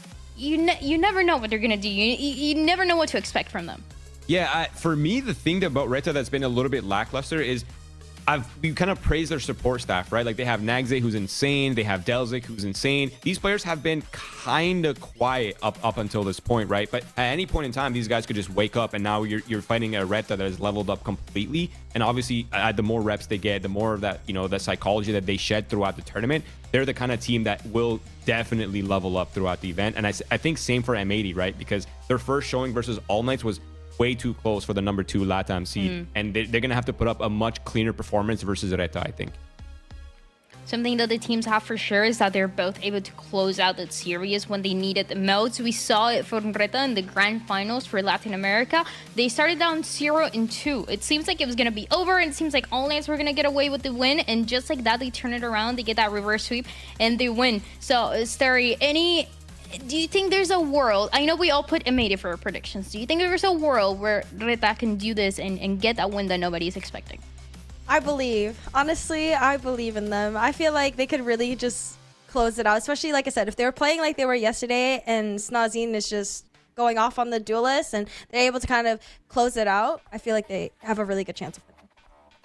There's always a world for any of the teams that, for any of the 6 teams that we have right now in Ascension, anybody can win. That's something that they've proven to us over and over again. It's only the beginning of the tournament. It's only the group stages, so we can expect a lot more of those close matches to come through and a lot more of those upsets. It seems like there's some tech issues though, so we're going to throw to a break, and when we come back, we'll be ready with a match.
Welcome back, everyone. It seems like all the issues have been fixed and we should be starting this match between M80 and RETA very, very soon. We talked a little bit about what it's like for M80 to be the favorites, what is it going to take for them to win, but also what is it going to take for RETA to win. We've seen the two different versions of this Latin American squad. We've seen the very great version that we saw yesterday, but we also saw the very shaky, very inconsistent version that we saw on day one. So, Roy, now that we talked about it, we were talking a little bit in the green room about the maps. Let's dive into it more. Do you think, how scary is it for RETA to be diving into this map pool of M80 where we haven't seen in such a long time?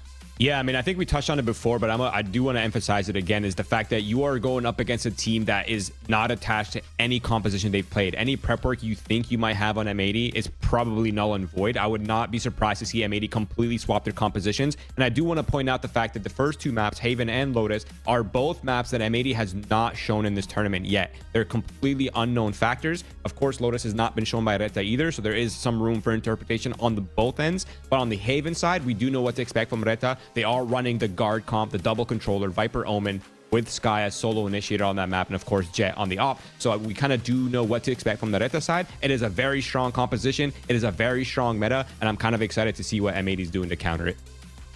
And Saribun, I want to know, what do you think is the pressure like for the IGLs here, especially when you're diving into these matches where you have no idea what the other team is going to run? You know, they're very likely going to change what they ran a month ago, 2 months ago, whatever. So what do you think is the pressure like for them and the coaches to make sure that they get these wins that way?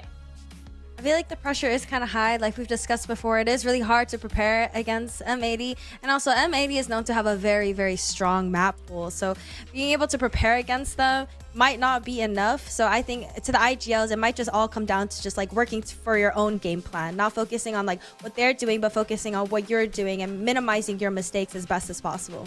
And I think that's that's a really good point that she brings up, is because with the limited amount of time you have to prep, you can only anti-strat so much, right? Because you don't even know, you can't guarantee what map is going to be in the pool. So there's like, okay, we can breeze through this material, we can kind of know what's going on, but at the end of the day, you kind of just do need to touch on your own mistakes and tighten up your own team as much as possible. Okay, Roy, but what does the cat think? The cat does not think. He just runs around and owns the house. I just live here. He's the one that pays the rent. I'm just kind of chilling. Here's a couple of thoughts for all of us, including the cat today, to see who's gonna win, who's gonna take this win as we get to see the teams walk on stage. Is M80 against RETA, and we pretty much cover all of those areas of map pool, what they're gonna change, what are the expectations are like, what is preparation like. But what do you think, Saribun, are the feelings as well of the players walking in? It seems like M80, they're coming in very confident. A lot of the players played Ascension last year, made it to the grand finals. A lot of them also even played in tier 1. And then you also have a RETA with experience, but maybe not the most recent experience in that top level. If I was a player, honestly, I'd feel really excited to be there. I mean, like you said, M80's been there before. They're probably really excited to be back. And then RETA, I don't know how long it's been since their last land, but I'm pretty sure they're all feeling like a lot of excitement and a lot of like passion and fire going into these matches, because every match counts. Like you just don't know what's going to happen with the other team, so you have to win every match that you can. And even Net said in the interview, you just can't underestimate everyone, and everyone is looking just so scary in this competition so far. There's a huddle on both sides, Roy. I gotta say it. So things are evenly matched game.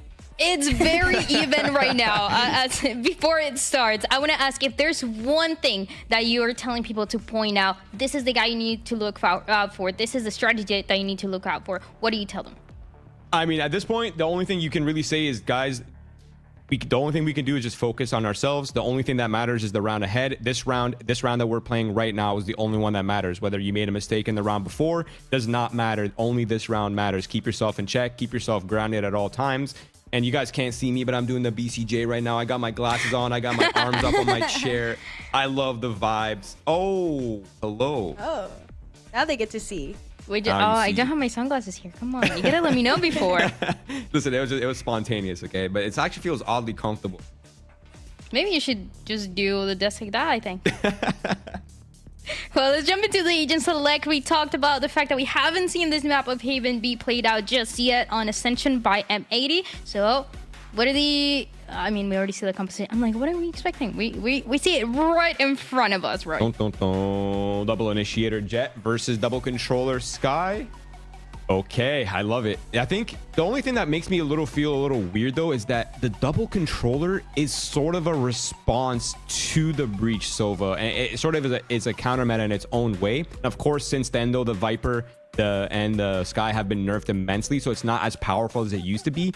But I think M80 is going to have to be creative with the way they're playing to deal with the strengths and weaknesses of RETA's comp. Anything that catches your eye here, Starman? No, I think the comp from RETA was expected as they played it in their previous match. And I think M80's comp is pretty standard, I would say. Like the Breach with the Jet, I think it's like a really good comparison. Like you can really control the pace. Like you can either go fast pace or you can even do contacts and just like pops. And I think Roy makes a good point that like they're gonna have to really be careful of like RETA's comp here.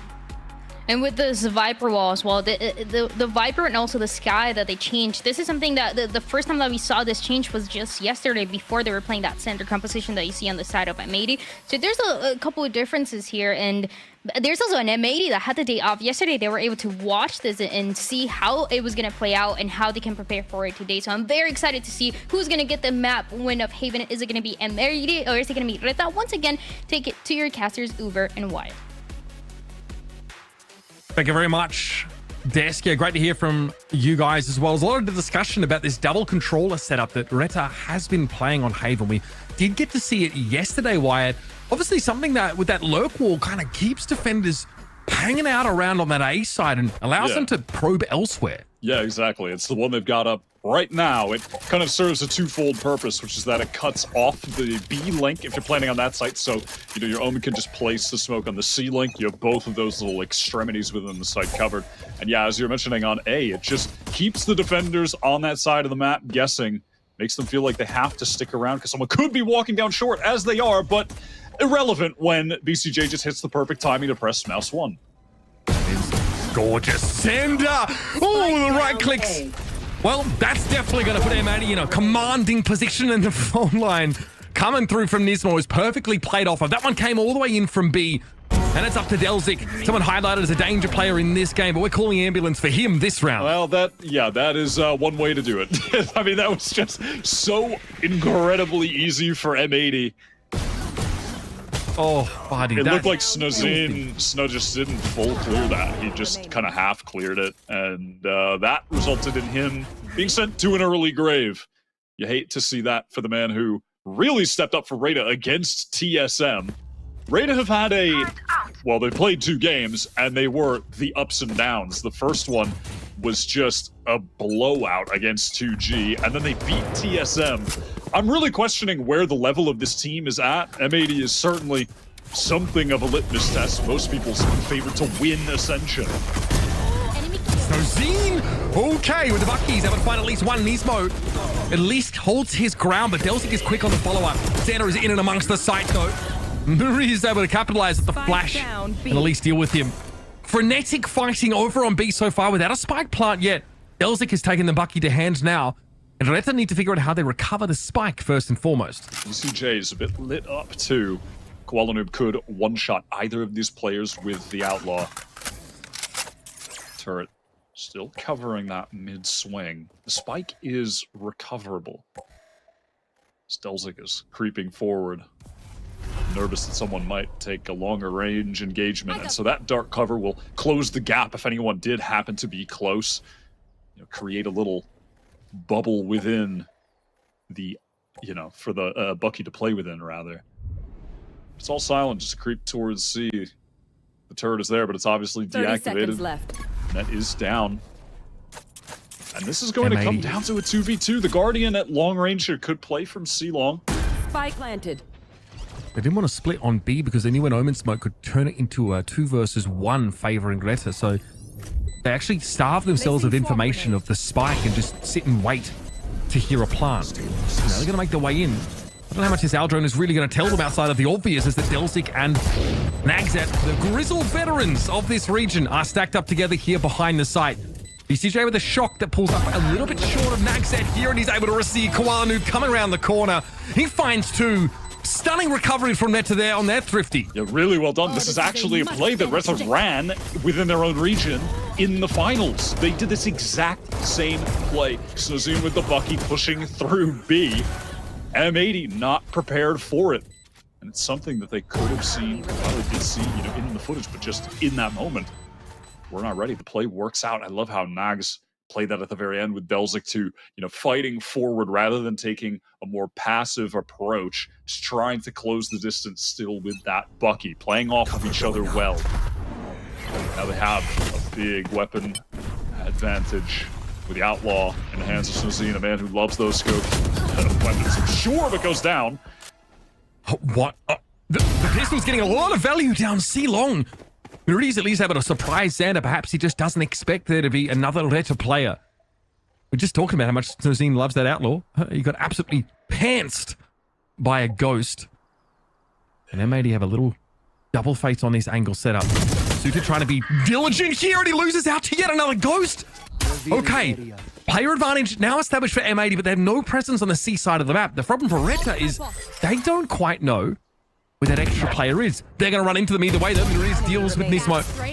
Nice, 3 kills on the round here. RETA have stabilized, but it's been a messy outing. Yeah, it's really just come down to Mariz, another one of the veterans on the team, lots of experience, has gone to international events before, obviously played with MIBR in the VCT Americas last year. Spike planted. I've got your trail. Didn't light the world on fire, by all accounts, but definitely was still under some pretty tough situations and experienced top-level Valorant for himself. Now imparting that knowledge on the next generation. And also Nags it and Dells to get there. What? Okay, BCJ, hang about here. That's going to confirm Miriz's location. No Whoa, way he's going for it. He's a little off, though. BCJ tries to go for the big brain. I'll say the word brain. It wasn't what I wanted to say. Play. And Miriz is going to end the round with 4. Wow, round 2 and round 3. Right down to the wire here with the lower bike team really threatening. That is bold early on. I mean, with all these kills with a spike planted, Marissa, why not? I'm going to use a Trailblazer just to lock up this 2v1. And the BCJ takes a much bigger risk popping off that Hunter's Fury in the one-on-one. I mean, if he gets that kill, he looks like an absolute god among men. That is the play you make if you have massive pendulous eyes. Right, and some say he does. Some say he does. That was ridiculous. Again, you miss all of them you don't take. Thanks, Mr. Gretzky. Let's go back again. Trailblazer here caught out inside sewer, and they made it this time opting not to play up close here. RETA are all positioned around this Viper ball. They've even got ahead of it into A long itself. Yeah, feeling content to stand their ground here. You can see Nags has the sort of passive info gain set up, that alarm bot towards C in the turret, monitoring anyone who may want to push down mid from M80. But their setup is really just based around the operator at this point. And content if things go C to play for that full retake that they're going to be so well drilled with. This team, the core, playing together now for 2 years with the goal of qualifying through Ascension. Net, the more recent addition. Once their foe, now their friend. Solid first blood. He's been good in this tournament so far. A lot of impact rounds. And a swarm there, really just a base distraction. 30 seconds Into left. garage have RETA gotten here. Just Snozine, who's looking for a way in. Had a moment there in that second round with a Bucky. Since then, been quiet on his front. Alarmbot going to be noting the position of RETA now. They've committed to the site. Net is just farming them this round. One out of garage through smoke. Another one with a nano swarm. Doesn't even have to see his enemies to kill them, apparently. 4 kills for Net. And so far, it's been a game of individuals stepping up. The round just turns a bit monotonous from RETA, and M80 capitalized on that low amount of time as they tried to sort of haphazardly rush into the B site, not able to clear that KJ utility and suffering a lot of damage due to it. And it's really just Net as well, locking down garage. It's pretty nice from M80 early on, dealing with this comp. The Viper Wall hasn't really given too much value to RETA yet. We're buying what they can, ensuring they get the full for the next. Same Viper Wall to contend with, so it's a tight angle either way for Kuala Nut. Trailblazer dealt with all the timing. He gets off the angle. Can he repost? Yes. Oh, he does. Okay, can the Cloudburst get him out of there? Qualanoob doesn't want to get out. He wants to advance here. Nanoswarm, though, puts him under pressure. There was no turning back at that point, but the damage has already been done. Delzik with the Stinger gets in there, but eventually traded out. And Xander eventually comes through on the wrap. And M80 tie that one in a nice little bow. A very clean round, all things considered. Yeah, clean amidst the chaos. The chaos that RETA were really trying to thrive in, but just unable to do so. So disconnected from each other. As the M80 team just pull in. And you can even see here Xander taking advantage, exploiting the lack of Sentinel. I mean, something we talked about a lot in the last game on Abyss, and it's going to be the case here again. Already wrapped all the way behind. The lack of Sentinel utility, rather, in that situation. Just wrapping all the way. Wasn't much to cover it. This time there will be a bot set up in mid here for the KJ. Turret will watch any potential push out, and Xander this time has opted to really take control of lobby here. Refreshing that smoke. So we checked here by Maurice. Trailblazer gets through. Checking those close angles, finds them to be bereft of any defenders. But Xander's already opted to pull way on back over to A, drawing that util out of the attackers early for virtually no gain except that little bit of information about lobby. Yeah, and right now, we're walking straight into this. Yeah, look at Ismo. If they do rush into the site, he's ready to just send that fault line out. Stun players will be caught up in the mollies. Placed there by Net. Teleport in from Delzik. Great pick. Onto the initiator from M80. Space created by the lockdown as well. 4 versus 5 retake. Delzik caught in sight. Might be in trouble. There's running up. He fancies a bit of argy-bargy and flattens Delzik, who's just not ready for a fast swing around the corner.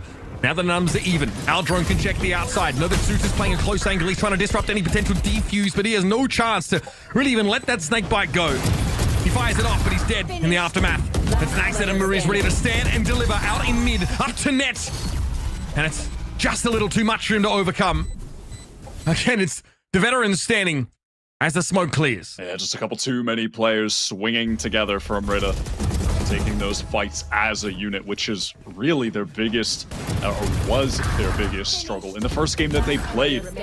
You know, for a team that's so experienced, and for a team that has teammates who used to play together, you know, and Delzik and Nags was really expecting more on the front of the fundamentals, but they were lacking in their first game. They were better against TSM, and they have to be even better than that to best M80.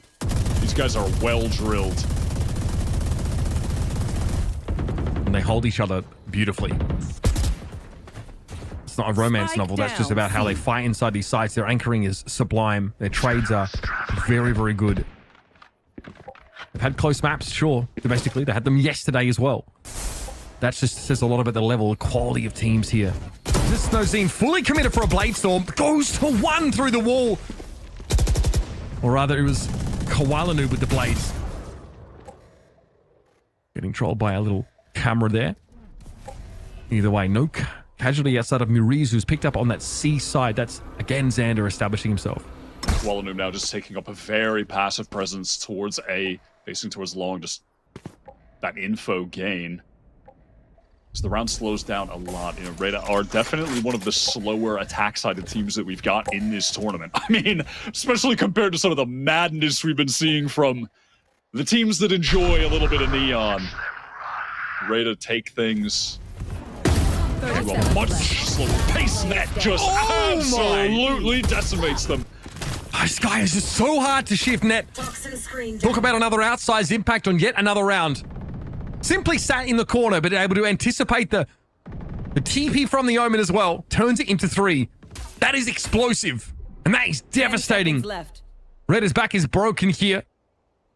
And it's a weird spot for their economy to be in as well. Even more importantly, M80, despite Koalanoob's attempt to go ham at the start of the round, he's been able to get out alive, keep that operator in tow. This is paving the way, M80 here, for a streak of wins.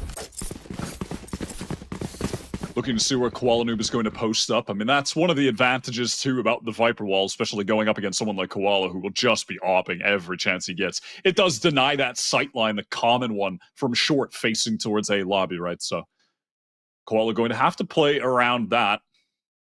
But on another note, massive credit to Net. I mean, against All Knights the other day, and All Knights that were on the verge of beating M80 with that ruthless aggression, it was Net coming up with the big plays to keep M80 in the game. Just like that 3K he had on the prior round. You're talking about a previous Ascension winner in Net. He's been here before. Kind of done it all at this level. And you can't even push him with 3 players to overwhelm, as we've just learned. So, I see probe for RETA, no full commitment. Having to find a way to try and get Suter in a position to work this Phantom. That A extremity will be held. That Viper wall would be instrumental.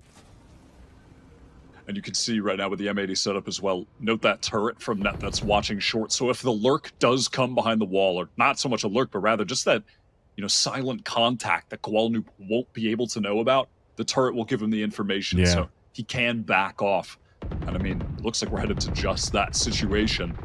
It means they can disrespect the Viper wall to some degree and simply have one player at A, allowing them to distribute more evenly across the map as well.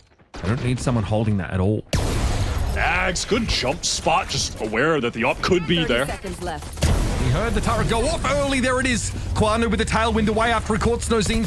Cloudburst gives him some cover. Now he emerges, but he doesn't know Delcy. He's already made his way into hell. Maurice has pushed up, but very low.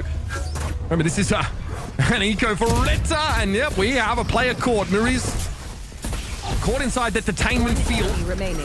And frankly, RETA don't have the weapons to cover him. No, poor Nags just trying his best with the little classic, but doesn't really stand up to the Vandals, the Jotun. A little bit of a mismatch. RETA are going to come into this round with a couple of ultimates. And that right there is the experience of M80. That setup is exactly what they need to counter this Viper. It is just perfect preparation from them. Simple, yet so effective. Just gives Koala so much knowledge. Yeah, 2 on the retreat. It was tough. I mean, they wanted to press forward, but... I mean, the RETA are playing a slower round as well when there is a lockdown available for the Killjoy. So they come around to A with not a whole lot of time left. Get 2 players detained as they made their way up sewer. So awkward for them.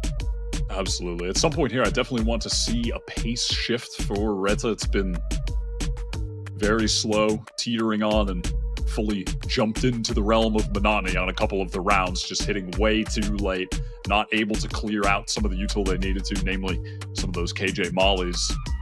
And then they just get bogged down at the choke, hit by that tsunami of breach util as well, trying to get in. They need a little bit more time to work with, and they need to throw M80 off with a pace switch at some point here.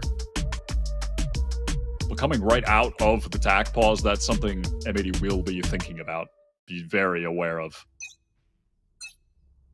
Placing swarm All right, M80. After that brief tac, feeling pretty comfortable here, and an Odin in the hands of BCJ. Out of the tac timeout, also M80 realizing that Delzik had that ultimate.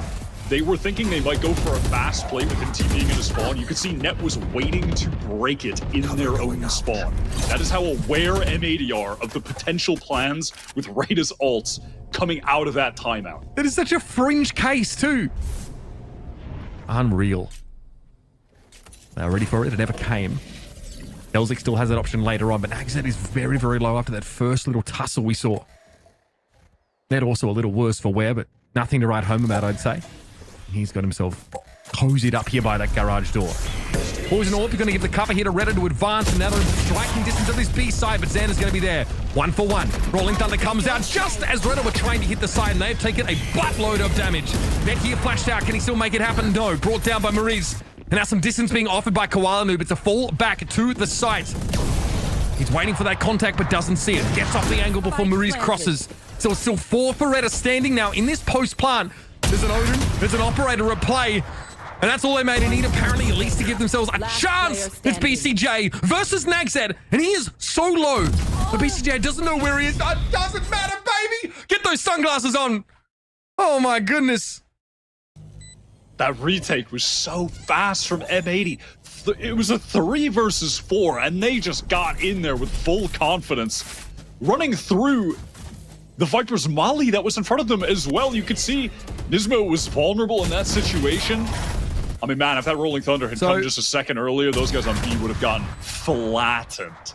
Fun fact, and this is like a little bit niche, and I don't know how much of a difference it really makes, but obviously the coach of this team is Vincent Schopenhauer, known as Happy, was a CS legend. And he was someone who habitually ran over mollies when he played. Because the timing of it now, and this happened in CS, but like it was noticeable because of how often Happy did it to try and catch off timings. And I wonder to what degree that's been imparted on M80 too, because we've seen this behavior from them occasionally, and it really does catch people off. You're so conditioned to expect people to respect the molly entirely. It definitely caught them off there. They got in during that transitional moment where RETA were going to try to set their crossfires up. I just didn't have a chance to. They were just caught on default, trying to swing, but just taking that rain of bullets from the Odin, which is in the hands of BCJ, trying to lock down towards A. I mean, hey, that's one way to stop that attempt to lurk down short. Trailblazer gets in the garage, but it is covered right now by the alarm bot. Smoke to the back of B. This definitely signals RETA's intent to engage, and in they go. Once again, it's Nozini with a shotgun. This time he's been given a little bit more room to breathe, and BCJ dominates the corner. But he's got Maurice, at least, okay, get some honor back for the rest of his team, but... Oh, come on. I mean, this feels like it shouldn't be a 2v1 when BCJ is just sat there with the goddamn brass beast, just the actual Team Fortress 2 heavy gameplay. I mean, it's very dirty when you get advance notice of a team hitting the site. Now, that there's a smoke there. That doesn't really affect BCJ's vision, but that's why the Odin is so good. No, you can't swing out into the open and try and crouch spray. That's very risky, but if you know they're hitting the B site, you have a couple lineups, just nail the corner. The penetration factor on that weapon is crazy. Yeah, the Odin has really made a presence in Challengers, specifically on Haven, honestly. Maybe you can give some credit to Seven for that on the playoffs run. But it's really started to make a splash in the scene. I mean, obviously the gun is just insane. Xander, actually the one with the operator right now, because M80 want to mix in an aggressive round into the fold, something they haven't done yet. So Xander, C-Site, C-Long on lock with the scoped weapon. Squall Noob has intentions of pushing down Nismo. Garage, ready to support with utility. I was like, has an inkling about this though. RETA have not moved up past the line of scrimmage at all, and I like that cute idea with the turret there. Makes sense. Just trying to barricade the door with mattresses, whatever he can find, 2x4s, you name it. And that does force Koala Noob back out of the fight. Still, an Opto covering that C long. Got him playing COD Zombies. That's just whatever he can. Look at R6, bro. They're just, reinforcing them more. Name other video games challenge. Yeah, very easy, actually. We've done 3 in 2 rounds. Easy. Trying to work off the wall now, which has not found a lot of success for RETA. M80 have just had a beat on how to deal with that. Really prepared here. Mollies for long as Net the Lone Man just biding his time in heaven, content with trying to maybe get that one pick and just stay alive. More importantly, some decent damage on the snow on the entry. Less than half. Honest Fury here for BCJ. Keep an eye out for that one. He has backed up to spawn, and we're going to let it rip here. This is purely speculative, though. No real concrete information to play off of, and Maurice is able to sidestep it. Trailblazer comes out here. We'll confirm that, yep, they're trying to retake. He's stepping up above that Viper's pit now as well. There will be presence in heaven. Spike finally down. Koala Noob also down. Snowzine got smashed there by the shorty. Maurice, though, been solid so far. Healthy as well as Nagzet chimes in. And finally, M80 are brought down. Normally don't really want to retake on that A side. That is kind of why the Viper pit really tilts things in this LATAM squad's favor. I like the attempt for M80, excuse me, but drop down Koala with the shorty. That was all pretty nice, but at the end of the day, it was just too many people coming out of heaven. Difficult to come out of the spawn side as well. I mean, regardless of where you're going, you're dealing with that pit, and you're dealing with players just crosshairs trained on those tiny choke points to come through. All too easy for RETA, who still have a big ultimate in that lockdown for the final round. BCJ, Hunter's Fury, nowhere to be found, so the natural counter to that ult, not available for M80. Yep. I found it. It was past Maurice's left ear. All right, there it is. Net. Always ready for that. So good. Snozino is up on the corner here already. Very quiet game for the duelist of RETA. That was a great open, though, against Net. Can he turn it into something else? Because Koala Noob has shut down that C-Long presence. So all of RETA contained now inside Garage. And BCJ's coming for him. Xander's here too. Do they expect another play? Wrapped on them? Absolutely not. Xander only good for one, but they confirm spike location. That leaves Snowscene in a solo position. Net is already low. He's definitely softened him up, so it's a simple thing to swing out to finish the job here. That correction vertically downward. Filthy. And Koala Noob sticks the landing. It's a perfect 10 from the judges. And Snowscene's rushed up to the ER. There's definitely been a little bit of a jet diff to start this game off. I mean, listen, a lot of players on M80 are hitting right now. They are really controlling the map. Perfect time to push down on these flanks. They've done it multiple times. When Nags dies, they've exploited that heavily. Nags dying there is tragic too, just because of the aforementioned lockdown that was not able to be used. Pretty dominant half from M80, firmly in control of the game, looking like the better team right now, no doubt. The macro play is just fantastic. So ready to deal with this composition that gave RETA a really strong win, 13-5 against TSM just yesterday. But that offered M80 on their day off time to just be prepped and ready. And frankly, M80 they've had their off games, domestically, right? We've definitely seen them slip here and there, but by and large, they've been the most solid, most consistent team that we've seen in Americas, and they've really kind of seen it all. We're talking about edge case situations like Delzik trying to TP into their spawn on Haven. They're ready for it. They're ready for so many of these situations, and they're conditioned for them that it's hard to take them by surprise. Now, we saw the pace of All Nights yesterday definitely put pressure on them, definitely forced some errors out of them. But RETA, in games especially where Snowzine is not able to get out to a lead, to feel himself, to get confident, they look like they flounder a lot. They're unsure of where to be, and they're getting caught out in neutral territory, right? 2 players wrapped on them in that last round. Xander is able to get a kill over by Garage. BCJ also able to, take a frag over there. This is a team that is sort of dithering between sites on this map, unsure where to go because you've got Xander on C, honestly containing them more on that round. Koala Noob with the operator.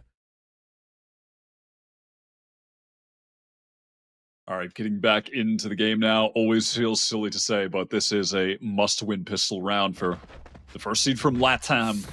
1-1 right now in the standings.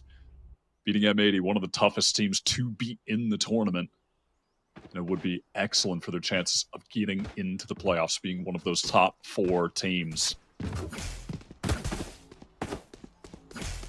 The youngsters from RETA having a muted outing.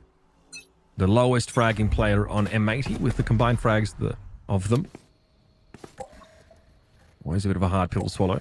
And yesterday it was Snowzine who was dominating TSM, went plus 20-something overall for the series. Right now really struggling to find his footing on their map pick as well. Oh, they're going to see this! Okay, now you understand and fight. No 2 ways about it. RETA take a bit of a gambit playing up so close, but all this util is going to make it impossible for Delzik to find an edge. Now Viper Wall goes up and M80 say, that's fine, we've taken our pound of flesh, we'll go elsewhere with our business. And it's just so simple. I mean, this is lovely from M80. They insert Nismo into Cubby's C-Long. He contains that side of the map, watches for the push. And then M80, they go to feign that they're going back to A. They collected all those kills, which is great, but they would have ended in this same fashion no matter how that situation went over there. It just so happens that the Sova drone catches out all 3 players. They're able to boom them by swinging together. It's just a nicely set up round and executed exactly as intended when they drew it up. And this should really be a matter of course right now, folks. Suta. Again, like we mentioned, on the Viper on this map, giving RETA that double controller look, but it's been hard to see the Viper will gain too much value for them. Only 4 rounds coming out of that first half. And eventually he has to face the music. And it's discordant, hurts his ears, but he's got other things to worry about now as RETA fall to a 5-round deficit here on Haven. Feels like the entire RETA team is going to be facing the music here in a second. Might have to take that mental reset and head to Lotus. I don't want to get too ahead of myself, but M80 have been in firm control this entire game, man. They look like they're just on a totally different tier. Yeah, it does. I mean, coming out of that first half, right? Couple of close rounds, thrifties in those first few rounds, some volatility maybe, seen on both sides. But now that's really started to even out as M80 get to dictate the pace of play now as attackers. And they read them beautifully in that previous round. And RETA had no choice there to push past the Elder and I guess try to take a fight. It seems awful as well. Or wait for them. Oh, and yeah, in typical M80 fashion, they've thrown that Outlaw over to Koala Noob on round 2. They love to do that, win or lose rounds. It's something they love to lean into, trusting their duelist with those long-range scoped weapons that he's really made a name for himself with over the years. And always kind of teetering as one of those duelists to get into the tier 1 scene, and has just been a part of this M80 core that is fully committed to sticking together, ascending together as a unit. Paranoia. Maybe not what they were hoping for there. The Xander, but VCJ comes in and cleans their clocks. Suitor able to find just the one. And Snowzine with his characteristic force buy of the Spike planted. Marshall here has to try and create an opportunity, but that is just, well, frankly, it's impossible at this point. He will just simply always have this gun on the second round, no matter the situation. Alarmbot sees him. He's obviously scoped in, so there's no chance to interact with that. Fighting there would be folly. That Shock Dart will be hitting pretty bloody hard. I can't particularly see M80 being the team to give him even a millimeter in a situation like this. They will just not be peeking this man. Nismo is going to fault line and then be on the run to save his weapon. They hear this. Snowzine obviously wants to perish to the spike. Needs that injection of cash as RETA are looking at their first buy round of this second half. And, well, it'll be about their best chance here to try and break back into the game. And losing this one will basically mean that you need to start thinking about the next map.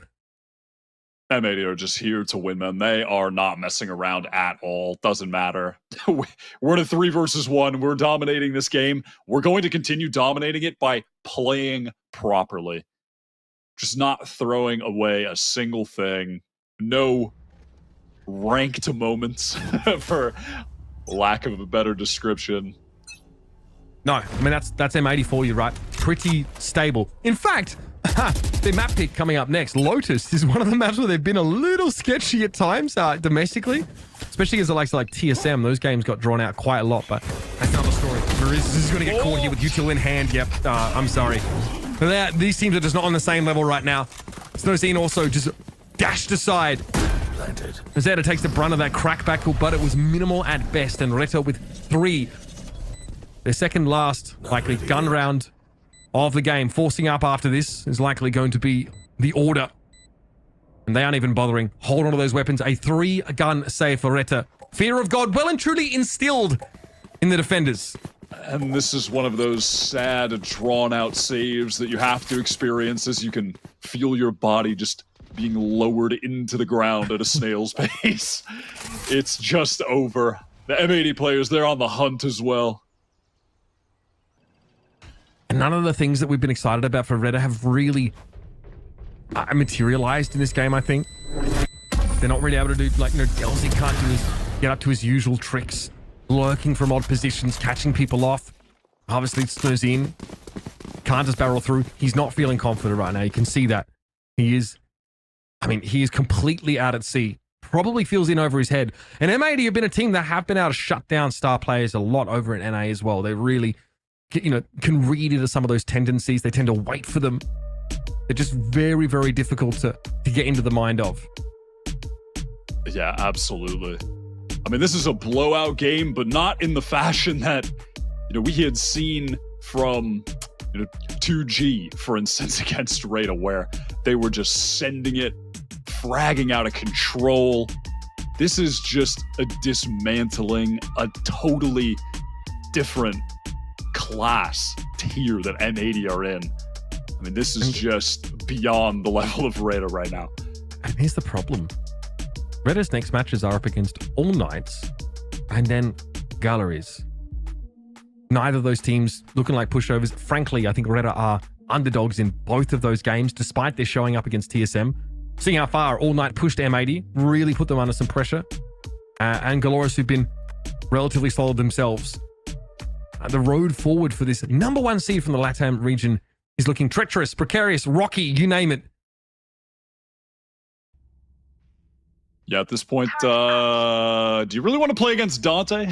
I'm not particularly. I think he's the one player I would like to avoid most at the moment in this tournament, if I'm being honest. RETA out of the timeout are trying to be the team taking control of the map, pushing towards A. Nagset. At least with that nice first kill and the second, puts his team in position for a good retake attempt, 4-on-3. Weaponry not ideal, but not terrible. BCJ's Hunter's Fury could be the crux of a round win, putting M80 on map point, match point. Gotten rid of the breach though, so that util to disrupt in the post plant no longer available to M80. Hunter's Fury from the attackers. Yep, catches Suta. What if even the odds if Maurice had not peered in and found net? Smoke to the, or paranoia rather, to the back of the site here. BCJ, there was smoke there, brother. There was smoke! And now Xander steps out. Little 1-2 punch. And Delsic is down to 5. BCJ can check this. Confirmation now. All the utility could ask for. Shock dart as well. Delsic might push ahead of this. This is clever, but he's running out of time. He just can't. Nope. Did he even get there? No. He got the kill, but it is ultimately irrelevant. He will be perishing to the spike. BCJ clutching up another round. 2 in the game, I believe, from M80's first new recruit of the year. Such an experienced player. A player that's had sickening performances at international lands, deep at international lands. You know, back with Xset, hadn't had a chance to prove himself last year, just couldn't find a spot on a team. You know, was playing with EG, but it just wasn't the right fit for him. Now finally really has a chance with this M80 squad. It's great to see him back playing at the top level. 22 for 10 right now, just casually dispatching of this RETA team round after round. It's that copy-paste about, you don't remember a BCJ kill. Because I don't really remember them, but he's getting a lot of them. And Uncle Nismo looking like Passenger Princess right now. He's chilling. He's got the util. He's setting up the boys. And BCJ come in and absolutely disrespect RETA. So much so, that one's going in the book of grudges. They're all their progeny, their whole line of ancestors have declared a feud against him. And here to open the round, presence made on C by M80 as Koala Noob just uses that operator to control the space down A, make sure that no one was peeking down long. And aware of that, M80 content to just silently walk up contact, take that space, and get in position for the full execute as the smokes go down to head. That was the shot he needed to make. His second one even more so. Koala Noob eventually though shames him, pulls out the shorty and goes to work. It's suited with the Guardian trying to hang on, but Nismo finds his head with the classic. And that's a spike down. Nismo with operator in hand. And it's going to be Nagset and Delsic. True competitors of yesteryear. Multiple champions appearances for both of these players. Looking for a way back to that level of play. Have run into the brick wall that is M80. Nagset tries to open it up. He's found 2. It's going to be Xander in the corner. Nags is low, but Delsic is much healthier. Xander can find 1, and now we can turn on this. He went for the classic unreal. Delsic is healthy though. Should be able to withstand this. He can't. The ultimate disrespect.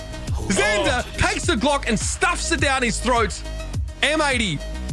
My God, that is absolutely filthy. We talked before the game. We said, okay, you know what? I think Lotus, that's an M80 map. I feel really good about them on that map. It could be a bit of a blowout. We thought this one might be closer. You said like 13-10. Nothing like that. RETA did not look like themselves. They're back to their old day one tricks here, and it's to their detriment as M80 just dog walk them. That was and is a tough pill to swallow for RETA. An outclassing in every facet of the game. Not really much more to say than that. M80 were prepared to deal with their comp. They were prepared to deal with anything they might have thrown at them out of the tech pauses, tack pauses, excuse me, as well. The macro game, more than well prepared, outgunning them on the individual game, complete outclassing. Yeah, Again, it is RETA that really need to step up. There feels like a tier break between these two right now, but there's a chance to recover, a chance to fight back on M80's map pick. That's right, Lotus coming up for map number 2 next. Can M80 close the series here, or can RETA dig deep, find where they had yesterday, and fight back?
M80, they look dominant on that map of Haven against RETA. Welcome back, everybody, to Challengers Ascension, rather, that we're at now. And we just saw domination take place on this side of M80. We saw a couple chances, a couple opportunities for RETA, but there were only 4 rounds they were able to get away with. And even from the beginning, it was just M80 having a clear understanding on how to win against that composition that RETA were playing, Steriban, and that way closing it out. Yeah, M80 is so meticulous. Like, even on both their pistols, like the first defense pistol, they obviously have a lot of familiarity playing against this comp in particular because it is a comp that was specialized by the guard, and they've played the guard a lot being in NA. So they definitely knew what to expect, and RETA didn't look like they got much value at all from the attacker side with that Viper wall being an A main. But you can just see, like, even on their attack pistol, they ended up playing slow, and then they re-cleared A main with a drone, won those fights, and then in a 4v2 they just ran back to the C site because they knew that the rotations would probably come in towards A. So they're just like so good at every single little detail that came in this game. Yeah, I completely agree with her. I mean, throughout every stage of the half and throughout every stage of every single round, it really did feel like M80 had an amazing game plan. It felt like RETA got zero value from their composition, and I almost did not feel the Viper's presence at all. It always felt like they were playing in front of the util, never getting denied. Even on their attack side, they were like pushing here, getting the util out, and then, you know, going back somewhere else. And it's like really felt like M80 were just extremely tight with their spacing, with their team play, with just all their entire game plan from top to bottom. It looks like, it sad to say, but it was just straight up outclass. And it's not only that you have these ideas on how to deal with the composition that RETA is bringing to you, but it's also that the M80 players, every single one, they had their moments inside of these rounds. We see BCJ popping off, Net calling them, every single one of them having their moment to do so. And so not only you're going to have to deal with, oh, how do we adapt to what they're bringing to us, and how do we deal to with the reads that they're doing on our composition with the Viper and the Omen, but also on how do we stop them from popping off every single round. It was just too hard to do, Steri. Now we look at what is going to be the next map and what is going to be the future, and I don't know if RETA honestly can come back from this. M80 is looking good, they're looking fired up, they're looking confident, they have the advantage on the day that they had yesterday, and it's a RETA that is looking like we saw the RETA on day 1.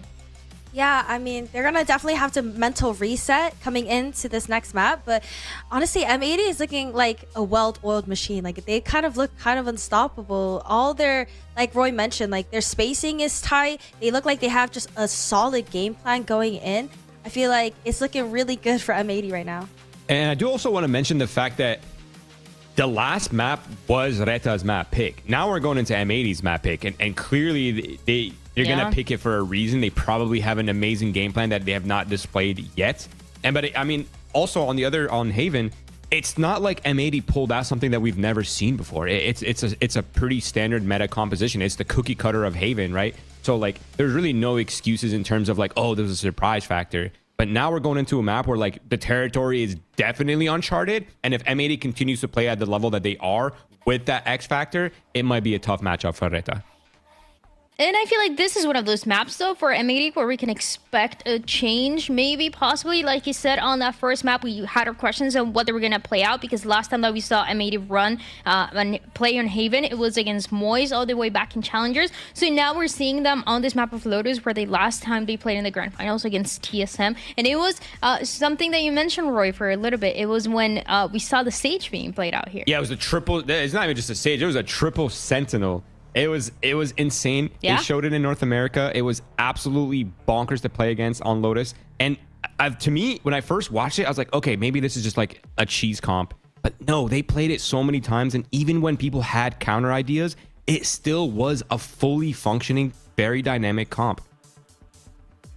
It has some great ideas, and it goes back to something that we mentioned towards the beginning of the day, that every time we have our questions about these compositions that M80 are running, they prove us wrong every time, and they prove us why they're playing them. I mean, that match where they play that triple Sentinel composition that we're talking about, they won 13-2 against TSM. If that doesn't prove enough that they have a very clear idea of what they're doing, I don't know what does. Yeah, and on the LATAM side, I do want to bring up the fact that we cannot forget or sleep on the fact that they have experienced players. They know what it's like to compete at this level. They know how to bounce back with the mental. And this is when people say experience, like this is where experience comes in handy. being able to get the team back on track, keeping the vibes up, keeping the confidence up. Like, this is where that experience matters. So I'm not gonna make the mistake of discounting RETA here at all.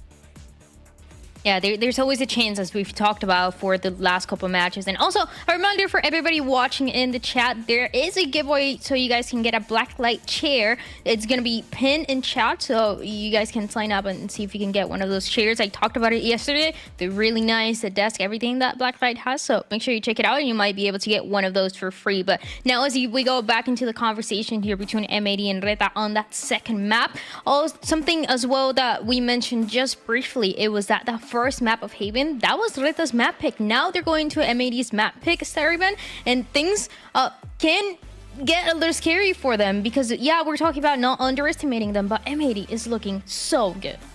Yeah, for RETA, I definitely agree with what Roy said. Having those experienced players, being able to reset your mental completely and coming into this map thinking, you know, this is still a strong map pick for RETA. I mean, even during stage 2, they had a pretty good win percentage on this map. I believe it's like a 73%, somewhere in the 70s, which is really high. So I'm pretty sure they feel very confident going into this map. I think all they need to do is just kind of brush it off, go into this new map with a new mental, and just kind of hope for the best. It is still group stages, so there is still a little bit room for error, but obviously you would like to win this game.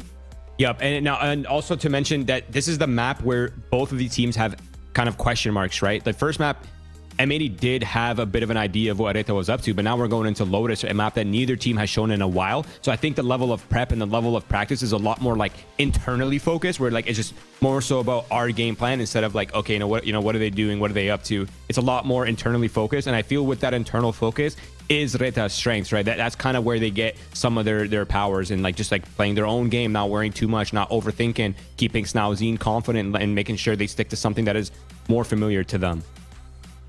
And a guy that I want to keep my eyes on is going to be Maurice, the IGL for RETA. What is he able to do? Because the times where we see RETA down, they don't come back on that same map. They just look defeated, and then the map ends in a 13-4, 13-2, as we saw on the day one. They need to come back from these situations in a way that we've seen all the rest of the IGLs in Ascension step up. And it's not only internally, but it's also bringing the energy up, making sure that all of those situations are winnable, because this is something that RETA has been doing since Challengers in Latin America. Once they don't start in the strongest way in a map, it seems like it's just over and it's so hard to come back. Yeah, and with the hard-hitting analysis right here, I'm seeing some smiles on the team of RETA right here, okay? They're not down bad. The Snauzine is smiling, even though he didn't have a great first map. Like, the vibes definitely are not in the dumps. It's not like they're freaking out, they're stressed out. Like, no, they're keeping it chill. They're keeping their hands nice and warm and cool. And it seems like it smiles on both sides, even with the coaching staff. So I think this is, again, back to the thing of, like, this is where experience, this is where vibes matter the most, right? This is where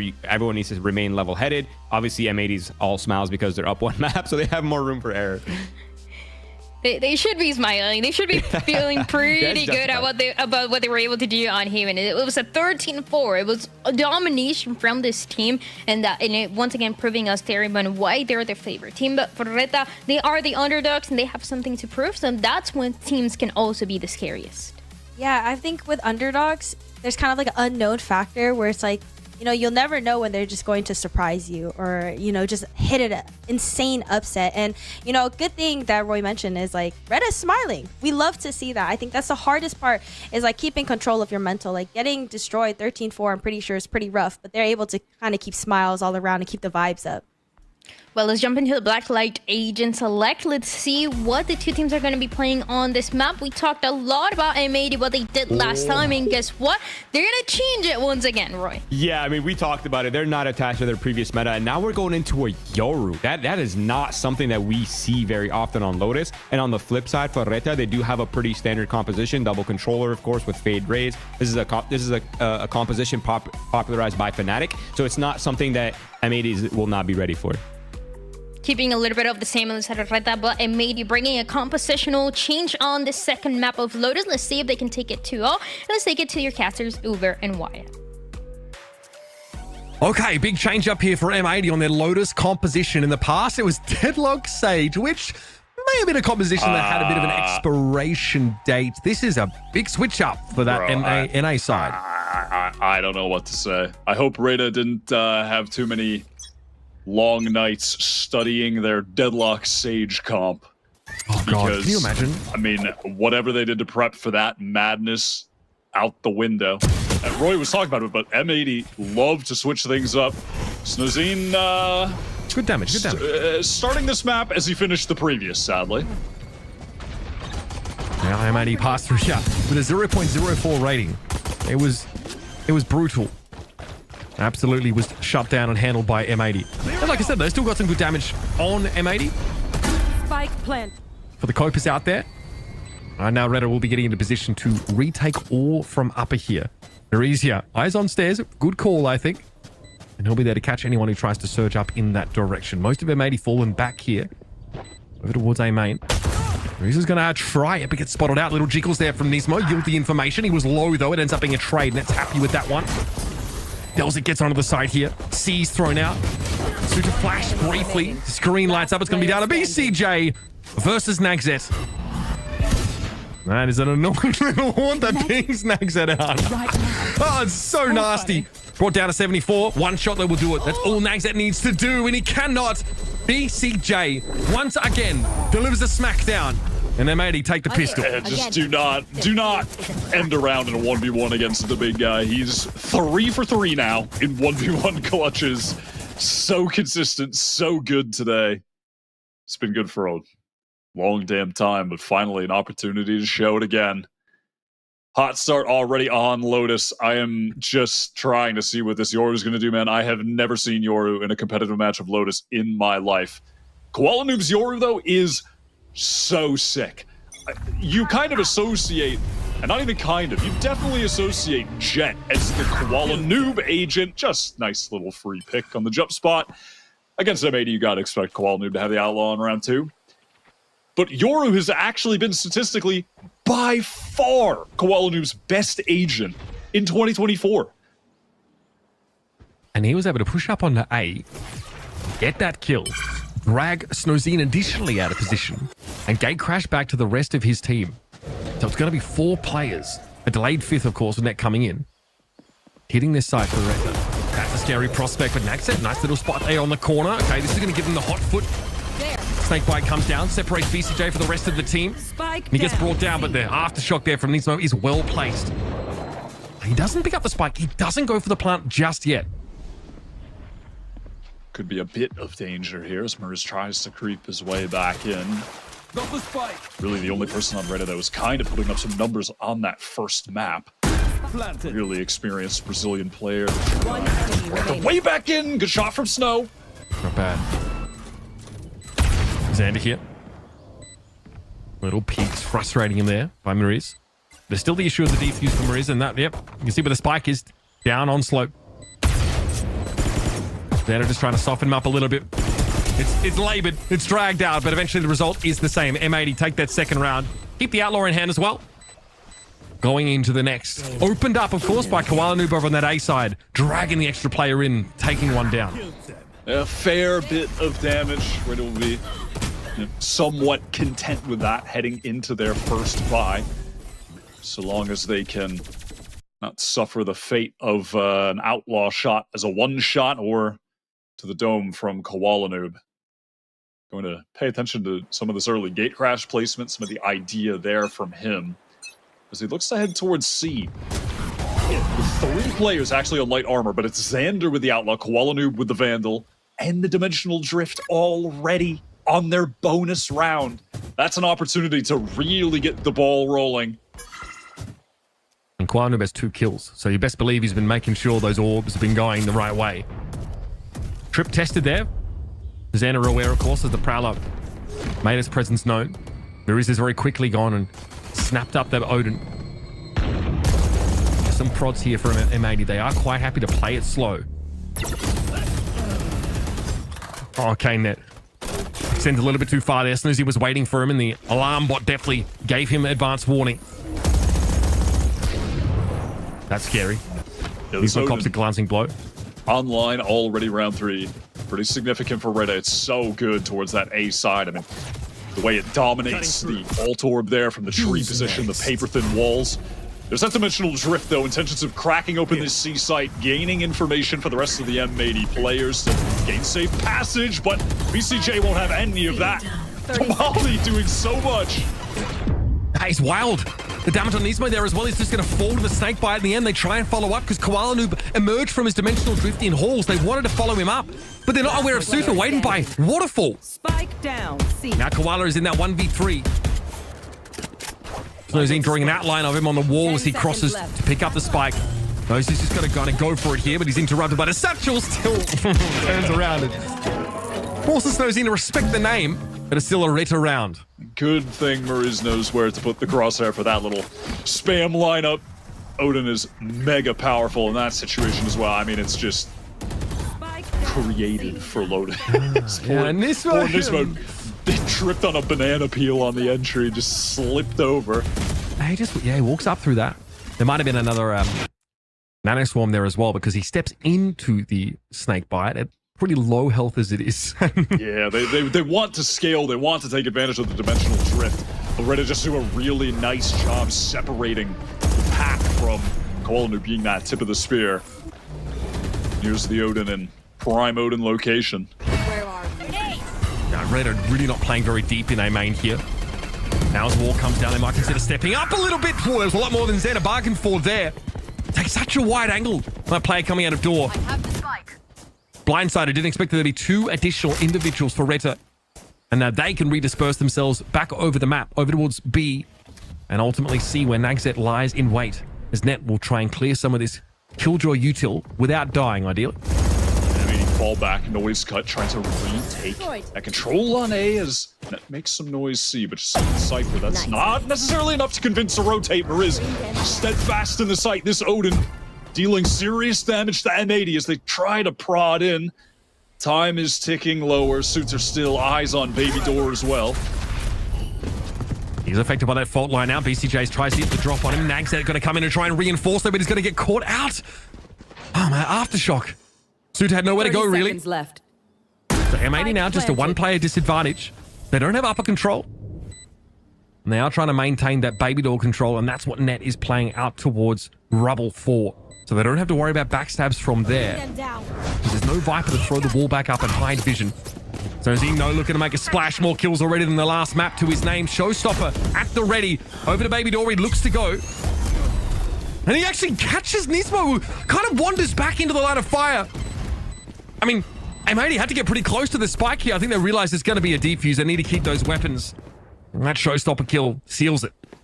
Surprised to not really see much proactivity from M80. Just giving up full sight control at a disadvantage with the showstopper still available. I think that was far too passive from them. They needed to take a bit of a risk. The BCJ, if he just got one kill in that situation, would have had the Nightfall too. So they allow a bit of an opening for RETA to take that map control, capitalize off of it, and put M80 in a tough economic position. Possibly for the first time in this series, maybe second time. I mean, what is that from Net, though? Just out in the open, taps down Snazin. And that's probably half the reason why we're seeing M80 at times just disrespect this setup here. The Odin has been a problem for them. Mariz knows that the player hiding over towards Rubble, who was their last round, is going to be extremely susceptible to those Odin shots coming in. Can they overwhelm the Fade player? Mariz unaffected ultimately by that decoy. And Delzik holds a close, albeit off angle here towards stairs. Yeah, this is nice from Nagza. With Net going down, time to push out Mount, time to take that map control, allow the rest of his team to make a big rotate. That's exactly what they do. M80 looking to pivot, but that one way is going to stop them in their tracks, slow down that approach towards B as well. RETA are working the map nicely right now. They're keeping M80 trapped in this A position. They've herded them in. While Noob is in on that site. Aftershock here to punish anyone playing at drop. That allows Koala Noob to head up the stairs. There's not much Mariz can do about this. He doesn't have the angle to see Koala Noob. He's so susceptible. He still turns around and finds a frag. Unlikely as it is. He eventually falls. Xander takes the Odin for himself. Now looks to maybe line up on a corner here. If Nagzet gives him a shoulder peek, he'll be lucky to get away with. Oh no, with that plant, Nismo has the Rolling Thunder now. He's set up here. Xander, though, in a position would be caught by it. Player standing. Tries to move up. Oh, now he can use that Rolling Thunder with impunity if you so choose, I guess. Be a fault line to start with. And yeah, rolling thunder, the timing, not too shabby. Does he see Suda behind the box? Finds him, and Suda yet still completes the kill. One bullet's all you need, apparently. And RETA find their third of the game. A risk taken by Nismo on a big swing round. I'm not mad at it, but such low HP was going to be tough, even with those players stunned up. Headshot or no from Suter. Getting some footing into the game too. RETA as a whole finding their footing finally. LATAM first seed, such struggles on map 1. But they played this round so nicely. Just as beautiful. Crispy from net, but just asks for this. Yeah, look at the control on the map, and I mean, this was nuts for Marizdo. How does he spin around and find that kill? I guess all he could see was Koala Noob's head, in fairness. There we go. Despite the disadvantages of playing from there. BCJ, a bit of a taste of his own medicine. Can't be happy with that. Some of that Odin spam chunks him down somewhat. Mountain control established here for M80. Now, whether it's just for the orb or for more is unclear. Time to jump. One away from that dimensional drift again, so this would get him there. Crash also deployed just in case Koala Noob doesn't like the location. He turns up without that ultimate. Viper Spit immediately going to be thrown down. Ping the Viper, ping the Viper. Be a nuisance. There's the Nightfall going to be coming out now. Koala Noob emerges from the pit, but comes off second best. Nagzet was waiting for him. Xander wades in. It's going to be Delzy able to finish the job. Snakebite at his feet as it was, and that makes the spike that much harder to recover here. Nice paint shells. That's a problem for Net. He's got to give up on the angle for now, and at 23, there's just far too much more for him to do. RETA stringing them together now. This is nice. They're very reactive here on defense. It's paying off. This dimensional drift is really not helping them on C. It's getting a little bit of info, pinging them out, sure. But the rest of the players are struggling to get in. When the mollies are coming down, the pit is still there anyway. You know, it's not like having that extra presence if you just have the Rays going in, fighting forward. The rest of the guys are struggling. They're getting disconnected. They're taking so much damage, getting bogged at that choke. It's resulting in an M80 tack pause right now. So for this Yoru, not getting as much value as intended.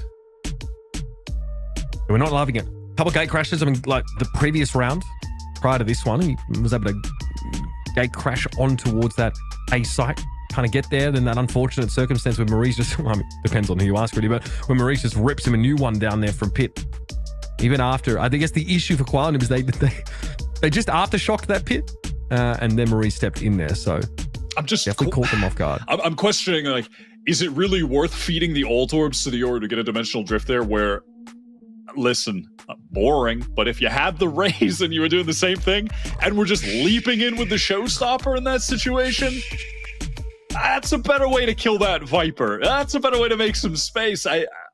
Listen, I'm struggling a little bit with this pick right now, but definitely want to give them a chance to show more of what they cooked up in this downtime. Going away from that keep talking like that. And we're going back to double Sentinel, all right? Or triple Sentinel, whatever it was for M80 on this map. All right? Might have worked out a little better. But listen, it's early days. I'm not going to get too ahead of myself. M80 pivoting over towards the C site yet again. Nags has been playing well over here. Find you. But the defense is light right now. If an execute came in, it doesn't though, just a haunt. Coming back. As M80 decide to peel back. Maybe going to leave a little presence here to control this side of the map, or they'll be content with that tripwire that was placed. They've got a lot of time. They want to work elsewhere. They want to keep these rotations, rather lack of rotations, coming in. Just keep this defense spread or drag them to A. But Nags just takes a peek from top site, finds the kill on Koala. Barely gets punished for it as well. Still sitting pretty at 70. Koala Noob got to be fuming about that, but it must be that weapon advantage giving RETA a little bit more confidence here. This gets spotted out, of course, by the Killjoy turret. Nagzet pulls back so we can approach the site from halls, but it does put RETA in a retake situation. They may just sort of end up on the correct site in terms of defender density.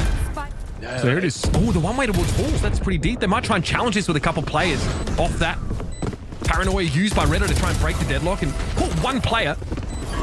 Still, M80 want to fight for this. Try and get value out of some of these stingers. It goes about the way you'd expect it to, folks. I won't sugarcoat it. It's up to Nismo here, who is, of course, marked and are basically awaiting his captors to put him out of his misery. That'll be Snow getting it done. Yeah, they want to close the distance in that situation. You know, fight really up close when the Nightfall is actually coming in, rather than just letting it take them on the site, reveal their positions, allow that free entry. I'm not too mad at that, but RETA just play that round perfectly sound. Nags it's a great pick. He's been playing well so far on Lotus, Nags. And then after that, yeah, just totally content. You can have the site. We'll happily play a 5-on-4 with Nightfall any day of the week. And typically, Lotus considered attacker-sided just because of how much the defenders have to spread in a 3-bomb site map. Yeah, well... And you're probably a little bit concerned about the M80 here, but, I mean, they actually have an equal win rate across both attack and defense at 58, so it's never really been an issue for them. I was going to say, attacker-sided by virtue of every team was playing the comp RETA have for a long time, and that's what developed that statistic, right? With this M80 comp, God knows, brother. Are they attack or defense sided? I simply do not know. Again, in the same way that it was used on Bind, Yoru can defensively rotate between some of those sites a bit easier with Gate Crash, but that's something to look at in 2 rounds' time. Or even more than that. Still 4.5 to play. And Snow already triple his kills on Haven, by the way. 9 for 4. But those are the stats that I'm here for. Keep feeding me those. Yeah, just struggling on map 1, but now he's finally in the game. Weapon of choice with that op as well. Haunt comes out, M80 dodged that around the corner. As it looks like they want to work into what will be a B finish. Pressure towards A, open that door, and then break through the baby door. Will Koala that come through main, but Snowzine prepared, ready. Xana hoping to try and follow up here and force at least Snowzine off the angle with the paranoia. That one works, allows a posting up on the corner for Xander. 2 players watching it right now. Upper is smoked. Cypher Cam even deployed, so it looks like we might see M80 pull off there. Come on! So just swings that with the operator. Xander never had a chance. And the high flyers in the previous map for M80 have gone conspicuously quiet. Make it 3 for Snowzine. Not the easiest shots to make, especially in the confines of that B side. And M80 say, well, okay, we tried. Net now will struggle to hold on to this weapon. He does get pressed. Delzik doesn't seem to be interested. Now things calm down just to save for the remaining 2 M80 players. No choice other than that. And that's all Snowzine. That's what he was doing to TSM. That's what it looked like he wasn't going to be doing today. But has come to life, a rejuvenated, returned to sentience on map 2s. Going great. I mean, that peak on the Xander is just nasty. And frankly, Hualanoob is getting shut down in the last 3 rounds. First kill, first death tally not been kind to him. Something Yoru suffers with sometimes. Yes, Nazeem's going to have to respect that. He definitely lingers a lot in that util. I think he really wants this. That is a decoy, my friend. He had no choice but to go for it there. Yeah, respects the Prowler, and then... never mind. I'm going to disrespect just a little bit. Goes right back in. Some util now gone from BCJ, and Cam going to be broken by Delzik. M80 want to get this mound control. They've definitely put a priority on it. They need to wait out to do so, and the jump spot from BCJ against the op. Punished hard for it. So nice from Snowzine. I mean, you can see that RETA cared a lot more about their mound control this round because they did deploy that one way. They say, no, we actually want to fight for it this time instead of just giving it up and playing it at the back of the site like they were when Naxet was playing over at C. And that's just signal to M80. I mean, now they've been shot in the face by Arrays, they would know that, but the assignments here for the defenders were a little bit different as opposed to the standard setup for RETA. Ultra 2 rounds to their name for M80, and they don't look like they're getting another one anytime soon. Delzik mows them down, and Snowzine deals with Xander. That was over quick. And suddenly this is looking all too easy for RETA. The control of Mound there was really nice. They can put that emphasis on it as well and have the op hold strong because BCJ already expended both of those Prowlers. Would have been much better for forcing Snowzine off that line. They forced them off the first one. They got the showstopper, I guess, but yes, this was a flattening. 30 seconds left. Okay, well, mount control maintained there by RETA. M80, these corner peaks, they've got to start to think that Snowzine will pounce on them if they try it again. Again, Koala Noob, Dimensional Drift, third one of the half already. This is round 10. He's had 3 of them. So far, the first 2 have gone into C.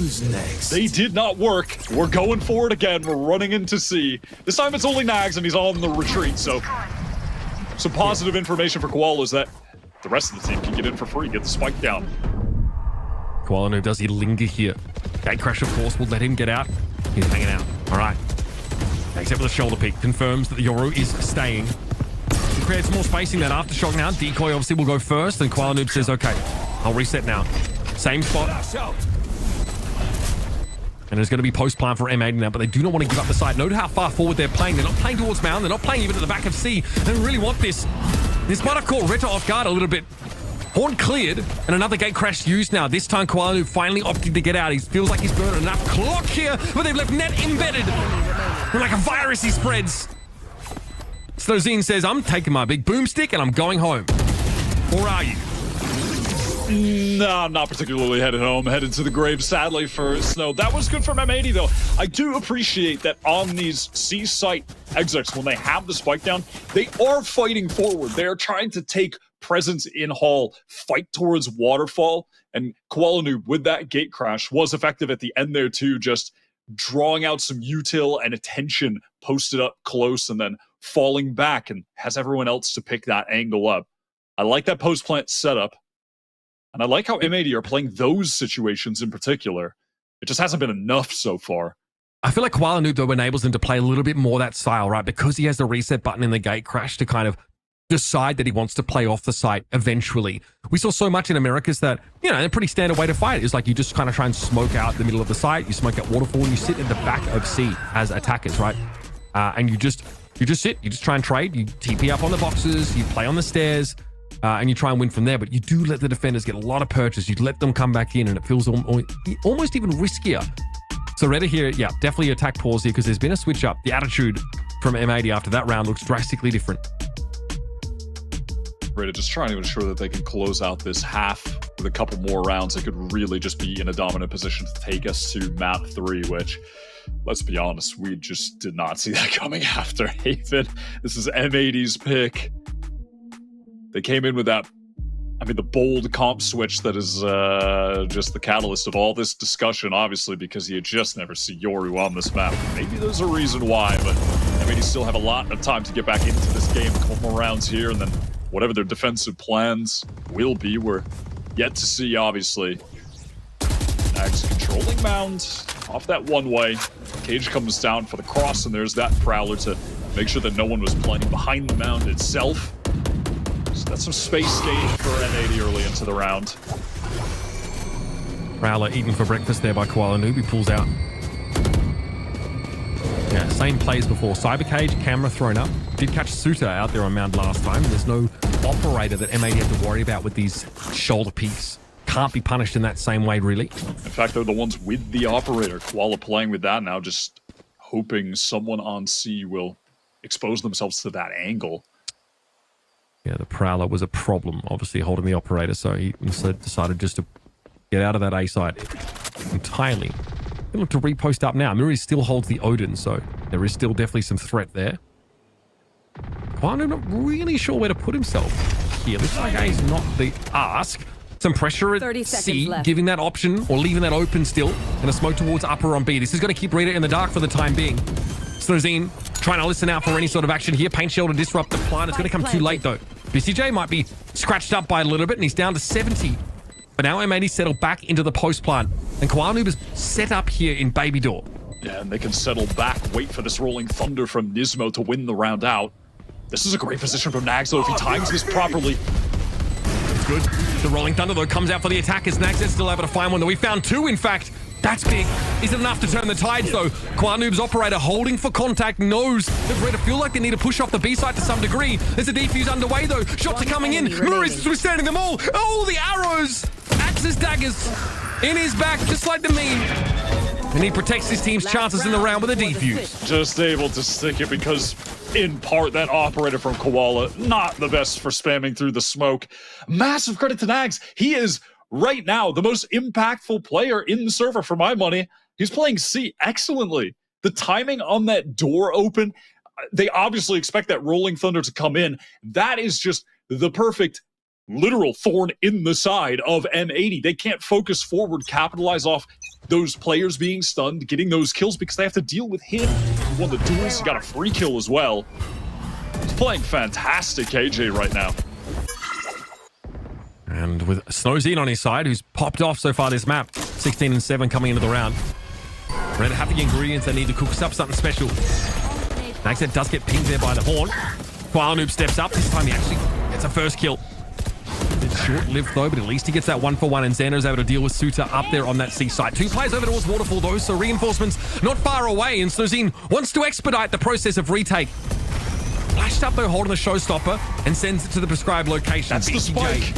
And nowhere to go. Spike drop loose here, but look at they're so exposed out on the side. Met coming as a second layer, lingering back towards Mound. Finds a great timing. With Marie's in a 1 versus 3.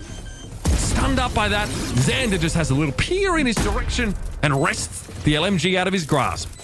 Nothing to be done there for Maurice. M80 get a final one on the board with another just slam C effort. That does pay off. A lot due to Koala finding that entry, besting Nags that in that duel, shutting off the Killjoy utility. So a good entry from Koala after what was a mostly quiet half. I think doing his duties as were intended by the game plan drawn up, but it did not put him in position to succeed individually. Does that give them an edge here defensively, outside of the ability to make quick rotations, which is something that Neon also offers on this map? Might have made her a more viable solution. Map of Lotus really been an M80 staple for so much of the season, but right now we're looking at them play a very different style, a very different composition. So our previous data on them, pretty invalid. They've loved playing Lotus all year, and they have tried several different comps at this point, if I remember correctly. They just love experimenting on it. Yeah, I mean, just going back, it's been 4 different comps this year now on this map. It started with the meta comp, then slow little adjustments away from it, and then the downright crazy Sage Deadlock comp that did work. And now this might even be crazier, if I'm being honest. I think this is. It is pretty out there. At least, I don't know, Sonok played Deadlock on this map. Some other people were trying it. I think Foot played Sage. Like, yeah, I do remember. We've seen those agents before. Do you remember Sonok's first outing on Lotus with that Deadlock? I've tried to forget. I love Sonok, but I've tried to forget. One of our first America's casts. That one I definitely won't forget. M80 definitely had a bit more of a solid game plan for the Lotus utilization of Deadlock. They've gone away from it now, though, as we've sort of been discussing. And yeah, this is definitely a different look. It's pretty wild. What is it for Koala Noob? Does he crash backwards, surge forwards?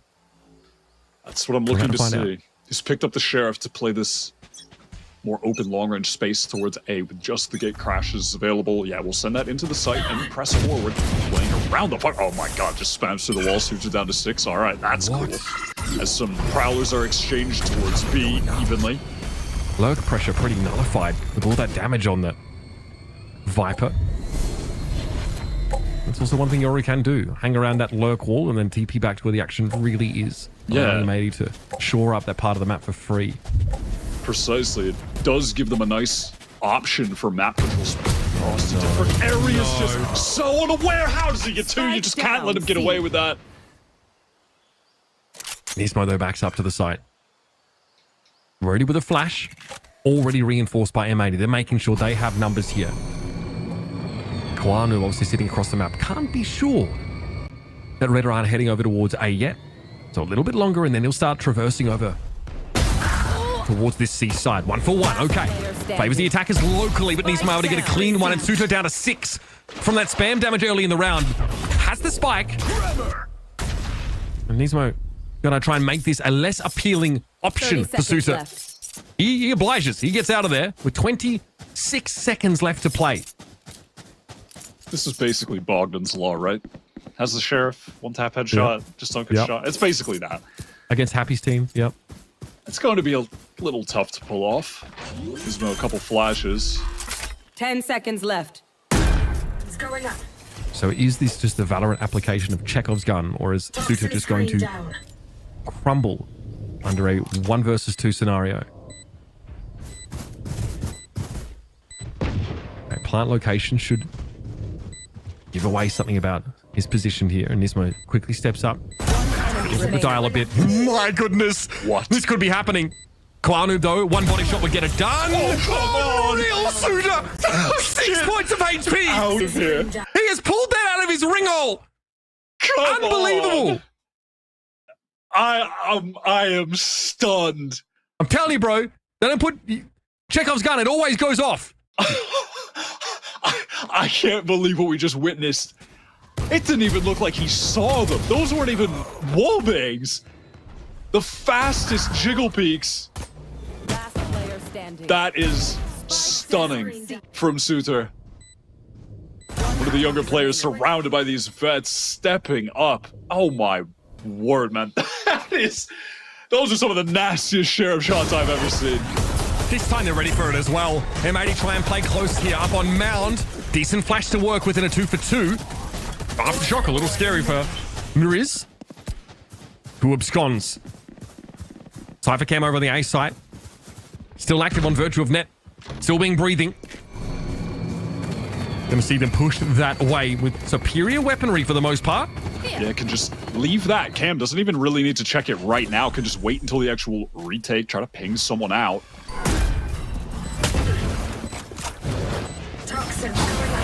All right, it's go time. Foul is exchanged here. Mariz brought down from that high ground by BCJ, but it's going to be up to Nismo here.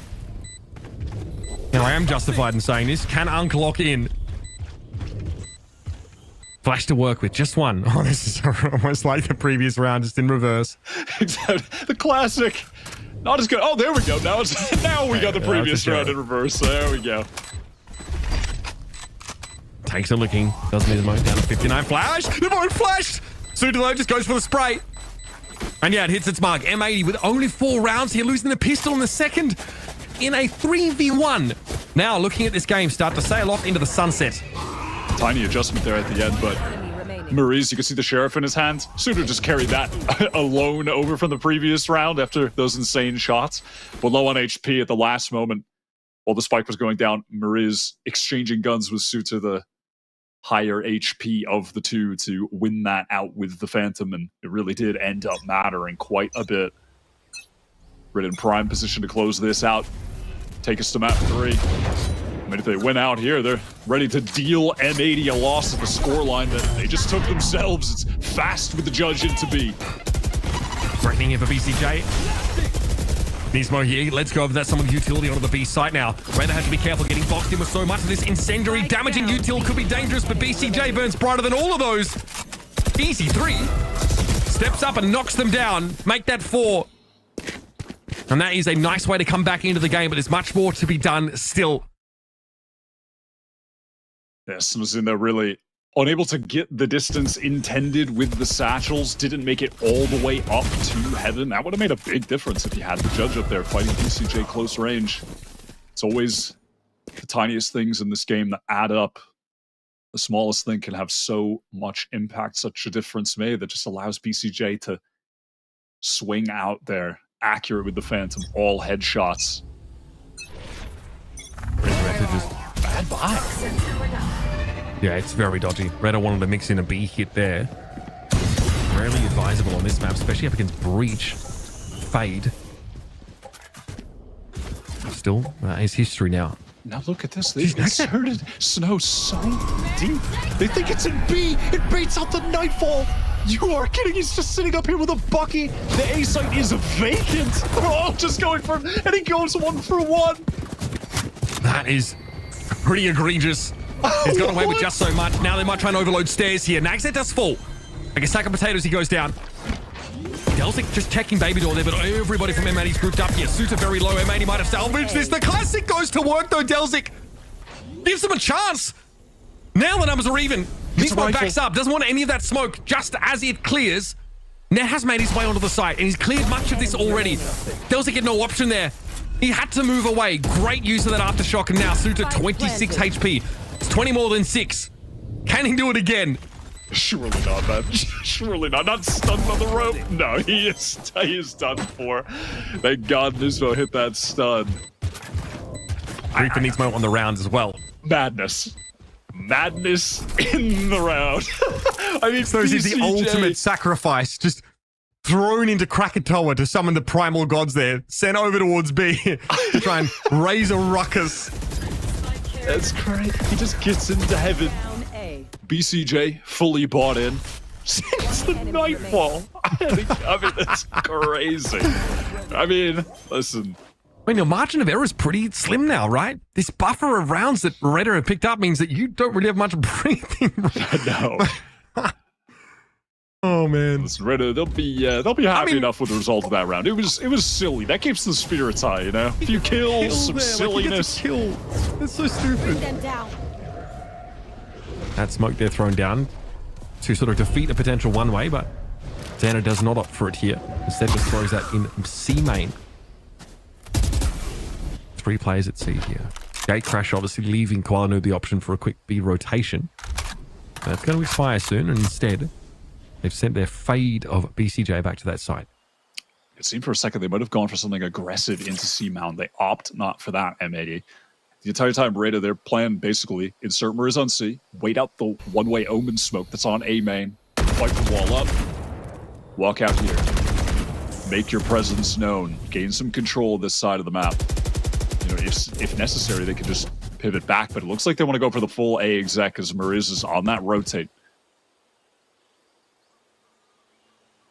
Information at M80's fingertips, but this Viper wall makes it very hard to make an informed decision about where to set up. This Nightfall, though, is definitely going to trigger a cataclysmic sequence of events.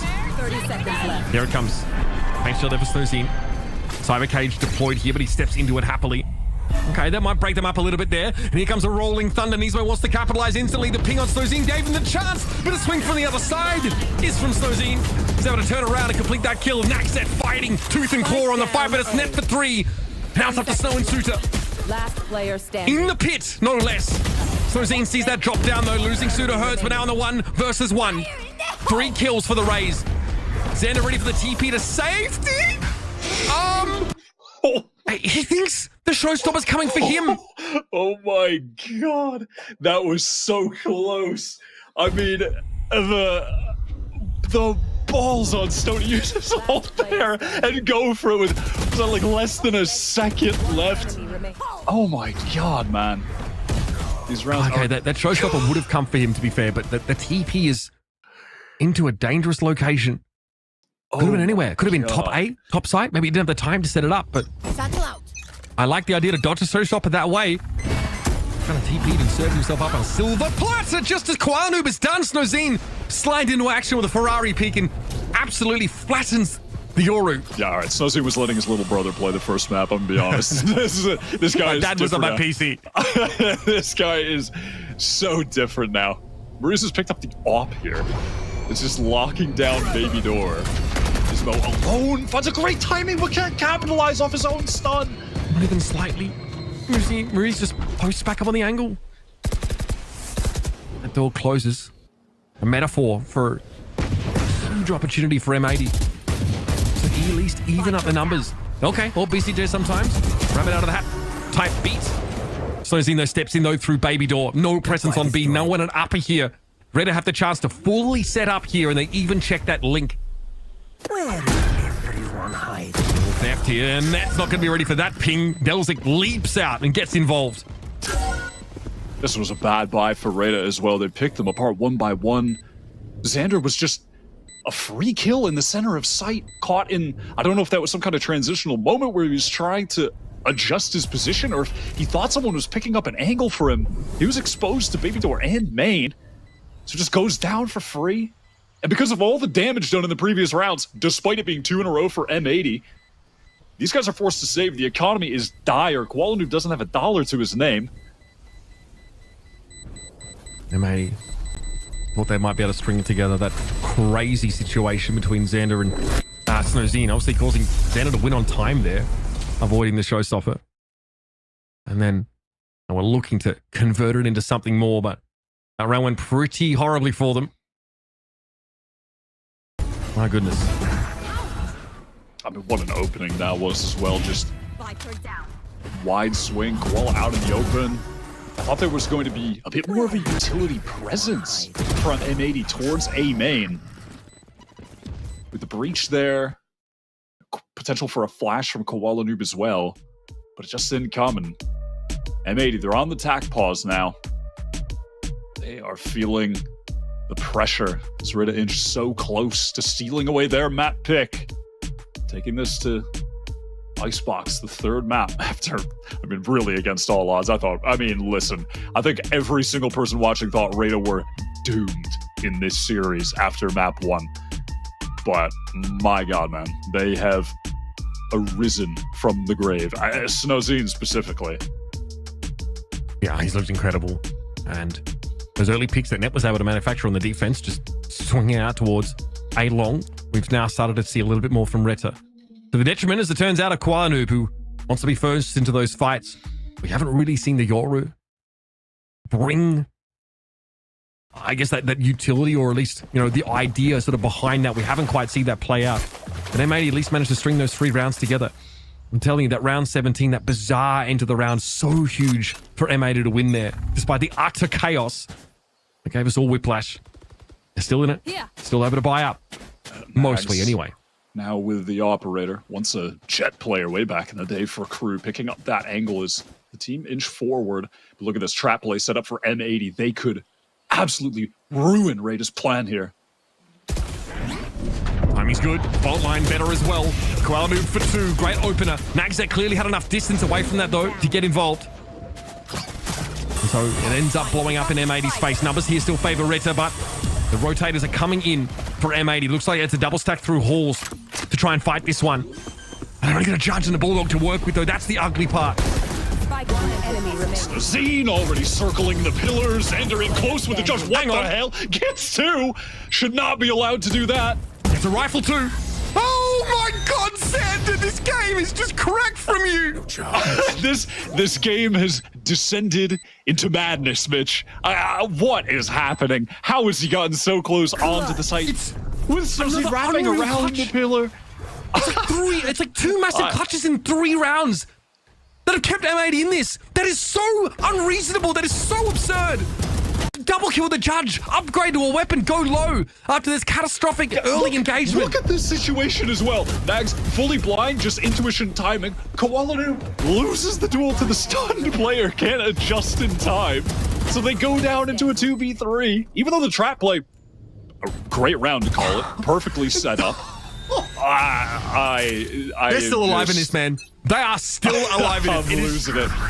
Xander has grabbed them by the hair. Now in Koala Noob's hands. Okay, another BCJ smoke kill. Just spamming them down. BCJ way of life. Oh my God, Koala Noob barely getting out of there. I mean, Koala Noob does love to op on the Yoru, no matter what the map, evidently. Otis too. Just taking those 4 positions, gate crashing away. Susie caught by the trip, just walks straight into it. M80 starting to build up that head of steam now. This is the last buy. We're ready to have a biopsy after this, but they are starting to run a little bit low, that econ. Koala Noob able to avoid that fault line, deal with Maurice as he emerges, flash himself into the fight. Decoy thrown out, all full clean. Flawless, in fact, for M80. Fighting back into this game now. That was a beautiful opener. Starts off with an M80 kill through a Viper wall. Then Net, I think, finding something through a cyber cage. Beautifully held on the extremities. Look at this from Koala. It is just silliness. The game has devolved. The economy now in a pretty dire situation when we get into this next round for RETA. It has been cracked. Yeah, it's looking pretty ugly. I think RETA in that round. 1,300, I think, across all of them. Marie's at 1,150. Suitor definitely won't be able to buy up at all. Tech pause called up here. I've only had a few of them today, so Nothing to stress about too much. Man, I'm still going back to that 1v1 between Xana and Snowzine. So many 1v1s, so many ridiculous situations. I mean, at first I'm looking at that. At first I thought, you know, M80 had lost the round just because obviously because that kill, but he was playing for time the entire time. I actually 2 steps ahead. I mean, also just so being in this situation because of the sheriff headshots from Suter on the pistol as well. Oh yeah, 6 HP. It's just, this is a crazy game, but I expect nothing less when you throw a Yoru into the mix on the Lotus and no one knows what's happening. M80 have a game plan, but they've never ran it in a match. They've ran it in scrims, and I'm sure they've befuddled many a scrim partner when playing Lotus with this, but they have not match tested it yet, and that is a really big difference. Starting to get running now, though, that's for sure. Should expect, like I said, RETA to try and even the ledger a little bit, and some of those key ultimates are going to start to come back around here. Okay, we're feeling upbeat. Remember, this is only the second map of the series. First one went by in a flash, and we started watching M80 struggle to find those attacking rounds. Despite the novelty of the Yoru that kind of fell off pretty quickly. The Snowzine started to fire. He's not been really given an opportunity to be involved in many of these fights in the last couple of rounds, though. M80 pounding that C site. Just the unreasonable clutch with the Bulldog and the Judge against 3 rifles. Trying to get the post plant down. Xana able to win that with a TP forward double Judge kill. And then finishes off Snowzine, who has 50 health more than him. 1 bullet being the difference maker. This team is showing they're not just stable, they're not just consistent, they don't just play tight, they don't just cover each other that well. They have some absolutely cracked players on their team. Yeah, your BCJs, Koala Noobs, your Xanders. You've got it all, man. I mean, there has been, is, will be it's much dark talk. BCJ. He's emerged. The evil alter ego, Wyatt. This is where he comes out here, he grabs an Odin and he just crouch spams on his fallen opponents. I'm shaking.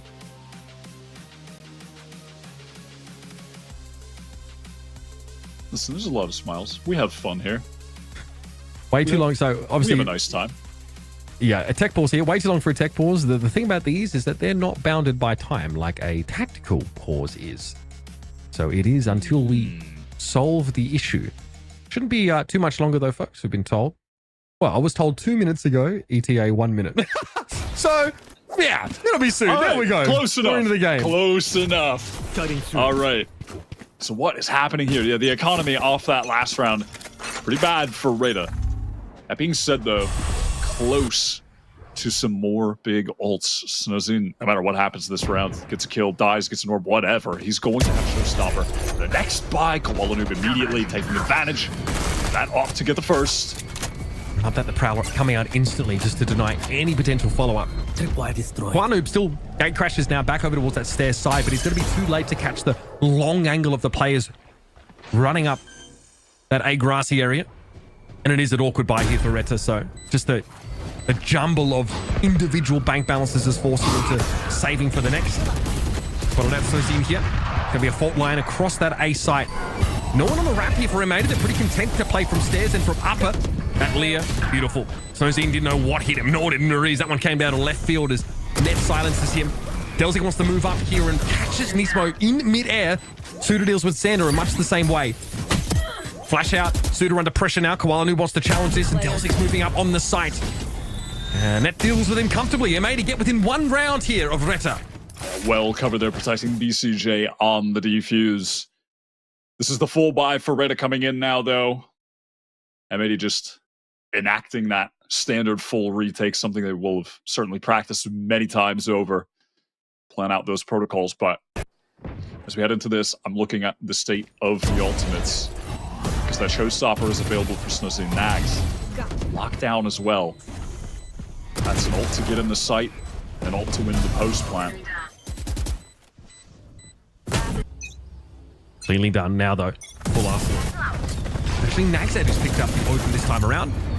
Fast play for RETA getting out to rubble. That's been Paranoia though. Door opened. And M80 threatened it, but the counter Paranoia from Delzik gonna stuff them back onto the A site. Actually, after that round 2, Mariz was a couple orbs away, but was able to get enough. Look at the state of the ultimates. You won't get a better chance than this for RETA to close the game out. Get to 12 right now. Fault line's a good catch though. Allows them to gobble up Mariz. And that is the Nightfall off the table in this very ult-rich round for RETA. Showstopper for Snowzine. In he comes. Nobody waiting inside tree for him there. Prowler catches on, but he just skims BCJ with some of that AoE.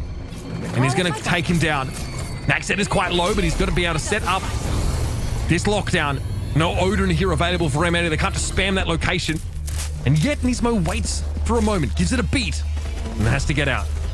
Just forced to retreat, but Xander, within the lockdown, at least does get his. Taking a bold risk, but one that often pays off because you just don't expect someone to stay. He's happy to get the one there. Would have been detained had he survived, so not an issue. Snow deals with Nismo on that high grab. Kwanu Binet. These two have been electric in the last couple of rounds. Flash catches Suda perfectly, but he was holding the line and found the timing. Looking to make another clutch happen, but it's net we're talking about. It doesn't matter. How does he do it again? Suda shuts him down and puts RETA on map point. How does he do it again? 2 unbelievable clutches from Suter on the most important round of the game for RETA. All of those ultimates expended, and it looked like it would all be for naught. But these kills coming in on site, Snowzy not able to convert a second. The flash was perfect. Suter even adjusted slightly wall blind to get that headshot. I mean, you are joking. They might get RETA out of this map before M80 threatened to claw them into extra time. I mean, that just feels like the invisible string just guiding his mouse slightly to the left. It is destiny for him to win another clutch and bring this to map 3. I just can't believe that, man. Where is he at that Nightfall? Going down in the previous round. Retained it. Still has it here, as does BCJ, though. It's like an enforced savings plan, like taxes. Love that. Like all of M80 have gotten off of that A side. Are they just convinced there's nothing afoot here? Triple stacked up for a potential B push, so something has tingled their spider senses. And Dimensional Drift here is going to show them that they would be better off positioning over towards that A side. Yeah, this is a good timed ultimate from Koala Noob, and there's that Nightfall. Doesn't catch anybody, but will pressure Xander back just a bit. They will get this site for free, and again, we're going to a big M80 set retake. Something they'll be ready, prepped for. Surely not from drop. Can Xander just flatten them here? Paranoia came out. Dark cover going to be thrown down to cover up Creek. Going to be Snowzine a little bit lower at the bottom of drop here, and Xander gets out. He gets out despite the spam coming through, eventually stopped. Naxed had the perfect weapon for it too. And there it is, a clean finish on the map for RETA. And it could have gotten ugly, but they come alive. They shut down M80. And Suter, for me, an absolute standout on this map with some unreal clutches to stop that burgeoning momentum of M80. I am still just stunned. Both of those clutches were unreal. The Sheriff one was otherworldly. So much credit to Snowzine as well. A young player who has never been on a stage like this. I mean, absolutely planks map 1. Just fell flat on all accounts. And then drops, what, damn near 30, if not on this map? That is unbelievable. Nags KJ, very impactful on that first half too. Really impressed with the bounce back from RETA. I don't think anybody saw that coming after the travesty on map 1. They have just completely, utterly dealt with this newly revealed comp from M80 on their own map pick. Some frankly unreasonable clutches on both sides, to be fair. We've seen the best foot forward from both these teams, and it is RETA that forces us to a third map. So stick around for that. We're going to chat map 3. We're going to talk about the map that we just saw, and we'll be jumping into it right after.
RETA, they do the thing and they push us to a map number 3 after a 13-10 win on that map of Lotus.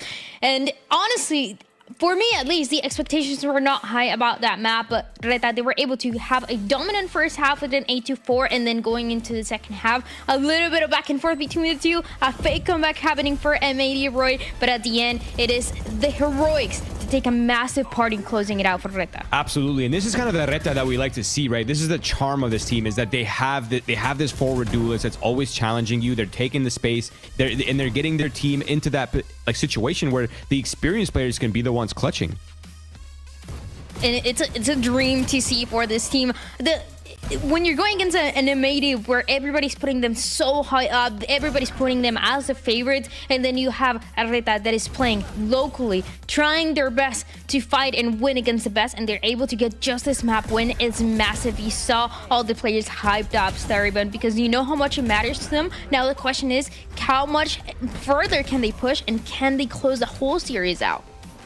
I'm really hoping that we see this kind of performance again in the next map. I mean, they were really just clawing, fighting, tooth and nail, like just heroics from every player. I mean, look at Snowzen. He was phenomenal with that op on the defense side. He kept the op very mobile, and in the end, we can see here like Suther hitting these insane clutches, like back to back. He had a 1v2 on pistol and then a 1v2 on that round right there. It was absolutely crazy. Were these 30 kills? I'm sorry. Were these 30 kills by Snowzen like the quietest 30 kills we've had in this tournament yet? Because I swear I did not realize he was having such a pop-off moment because of how important the clutches from Soother were. But then you press tab and it's like, whoa, when the heck did this kid get 30 kills? When did that happen? Well, we noticed it when he had like 27. Like, wait, 1 second, what happened? When did this happen? It's just a constant that doesn't need to be too flashy for a lot of these rounds, but it's just enough to allow RETA to cross the finish line on this map of Lotus. And honestly, it's a team that looked very cohesive, very together from the beginning. We had our questions because this is a map pick of M80 that RETA just took away. So now everybody gets each other's map picks. We're pushed to a third map, and we have everybody fired up and ready, everybody warmed up. One of the players that I wanted to highlight and that we were talking a lot about was Suther. What he was doing, he had 2 big, massive clutches for the team, Starryban. Yeah, I mean, they were just so pivotal. Like, you would think that M80 is coming back and they're winning rounds, and then Suther just like 1v2 clutches, and it happened again and again. And you had like big rounds from like M80 side too. Like Xander had really great clutches, and you were thinking, wow, they could really take this away. We're so back. And then Suther just shuts all that down. With the pistol too. This was insane. this was insane, and even this 1v2 as well to close it out. I get scared because it is a phantom far away. You know where he is. We don't know how he's gonna play out, but Suther, very calm and collected. Roy, he's able to close it out and save those crucial rounds for the team. Yeah, absolutely. I mean, a 1v3 on the second pistol, like I genuinely feel like if M80 had closed out that pistol, 3v1, which is like percentages are just insane, and he was 1 HP on top of that. If the M80 would have closed that out, that might have been the edge that they needed to close out that map in a 2-0 fashion. But him getting that 1v3 on pistol, him getting the 1v2 during that important clutch with towards the end of the second map, or the second half, excuse me, it was just madness to see. And like, you press tab, he only has 16 kills and you think, oh, he's having like an average performance, but the impact is just immeasurable. It's insane for every single one of the players, and you can tell how much they want to win. But in order to win this match, they need to win that map of Icebox, which is going to be our decider for today. And I don't know what to expect because I'm thinking a little bit of RETA. They're running this competition with a harbor that a few of the NA teams ran in the past. Maybe not anymore, but at some point they did. And hey, Net's team at some point, they were very popular for running that, Roy. Yeah, I mean, yeah, the harbor comp is actually really fun on this map because it allows so many layers of like attacking. Like you have a safer way to take B main, and there's so many different ways of achieving things on the map. And when it comes to the retakes, you also have a bit more of a dynamic wall that allows you to gain space, and you have the cove as well to pressure the spike. But on the other hand, M80, okay, to be fair, it did not look like it was one of their best maps the last time they played this map, but before that, they looked flawless on this map. This is what, in my opinion, was undeniably one of their best maps. Yeah, they looked a little bit shaky on it with All Knights and Dante Diaz kind of just running them down. But Snauzin's going to really have to step up and fill those shoes of that aggression, of that dismantling that you need to have versus a team like M80. What I'm the most interested about is to see how this map is going to play out specifically for M80, because as you mentioned, when they went against All Knights, they closed it out, but with that 15-13. Now you're going against the #1 seed of Latin America, the #1 seed that took down All Knights before on this map in a more dominant fashion. So I'm curious to see, Sarah, and how this is going to play out and how these different compositions play a part in the same way that they did in the first and second map. I feel like Snows' op is so dangerous. You just never know where it's going to go, because I feel like Icebox is a huge op map, and that impact is absolutely incredible. I'm also interested to see if maybe M80 comes in with like a different or new comp, because, you know, on the last map, we didn't expect that Yoru pick, but now on Icebox, I'm curious to see if they have something else like prepared up their sleeve, you know? That would be a flex. That would be a crazy flex. From one day to another, from one match to another, which we've seen, by the way. We've already seen it in Ascension. We've seen it in Champions. We've seen in VCT. We've seen teams that are running and practicing different compositions. And I feel like this is up their sleeve for M80. This is something that Happy is very likely to do, Roy. Yeah, I would not be surprised. Okay, I say that, but I probably still would be surprised. Because the stakes here are just so high. To just have to be balancing 2 compositions at a time would be madness. But again, it is M80. We really don't know what to expect from them. But I do want to talk about the fact that Koala did not have a great series in the last game, and now he's swapping to the Omen, in which he also didn't really have an insane series last time he played Icebox on the Omen. And it's something that's like they need to step up, because M80 made that last match really close, but there were no pop-off players. A lot of the rounds actually came down to just them not securing the important kills, not securing well set up kills. People that were stunned, people that were flashed, they're just whiffing. And like, you just, against a team that like RETA, who not only has intelligence to fight back against your strategy, but they also have talent, you can't be missing out on those really well set up fights. Because it's Icebox especially too, you need to get those duels, you need to get those fights. Even if you're running the harbor composition that we talked about, even on the side of RETA, you are depending a lot on that firepower, on those strategies to play out as you're hitting those sites, as you're retaking those sites. That can be so difficult, and that is also one of the strengths of a lot of the teams that we have right now in Ascension State, everyone. So I'm excited because it went from me thinking that this was going to be a 2-0 for M80 and close it out very fast after we saw that map #1 to now, well, anybody can win. Yeah, no, I'm really excited to see going into this map because, like I said, Icebox is a huge aim dueling map. And from the last game, we saw it really came down to like those clutch plays from the players on RETA. So I feel like M80 really has to just like keep it together and not let those numbers advantages slip away from them. Yeah. And this is exactly what we talked about. Now we have the agent select right on our screens. We talked about the harbor, but we also talked and touched a little bit on the duelist role here for Snowzin. He's going to be playing the Jet as we've seen in the past, but for M80, they're opting for this no duelist composition instead. This double controller, this double initiator, and the one sentinel on the Killjoy Roy. Yeah, I mean, this is the first map of the series where the knowledge gap is closed, right? Like both teams now have information on each other. They kind of have an idea how this map is played, how they each want to approach it. So there will be a level of mind games that we didn't really see before in the previous two maps. The expectations are high here for both of the teams. RETA just having that momentum from the last map, and on the other side, an M80 that is trying to continue proving themselves as the favorites to win Ascension. But hey, if RETA wins, that is gonna miss everybody's pick'ems, I'm sure. So let's find out if RETA is gonna get the win or M80 are gonna continue being the favorites here with your casters, Uber and Watt. Vulnerabilities exposed for M80 on that map of Lotus. They can't quite go the distance, and it's some big clutches from the youngsters on RETA Esports that get them there instead. But over to Icebox, right? I mean, they're 7-1 on that map across stage 1 and stage 2 of Challengers in NA, and they have that signature no duelist look. They're going up against that harbor composition we've already seen from RETA. They have played this comp a lot. They've revealed a lot with it. How many new things can they really bring to the table? I don't know. I feel like RETA should be more than prepared for this right now, especially given they're willing to play Icebox. They know that it's a float for M80. I want to see RETA just ready, you know, as far as having done the homework. Ready for the typical M80 plays, how they try to control different areas of the map. It's pretty much the same stuff every time, right? We'll have to see, though. As M80 look to go towards A when Nags is chilling with the Sheriff. That's a lot of damage through the wall. Forces to retreat, but as Bronzander low and Xander gets cleaned up now. Already Mariz on the flank. Oh, it's really nicely capitalized upon by Mariz there. They are giving the post plant. RETA with a very aggressive contact push there up through B. Now set themselves towards mid. Julie will be able to flood in through screens. Snowzin trying his luck there through the smokes. No good though. M80 are ready for it. Always happy to throw down. So leaves him in a 2 versus 2. Post plant is set up. Nismo gets one. Net has to move here. Shot comes in. He's able to get away, but he's low. 36 HP. Mariz knows that one. Whistles past Net though.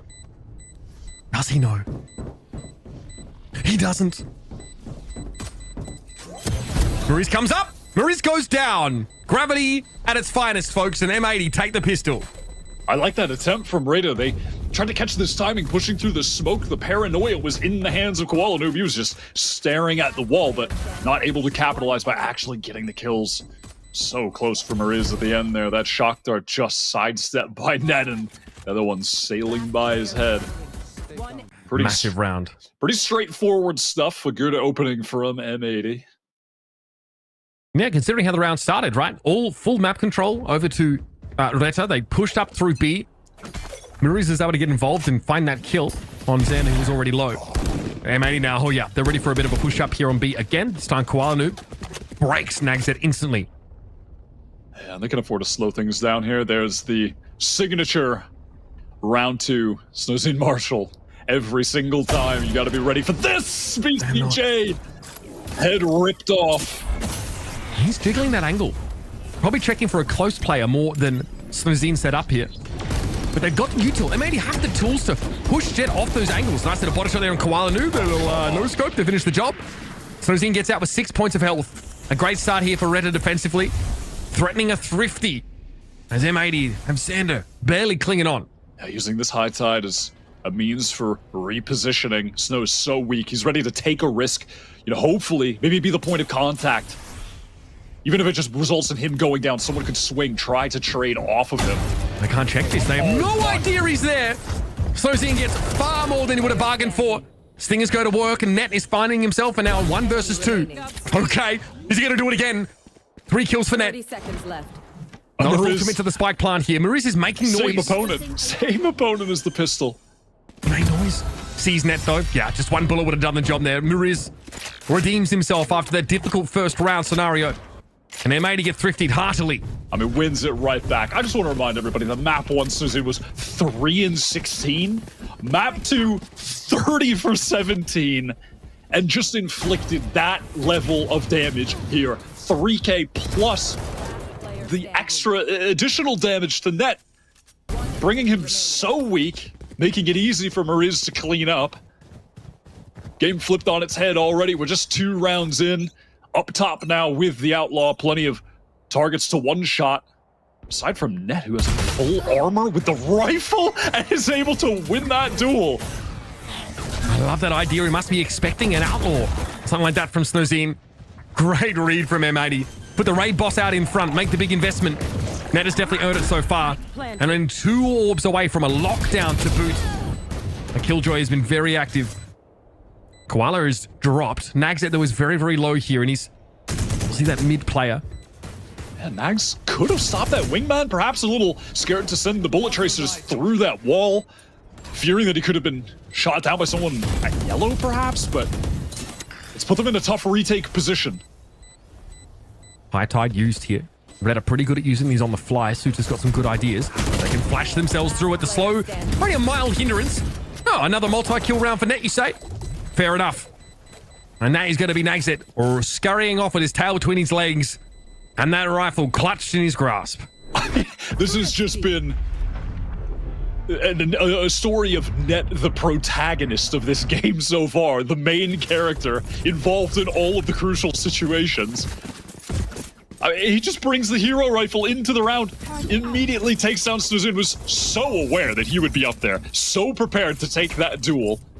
And then the instant flash through from Nismo, pressing forward, scaling together, overwhelming Delzik. Eco's back and forth, Snuzin back with the Marshall, and now Nags, the KJ with the rifle, trying to do his Net cosplay, pushing forward. M80 now have to be pretty careful on these approaches. That's the kind of angle that, BCJ was jiggling just before he walked into Snuzin's crosshair. So M80 have been using their protocols for that position. Dizzy through the wall, straight into the line of fire for Mariz. What a shot. An easy pickup, but he'll be forced out here. Snuzin now on this flank. Pretty fast, and this flank. Finds Net with the Marshall, applying pressure from multiple angles, but dealt with swiftly by Koala Noob. Now they can just focus their attention forward. And there's Nismo. Beautiful little 3-piece from Nismo. After that backstab pressure was lifted, it was just pistols that M80 actually had to deal with. Nismo does it stylishly. And that allows Nismo to tally up the orbs. Null Command going to be an option here, heading into a very crucial round. It's going to be the full buy for RETA. They continue to deal some big damage in some of these rounds. But that just hasn't been enough. It's still, Net is the main character, gets another first blood as the Killjoy, shutting down Nags. Operator in the hands of Snuzzy, definitely want to point attention to that. Lockdown still held here for M80, but there's Hunter's Fury on the other side. As well as a Reckoning. Muru is able to stay again out of Dizzy's line of sight. He did that in the previous round. That's what lets him get that Sheriff kill. As BCJ flashed himself through that wall. What is this angle? What are you cooking, Snuzine? The turret being placed for the flank. Net is so diligent. At some point, you think he has to move up. There's no noise being made by Snuzine whatsoever. Most of the action happening on the other side of the map, and Net is not moving. The guy is looking a little different today. Crosshair placed to perfection. Koala Noob also there for a crossfire. Expect Snuzine to be overwhelmed pretty quickly. Notice there's no tailwind active, but he's able to get away with the cloud burst anyway. Somehow Snuzine gets away with murder. Yeah, just slips right out of there. The recon didn't even ping anyone from Mariz either. In the meantime, though, it's been the initiator duo of M80 that have garnered some control of B main, allowing them to set up for this full execute based around the Thrash. And due to that Thrash, look at the positioning of the RETA players. They were just content to give all of that up, play for the retake with their own Hunter's Fury. Good positioning here for M80. None of RETA have been able to get in so far, and Xander is waiting for Delzik to step up. Is he aware of a second player? Naxat tries to tag as he crosses that wall. Spike goes down despite the presence of this reckoning here. Paranoia also thrown towards Snowman to stop anybody who would push in, but that high tide is up. Okay, Snowzy, you what? That was across the map, I'm thinking. Nice little pop up there.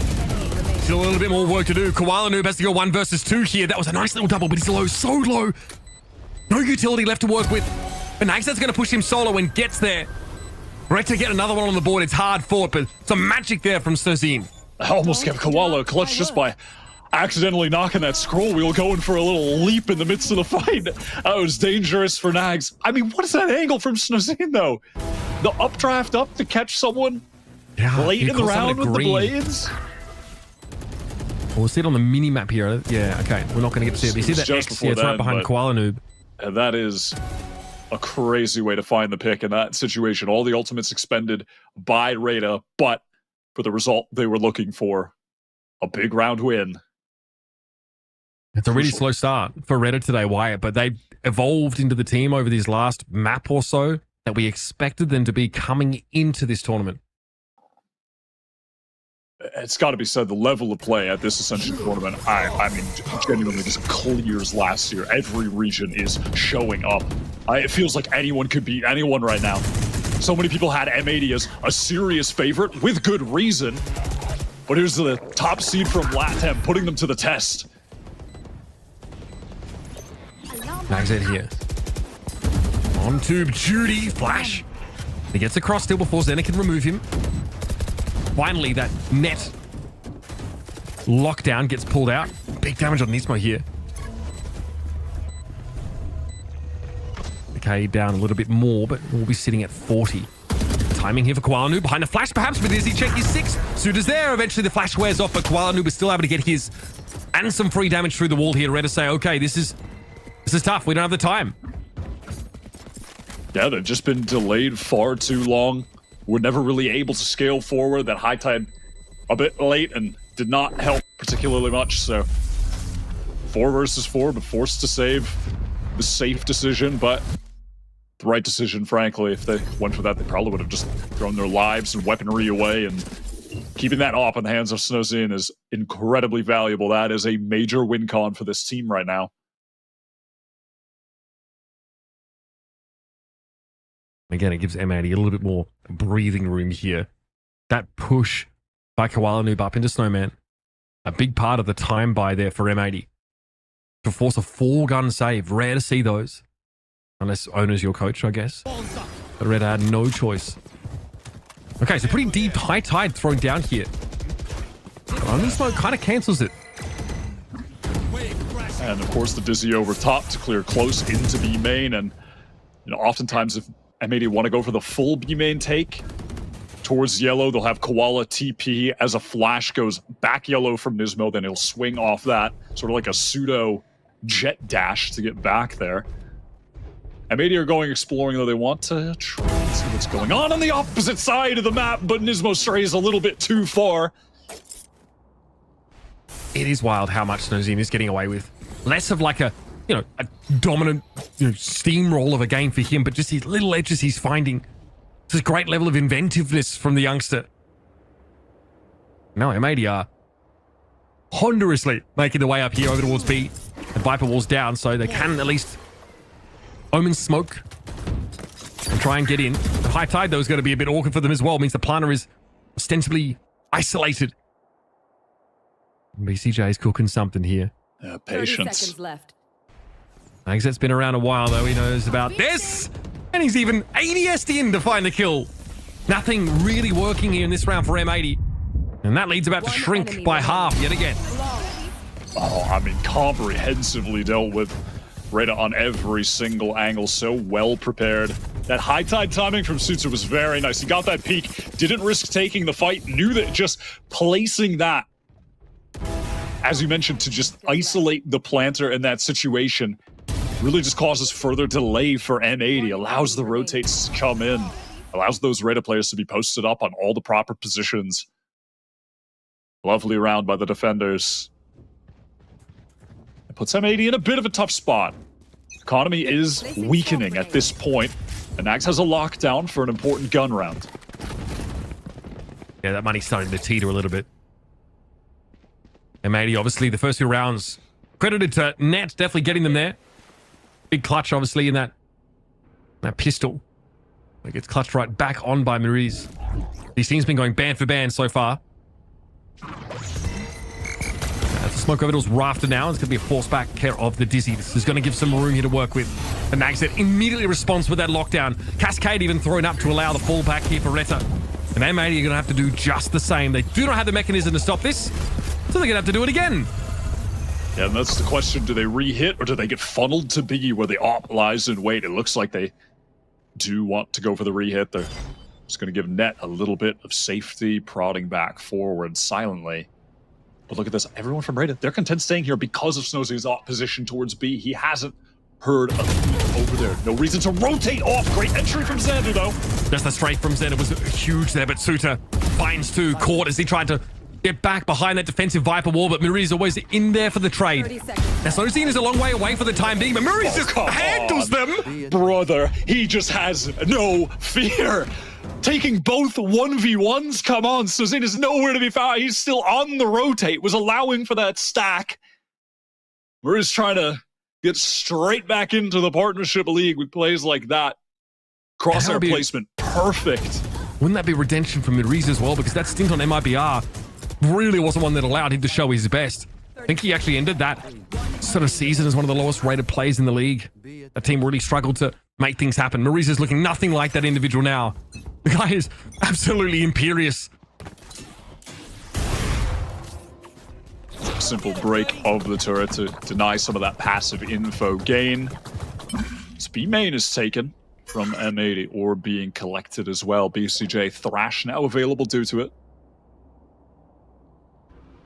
Just light armor here for all of M80. Their economy was in like the 1150s, 1200s in that previous round. Still want to force the issue, still want to stay ahead. The bank is definitely looking healthy for RETA. Posted up on B main as Snowzy as M80 are going to explore elsewhere, try and create some presence on A, while that duo of Net and Xander just retain control of B main. Intentions, of course, for M80 to go back there with the spike in that position, though he is far enough back that they could double back to A. Options are open for M80 right now as the Dizzy comes over. Top 0 point as well. Doesn't reveal a thing. No one in the site over on A. That 40-second timing being adhered to by RETA. They actually throw up a high tide as soon as that 40 seconds comes up. And Snowzy gets the first. Not forced off the angle whatsoever. Yeah, just going to back up now. Teleport across the map from Kualanu, who retrieves that spike. So we're going to be into another retake situation, but Snow picks off Net on rotation deep into the spawn, making it ever easier for them to pull back in here as a unit. I may need a little bit more from this half to feel good, I think. This is going to break their economy this one round. Worth more. So Xena's back on the scene again. Already 2 kills for him in this round. Would love to stack them up. Thrash V2 sent in the direction of screens here. But here comes Maurice from Rafters. The ping is good on M80. And they crumble. Just falling apart. Not enough reinforcements on the site to deal with that retake flood back in. The Harbor really excels in a situation like that. Just pair it up with some Sobi util as well. Nicely done by RETA, getting back in the saddle in this game. And I mean, this is just so dangerous for M80. They are essentially hoping that that operator is positioned behind the Viper wall, right? But just slow walking in. You've given Snow the freest kill he's experienced so far on Icebox. Xander down first. Viper utility off the playing field. So worth, I guess, talking about what we should expect in the coming rounds. Delzik is 1 away from that Viper's Pit. And there's a Hunter's Fury up for RETA. So by no means are they in a weakened state. Their economies are insane. And obviously that was the Omen ultimate used in that previous round. We saw M80 try and hedge their bets. 2-3 split. try and go for the side that looks a little bit weaker. And they had to commit after Snowzine gets a free pick on that B side. They have the ability, they have the util to push off that angle. They didn't really have the agents there, and frankly, Snowzine could just repost, fall off yellow, and you saw him actually playing from Nest there. Ready because M80 frankly had zero map control, had zero foothold over on that B side. They had to just contact in. And that's the problem, right? It was the selection of agents that were on the other side. They really wanted to sell that it was going to be there with the combo of initiator utility. But not having a Dizzy. On A, right? Yeah, not having a Dizzy, not having a flash to go around that corner made it too easy for Snow. So it's going to be a lot of stingers here, though, into this round. Out of the timeout for M80. We'll see what influence Coach Happy has had on this situation, trying to get M80 back in this game. You know, obviously the score line is close, but it's been a string of rounds for RETA. They are now in control. And they dealt with Thrash pretty handily. Recently, they've also seen that Omen ultimate come out. Lockdown not so long ago either. So M80 have used a lot of their big tools that would give them a more deterministic winning result in these rounds. 4 rounds on the attacking side probably won't feel like it's enough for them here. So, Raptor smoke. In they come. Dizzy to open the way. Suter unaffected by it, but still can't take net down. They're going to plunge into Boiler here. Hunter's Fury comes out. Mirror's found one. Naxed also with the Nano Swarm. Able to chunk M80 down. Nismo is very low as well. And that fragment going to slow Mirror's up. Going to guarantee the plant. And now, a post-plant situation in the Viper's Pit. M80 have done a lot with very little so far. Yeah, what even happened to Nismo there? How did he take so much damage? I honestly have no idea. He's taking point. Okay, what is that? Could have been worse. Could have been the Viper. So Zing gets close enough to sniff Xander, but he sees him first, of course. Mariz is just unchanged, baby. BCJ sees him, misses the shot. Mariz out of decay, back up to 41. Recon. That does get destroyed. He knows what BCJ is, but this isn't going to come easy. BCJ's not going to give it to him. Backs away, takes the kill, and keeps M80 in the game. An awkward round, a couple of stingers in the mix there for M80, and just the Viper's Pit to work with. But they made magic of it either way. Oh my god, so close for Mariz. Again, this little tap is just ridiculous. Come on, man. Nismo's just breaking his keyboard in half after that. That is mad. And this was so winnable. He got it to half. He just needed to connect a couple bullets, and that would have been a clutch. Out of the timeout, M80 just back to Icebox basics. We walk up A, the turret covers the flank, we int with stingers. The game is so simple sometimes. What a day it's been. Mariz had a great showing on that Haven map. 16-14 at the end of it. Okay, Cascade there. Spike down. Allows for a trade opportunity, but Snowzine is yet to enter the fray. And he waits in the wings here for what may well be just a Viper wall throw up. It's unlikely that this control the util is going to stop him, but that 0 point is an issue. It means he can't just dash away after posting up here. And Koala Noob has already made his way across to yellow. This gets a little bit more awkward for Snowzine. His angles get a little tighter, and he wants to step up anyway. After he shrugs off the disabling effects, he wants to go in. Koala Noob ready for it though, just expecting someone to turn up. And this time Snowzine can't create an off-angle opportunity for a free kill. That is a big risk to take. That is really standard M80 stuff to 0 point that position and have Koala Noob TP across. Seemed like he was ready for a great shot from Nax. I mean, he's got to get traded there. Xander eventually does, lurking up tube. Not where Nags expected to be traded out from. Was ready for another fight forward. Rotate back to B. 30 seconds left. It is possible. And that is the intention at this point. The Viper up still. Pit. Maybe there's a situation in which he's going to want to pop that if he gets close enough to the spike to have to draw the M80 players in. Toxin screen down. Way paved there with that Koala Noob play. Pretty standard stuff like you mentioned from M80 to get him across the gap, play from yellow. Additionally here, Mariz does have the cycle. The recon has come back up. So that will provide some good info. Sending that back yellow. Will reveal the position of Xander. Xander makes his presence known with those shots, but the timing is stellar! Oh, it's perfect from Xander. And M80, the previous round looked questionable at best. And up against a full econ here of RETA, they've been able to blow through them on 2 consequent occasions. And this last round of the half, M80 have got themselves to 6. That's lovely in the 2v2. Another small thing, but it's net from B main who breaks that recon. So it keeps Xander's position concealed. You can even see Mariz, right? He's peeking, looking for main where that shot came from. And Xander finds the perfect window to just get 2 free spray down kills. Get the lead back in the grasp of M80 at the very end of this half. I mean, it's been so back and forth, both of these teams. Pulling out some insane rounds, some insane individuals, and oh, look at this from Koala Noob. What am I watching? Just off the dizzy, trying to launch, fling his body in with the shorty, huh? What is happening in this server, man? He's trying to get ahead of the Viper speed, catch the Viper out and make sure that's not a factor. It's crazy. The pit's not a factor anymore. I mean, M80 did chase Belzik out of that. Yeah. At great cost. But as Lord Farquaad says, some of you may die, but that is a sacrifice I'm willing to make. Can M80 break up the difference here with only 4, make it 3? Snowzine gets in and it's 2. Nismo and Net now. And here we go. Here Reaper is knocking on door after door. And Net is left in a 1v4, an ill-fated one indeed as Snow finishes the job with a shorty. And it's an even half. That is some back. This is a banger map so far. Real back and forth stuff. Absolutely a crucial win for either of these teams to get. Right now, M80 sitting at 1-0 in the group rate, a 1-for-1. This is big for them. Having 2 losses already on the board would put them in a tough spot. I can tell you, does he think the Viper's going to be in the pit and so he won't encounter them on the outside of it? I'm not sure. I mean, the Dizzy almost catching him as well. Listen, it was a bold play. A swift take of B, but just as swift was the retake. As we head to the side swap.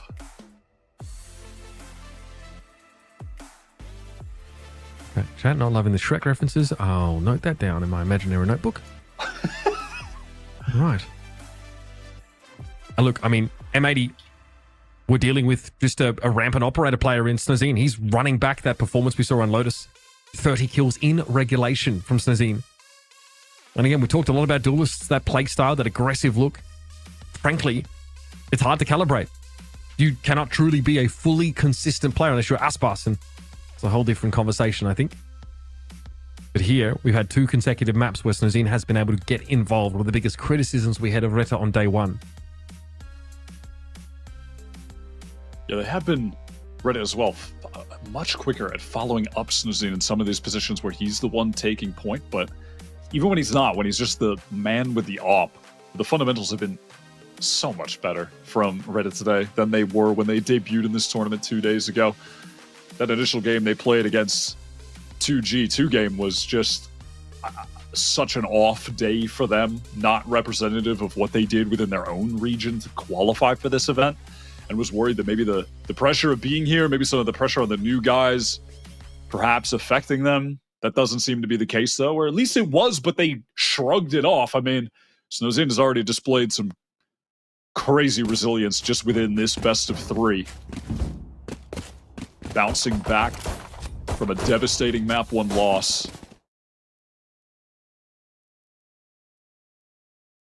Here we go. In our second half here. We're going to have M80, who are looking to make their second win happen here and basically set up a pathway to a guaranteed playoffs berth. RETA, it's been a little bit more of a rocky road for them. But they prevailed and they've looked incredible in this series up against probably the favorite to win the whole thing here in Monterey. M80 will be on defense now. Let's see what RETA have for us. Snozine out in front. Cascade to shield them in. And on the opposite side, Koala Noob sent a one-way smoke over towards B main, just to instill a little bit of fear. There could be a push-up, there could be some presence, but that Cascade allows them fairly safe passage to let them break this alarm bot, but they should be getting the spike down essentially for free. We're headed to an honest 5-on-5 retake. Are they going to push forward into Snowman, though? They do want to. Snozine is so deep off this high tide. He still has the dash. He's ready to take a fight. Oh my god, spam through on BCJ. Ooh, this is the part where you run away, Snozine. He got deep, got a bit of damage, but eventually gets run down by Net. Okay, up by Yellow. On ball with Maurice, who does get spotted out by that 0 point. M80 now, ready to play together. Maybe play up through this wall. Paranoia doesn't hit. Maurice does, though. It's a little different. Tells against Suta still standing here, leaving Nismo in that 1 versus 2. Again, all we can do is try and entreat them to come forward. has another go at, but what a recovery there, just as M80 grouped up, pushed up through that wall. Yeah, that was a great cascade from Suter there. It just denied players from sight, from default, to getting an angle on B main and allowed them that window to shoot at the players that were trying to push back yellow to capitalize off the paranoia onto Mariz. And Mariz did a nice job just dancing around, getting a couple headshots. Going 1-for-1 was pretty huge there from him too. But it's really the team supporting him when he was, left alone on that island. Ended up being a nice little juicy piece of bait for everyone else to capitalize off of. M80 opting to stack towards B now. Bit of a gamble round 2. They group up here. Cascade to cover one side of it. M80 just jiggling here. A couple of those shots came through the wall just in case Xander had pushed up to the edge of yellow. RETA definitely smells something. Yeah, something's a little off. Here they come. So Zine tries to receive him inside the smoke. It's gone wrong, though. Nisman was able to find one with the grenade as well. And Nagzed and Delzik say, we are in trouble. Delzik has to get that grenade, or rather the spike. And he does. He pulls it out. But guess who's waiting over at A? Net in a corner. It's a scary prospect indeed. And Nagzed walks straight into the trap. Now it's up to Delzik to fight his way out of this one. That is a ridiculous thrifty for M80. The group up, the push through. That's the part that RETA weren't expecting, that aggressive push up on B. Just the trap play, dizzy paranoia. Snozine tried his best getting the Cloudburst down to dodge those flashes and fight within it. I need someone out there to do a statistical analysis of how much more likely you are to get ecoed on round 2, depending on how many Guardians you bring into the round. I swear it is so much higher. If he had any SMG there, he gets 3. It's just... And listen, it's a long-range map, yada yada, but I swear, man, something about those Guardians just always unravels. It's fine, though. You're trying to stave off the eco. He's bought a Marshall. Yep, back to all reliable. It's all going to be okay. And he's probing here. Again, Net is somewhere on the A side. And he's waiting for you again. So Zine steps up and is summarily knocked down. Beautifully done. That was good old BCJ, rather. Lying in wait. And now still, Nagzed wanting to step up on A. M80 really slowed the pace down. RETA look unsure of themselves after that aggressive pop, and they know they're coming in with a weaker buy. There have been no edges to find, no angles to shoot. That was a really nice off angle from Net, even particularly so against an eco buy, because once he takes that first contact, finds the kill, and then falls back into tube, they're not going to have those bullet pen weapons to necessarily kill him. I mean, maybe if you get lucky with the Sheriff or the Guardian, but not going to get sprayed down like you might if there were some Vandals in play. Tide thrown up. RETA can play from behind it here in this post plant. Dizzy came out. Delzik unaware of that because he is deafened, nearsighted, pinged out, forced back, you name it. He's experiencing it right now. A myriad of conditions, none of them good. And can only play with that Sheriff from behind the wall, but that is going to be a flawless round for M80. And a great bounce back after an awkward landing on the pistol. That was a great setup for the retake. Even the molly from Nismo being placed into that poison cloud. Very likely that someone with a poor weapon would be trying to play close range there, conceal themselves, was absolutely right. It forces Delzik out of there, and then the swarm comes in from heaven. 3 players and headed towards that default side, towards generator. Nicely done, just in an instant, they all flood in together. And would not be surprised for RETA in the coming rounds to look to take attack pause here. Things feel like they're getting away from them a little bit. Our drone there doesn't do too much to rattle the cage. Very passive positioning for Nagzed over on that B side of the map here. Looks like, yeah, Kwanub set up for a paranoia here into the A site from mid. Obviously, his back's been watched by the turret, so not as risky as it looks. And again, now M80, they are set up close with another kind of trap play. If there was contact taken, that Dizzy's coming up over top. They're going to face from 410 up here. Not going to end up happening, at least too early in the round. RETA very slow, waiting out any aggression, and now taking control of A with this cascade. And the reckoning in as well to hit the site. Look at M80 though, they've flooded in here. There are 4 players ready to contend with this. Yep, and they're about to dance amongst the waves here. Thrash comes in, Snowzine smashed by it, but not in an easily accessible location. Koala Noob is going to have to wait, be patient on this. That was a double catch for that as well. Slightly awkward positioning. M80 not nearly advanced enough on the side to take advantage of it. Cove going to be thrown up. That's going to block some vision over there. It's blown up basically instantly. Nismo bullies his way through it. Delzik Glow, but still found one on the way out now as the 3 versus 2. RETA with the numbers. Pressure on net, on rafters. He needs to peer in, but BCJ instead comes alive. And it's up to Suter. Incredible over the course of this series. But has to make things happen here from Nest. And he'll be spotted out and dealt with. Net gets the job done, and M80 stay in stride. Excellent at just retaking on A right now. The set pieces that they have are so well drilled. A team that's just been together for so long at this point with the core. Have played this map just a myriad of times in officials. Even with Delzik up top at the rope playing that headshot angle, tapping an extra player down. It's just not enough. Nags got that first blood too. And part of it comes down to the fact that M80 were able to rotate to that site so quickly. They were all there. They had 4 players ready to flood. Finally some breathing room here for M80. Knowing what they're going up against now, knowing there's going to be an awkward buy, they're going to try and take liberties. Koala Noob, though, can't play that angle to swing it. Requires him to take the slow debuff from that cascade. So he respects it. But M80 have seen it all. It may not matter. Koala Noob goes down. Op in hand. Nagset deals with him regardless. 2 first bloods in a row for Nags now. You got to expect the Koala Noob is going to pick up that op sooner or later on the Omen, try and teleport around, play some of those positions that a Jet would normally get to. On that sort of pseudo-Jet aggressive role. Here comes the hit. There's so many players from M80 here. So much info gained. RETA are going to commit. Xana and Net, just the 2 to left. Up against 3, but there it is. The lockdown going to be thrown out. This is going to force a reset now for RETA. Now, like M80, they could just re-hit that site, but they are going to head across the map. Xana might be looking for an opportunity to capitalize on the cross, but he's going to be a little too late. And Net is looking to book it, but they're going to have this wall available cross right now from Nags. The one player with a long-range weapon, and he goes down straight away, just going too fast. The wall wasn't ready. It's not enough time for Xana to get in a legitimate backstab position now. Beforehand, it was looking less likely. He's going to be watched for, but this wall lets him get across and get the better of Sither. Now Delzik has to make it happen. Xana on one side, Net on the other. Stuck in the middle on yellow. Nicely done. That is clean with the Guardian.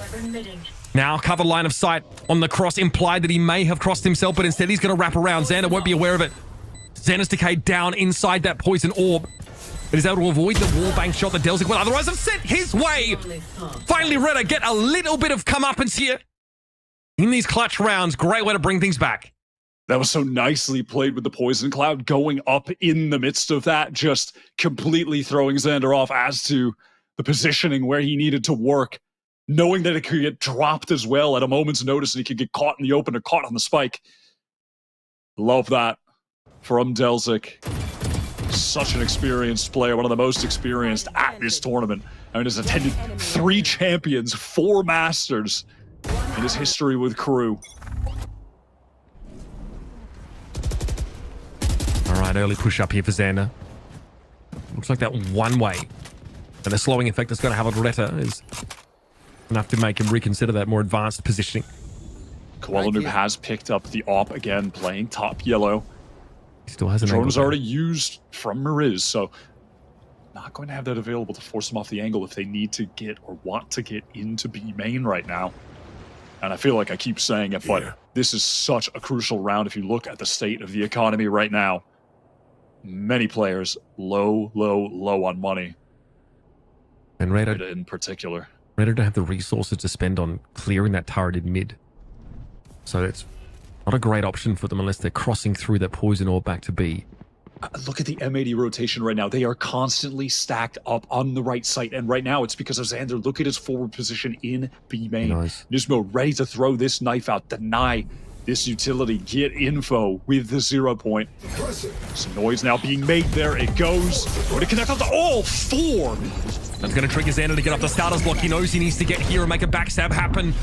Killjoy utility be damned. Mauricio hold up for the time being. You notice that M80 have got over towards Jen, and they are making it rain, folks. So Zine kind of caught him in this corner, but he gets the timing on Net, though. Net too sharp. Nags able to respond, and Delzik has found 2 elsewhere. But here comes the cavalry. It's Xander on the flank. 10 seconds. And Delzik, despite having the Viper's Pit, doesn't have the chance to get the plant, and M80 bring it right back to their side. No chance here for RETA to develop some economic stability. It's just masterful rotations from M80. They are constantly set up for this. Now also, credit to Net. Look at that kill. The movement, the sidestep on that. He should have gone down there the majority of the times to Snowzine. That was a lovely little micro adjustment from him. If he doesn't find that, they are at that man disadvantage. Probably more likely that someone could try to cover that flank where Xander was coming from, or just keep playing within that pit. Can't be understated how high of an impact kill that was from the newest recruit to M80. And since joining this team has just gotten better and better. Winning the playoffs, winning stage 2. This is going to be tough for Koala Noob. Aldrone and Cascade. The former is definitely going to ping him if he hangs around. So he has dropped off of that position. He got pinged manually on the map by RETA. With that util down, there's another Cascade being thrown out here. This is going to allow RETA to at least imply a move up behind it. Blades north of Snowzine. Nismo knows! Must have seen a glimpse of Naxet just beforehand. Over the top comes Snowzine. Good for 1. It's going to take a little more than that, I'm afraid. Now up near Delzik has managed to get the hero rifle in this round. And they're mainly backed up. They know there's something to foot. They know there's a chance of a push straight up mid here. So they allow for it. Net, such crispy movement. The left-right strafes. Far too much for Delzik to deal with. It was Nismo ultimately with a kill credit. And Suter at this point would rather have it over and done with. Maybe strip another gun. Not exactly the most flush economy for M80. Suter with the sheriff. Oh, anything is possible. Don't invoke that phrase. Is that in spawn? That's 1 for Suter. That's all he's going to be getting here, but M80 crucially gets to 11. RETA now can buy back up. The hero rifle doesn't really get them what they needed in that round, though. No, it doesn't end the Bladestorm from Snowzine. Could have been very impactful back yellow, but sort of suffering at the hands as well of the comp that they all running, not having any other piece of initiator utility. I mean, imagine if a KO flash pops around the corner there as he's rounding the top, But that's just not available to them. This was like, why am I getting shot in spawn? Please, we have a kitchen player. What's going on? RETA taking a tactical pause now late in the game. At another just turning point. This is going to be their full buy. This is going to be their economy on the line. They've been unable to get the spike down. They're not going to get that credit bonus. So much weighing on their shoulders right now. Again, they are 1-1 in the group stage. Yeah. The top 4 teams make it through. And if they finish at 1-2, they're going to have to go very crazy in their last 2 games. I mean, they have a fated rematch with All Knights coming up next. That potentially could decide whether they make it out of groups or not, Wyatt. That is going to be delicious. Last time they played, it was a massive 5-map affair in which RETA had to reverse sweep an All Knights team talking more trash than I've ever seen. And I've seen it a lot. We saw 2G earlier on. It was intense. And do you want to play against Dante right now? I don't want to play against Dante anytime. I don't want to play against Dante while he is asleep. While he is in a coma. He is pretty otherworldly in this tournament so far. So that will be tough for the future of RETA. They still have to deal with... Aha, not flashing me! They still have to deal with Galoris. VCJ. It's serious business when the Sunnies go on. I've got to hand it to him. We have to check the player games. I don't think he wears them during the round. I'm pretty sure he'd get a slap upside the head from a teammate there if he's taking those off. Hamstringing his ability to... I mean, it blocks blue light, I guess. That's great. I mean, Xander... Did we go from the tack pause to the tech pause? Oh, yeah, just the classic little 1-2 punch. Little tack into tech in a moment. Yeah. We call that little Taki Teka. Yeah. No. Yep. Flawless transition, actually. I just got word we're waiting on updates. The update is we're good. Okay. You really left me hanging on the update. I was drawing that out until we got to the game. Try and hit that perfect timing. All right, here we go, Mitch. I mean, again, I'm saying it over and over, but these rounds have all been so impactful because the game is so back and forth. Economy hangs in the balance for RETA. 3 ultimates available, 3 huge ults. I mean, they gotta win a round with all of these, man. The tech pause, by the way, was a bathroom request from RETA that was summarily denied. So hold on to your bladders, folks.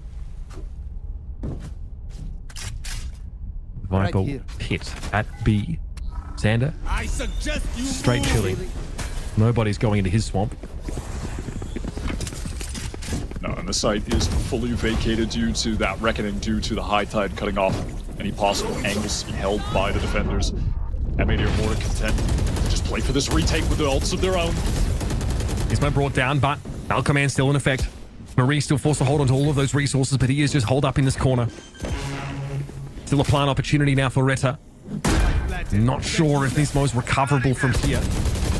And you better believe he's thinking about it, but elsewhere, yep, Nismo will be brought down. Job is finished. Dizzy dealt with little aim labs there from Snuzine. Not quite enough, though. Okay, this is getting ugly now. Nagzet and Suta have to put this together. Xander and BCJ, the high-low set up on rafters. It's an extra player on the site. Wingman also threatening the defuse. BCJ doesn't know which way to turn. Give me whiplash, why don't you? And up comes the 12 round for M80. Handled that pretty admirably on the retake, even a player down with Nismo knocked. These guys they've been playing their TDM. That movement, again, the movement from these guys. Xander, that little sidestep adjustment to kill Delzik. How are they getting away with this? The headshot with the Phantom backside. He was so close to capitalizing on that. One away now, M80. It has been hard fought, more hard fought than anyone would have thought, especially after map 1.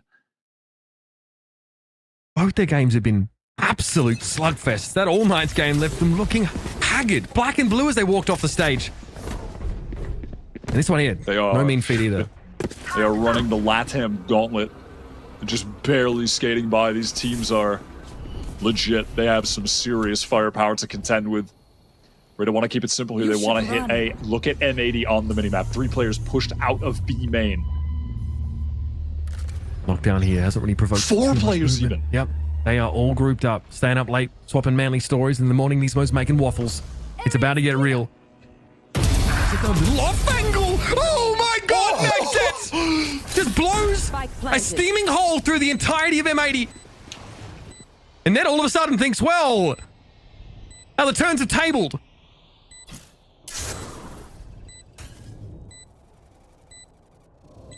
I'm a little bit speechless there for a moment. That one caught me just a bit off guard. That's one way to get yourselves back in the game mentally as well. Nags, he said, let me get that ace. Tell you what, it's crazy what a good little off angle can do for you. Net at this point, prime directive is deny Nagzet the ace. Snuzine lets himself get shot, and Nagzet comes out with the ace. Beautiful round from him. And all it took was an off angle to stop that 4-player flank. One individual makes a world of difference and keeps RETA alive. I mean, what a spray down. That was just perfect placement with the crosshair, controlling the spray, the adjustment at the end as well to BCJ. Fantastic from the RETA Sentinel. Still, though, by no means out of the woods. It was helpful. They kept so many guns in that previous round, though. Don't have to force out of the woods, but look at M80's economy. It is starting to dwindle. This buy not ideal. Stinger for BCJ. And Nismo reduced to 300 credits. Obviously, they have 3 chances, 1 round, and they've won this whole damn series. They're going to be 2-0 in the group stage. Prime position if they can take this round to make it into the playoffs, contend for the Ascension spot. They've been working towards for 2 years now, this core. Such an active rotate here from M80. Right here. It doesn't get sniffed out by RETA, otherwise they might have pump faked and doubled back into A. But Xander's gotten all the way up to yellow. Naturally, that's clearable with the utility that RETA still have at their disposal. Okay, there it is. A customary 0 point tells all. TC comes out, but Xena can't capitalize. It was RETA tucking after the flash came through. Snozine deals with the first assailant. Nismo barely gets out alive. Snozine also looking a little bit haggard himself, but this has slowed things up. Now we're trending back over towards the A side here. And Net's in a position to punish these rotates. RETA have no choice but to go through this part of the map. But the poison orb here means they can cross. Yeah, they wanted to meet with Nagted. He took a fair bit of space. Could have gotten a little bit deeper, but was somewhat apprehensive, and that's allowed M80 to get in quite far. BCJ picks up Mariz with a stinger. Remember, lockdown available here for Net. This could be a problem because time is short for RETA. That's that lockdown being deployed. Mariz had a Hunter's Fury coming to this round, but he's been taken off the map. Snow, though, stands tall and on top of the gen. Deals with one. It's going to be Net on his revenge tour. Net absolutely devastating so far. Low, though, on those rafters as he is. Suka trying to challenge him out. Eventually, Net falls. And there it is, folks. M80 closed things out on Icebox. First half was about as close as you can get, but they really put some ground between them and RETA in the second. When it came down to defense, M80 was superior. It was not easy. It was not as clean as we expected after map 1. That pure domination from M80 on Haven, on RETA's map pick. But they come back to snatch Lotus away from them and make Icebox such a close affair. But when it came to the defense of M80, you could just see how well drilled they were. Those retakes on the A site were fantastic. Every single round they had to go for that. They felt that they could rely on it. They knew they could rely on it. And it paid off. Able to run away with the game at the very end. Nice string of rounds in a row to get sizable enough lead. Take that 13-9, and it's put RETA in a tough position. Moving forward, 1 and 2 now. They played 3 days in a row, taxing on them for sure. And that is going to just take the wind out of their sails as well. Hard as they fought with some really competitive series. The win against TSM yesterday felt like a glimmer of hope to them. Then they knew that M80 would be a unique challenge. They turn up on Lotus and they slap them. They look so good on that map. They come alive. And against Snozine has his moment. When we come back around to Icebox after a really competitive first half, like I said, it was 6-6 with some insane clutches on both sides. Genuinely a fantastic series of VALORANT with some unreasonable occurrences, I've got to say. Great to see. It's been a pleasure to cover these games with you so far. Of course, I'm Uber and Wyatt. We're heading back to the desk to break down the day that was and take a big old deep breath. As Uber was saying, that was a really good match that we just saw between RETA and M80, but it's M80 who get the win at the end of the day. A little back and forth once again between the two, especially in that first half. It ended up being 6-6, but right on the second half, M80, and in the last couple rounds, they were able to close it out once again, Roy, and continue that favorite team. Absolutely, but I have to say, I have to give credit to RETA because that was a superly even match. And when we kind of talked about and then pre-show about how like RETA will play up to the opponent, right? And I think the matchup here between these two teams, the stylistic pacing, just seems so evenly matched in that way, and that's why we had such an entertaining series. But in the end, M80 was the one that closed it out, and I think for me, the biggest takeaway from the M80 side is their composure. They didn't really have anyone on the team that was popping off. Like yeah, there was pop-off moments in you know, some rounds here and there, but overall it was just team play. It was just trading. It wasn't anything flashy. It wasn't like the sexiest VALORANT we've ever seen, but in terms of like macro, it was beautiful. It was really consistent, and that's what allowed them to close out the series. For M80, it never has to be too much. It never has to be that one player getting 30 kills and everybody else just kind of following back. It's just the overall game plan that works out so well for them, Sterrigan, and we got to see it again today from the first map all the way until the last one.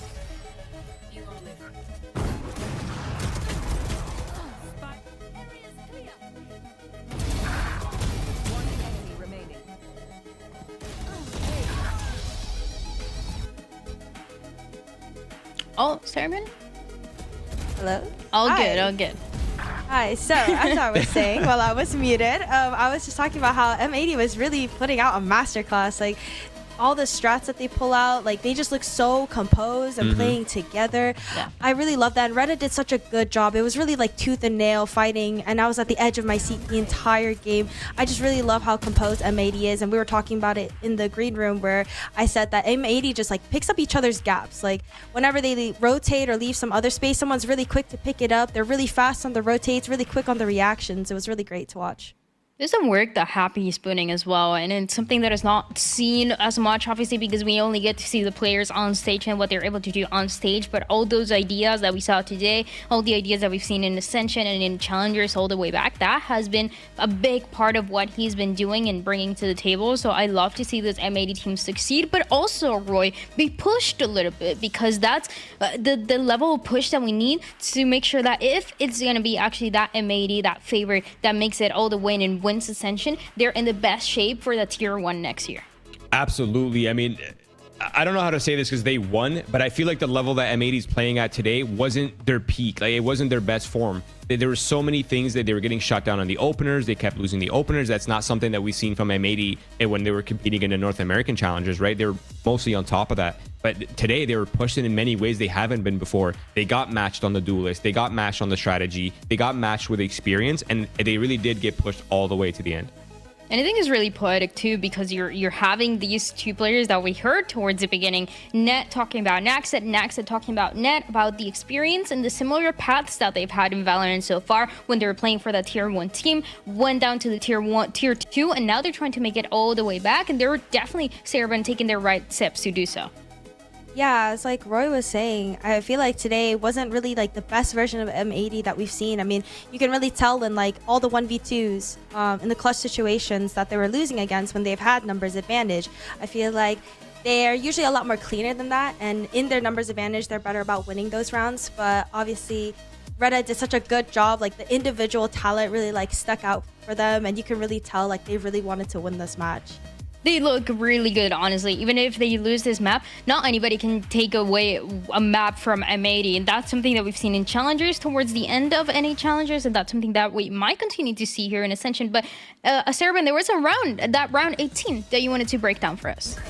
Yeah, I love round 18. Round 18 was a really good example of just like M80 just taking so much map control, everyone filling the gaps. Like, this is just like a really good round, because as you can see, Xander is able to go on that fast flank because he pushed B main earlier to re-clear, and to have someone who's like being able to play such a aggressive controller. A lot of players, when they're alone, they'll kind of like sit back, relax, wait for the majority to make the move.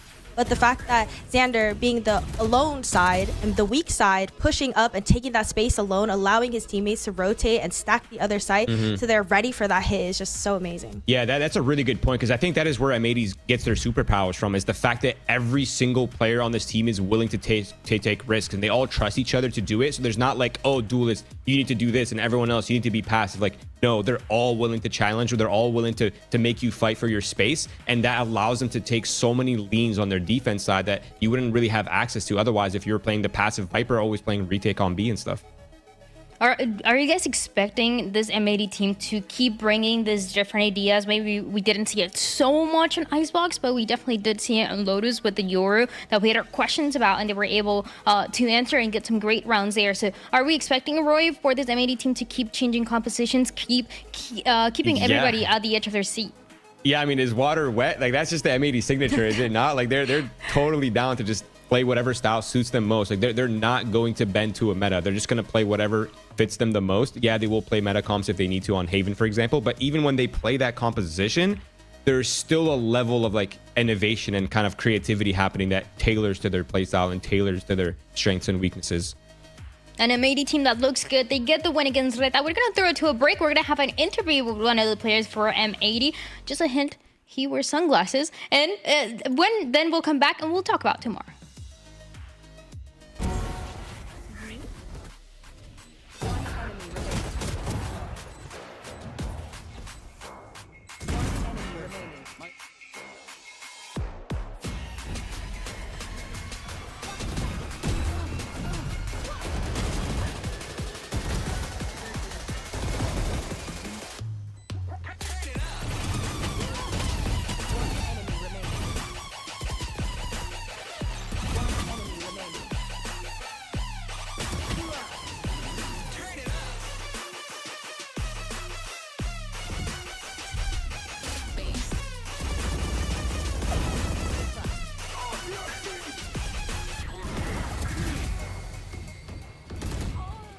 Hi guys, how you doing? I'm here with BCJ. He just won his match against RETA Esports. The first question that I want to ask you is, we were really excited to watch you play Lotus with the last competition that you guys play with that deadlock. We didn't saw that right now. Why? And why did you guys change that composition to what are you playing now? Yeah, obviously we prepped in. We had really good results in practice, so we were really confident going into that match. Honestly, to be honest, I'm still shocked about the result. I thought we should have won that one. So, yeah, it's just something you prep. You take comp changes, you talk with your team, stuff like that. It happens all the time. Yeah. The second question that I want to make is that he's playing against Galoris. You guys are playing against Galoris the next match. What do you think about them, and how are you guys preparing for that match?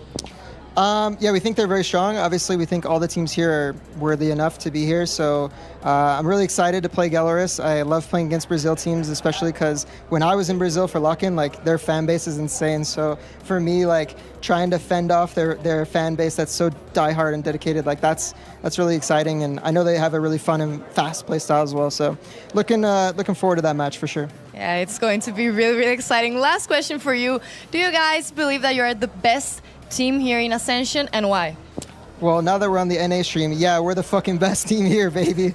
Come on. Have you seen our game so far? No, all kidding. We're getting better every group stage match. When we get time to playoffs, we're going to be at our peak form. This isn't the best M80 that you've seen, and I'm here to prove that to you guys. Thank you very much, BCJ. We are going back to the live stream. We have a lot of VALORANT matches tomorrow, so don't forget to come back here. Bye.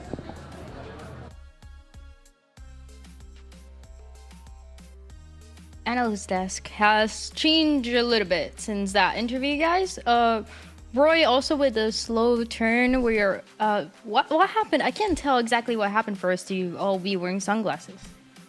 It's the BCJ show. The aura was just too strong. They have a Sigma male on their team. What can we say? What can the guy do? He was popping off. He was Odining. He was playing so many different initiators. He was putting up numbers. He was clutching. The guy is doing everything. Give him some credit. And I completely agree with him, though, that this, we touched on it. It's this is not peak M80. Usually they're firing a little bit harder. They're hitting their shots. They're winning a little bit more trades. They're winning clutches. And today it felt like a lot of things went wrong for them. But the one thing that they'll never slack on is their team play. And it undeniably carried them in this series.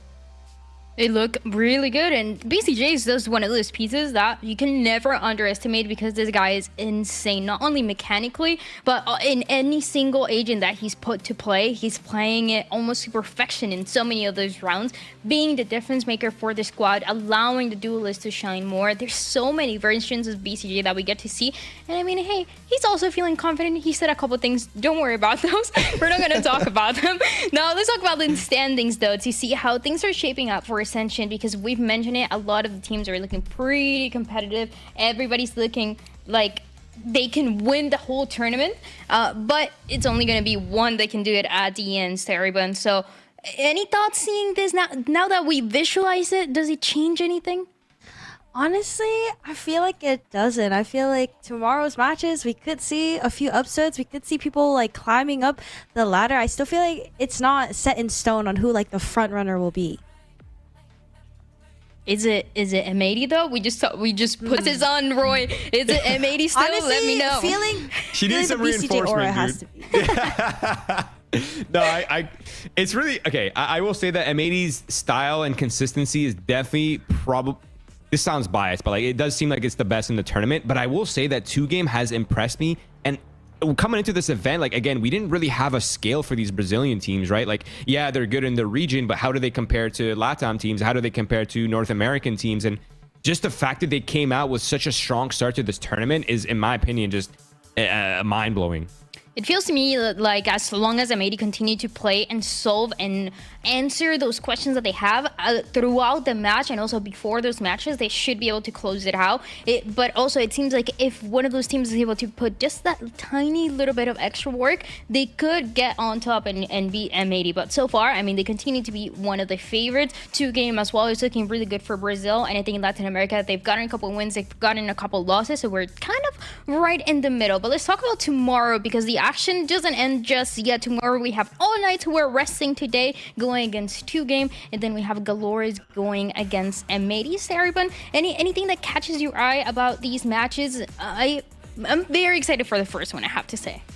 I'm excited for the first one too. I think that one's going to be a really like spicy match. So far we've had like really close matches, and I feel like with the first match with AK versus 2G, it's going to be a very close match too. I'm hoping for a few overtimes. Can I just say that I'm extremely excited for the Dante versus Spike and Silence. Like that matchup is going to be absolutely high octane gameplay. I'm really looking forward to that first match. And of course, the second match, Galores, not having a great start in this tournament, but they still are the #1 Brazilian seed. They're supposed to be the Brazilian representatives that are supposed to push all these teams to their limits, and they're going to be going up against M80. So that will be really fun to watch as well. And it's also when you have nothing to lose, when you've gotten these kind of results already, when it hasn't been the greatest for Galores, you're going to play like that. Like you have nothing to lose and you're going to go and fight back. So we continue to have amazing matches in Ascension. You guys cannot miss it. Also, a reminder to check out the giveaway that they're giving in on the Twitch chat to get that blacklight chair. As I said yesterday and I said before, you guys want to check out how nice they are, because not only the price, but how comfortable everybody has been saying they are. I absolutely recommend it. So make sure you sign up and you're able to maybe win the ultimate gaming chair. This is everything that we have for today. Thank you guys so much for tuning in and staying with us. We'll see you tomorrow at the same time and same place.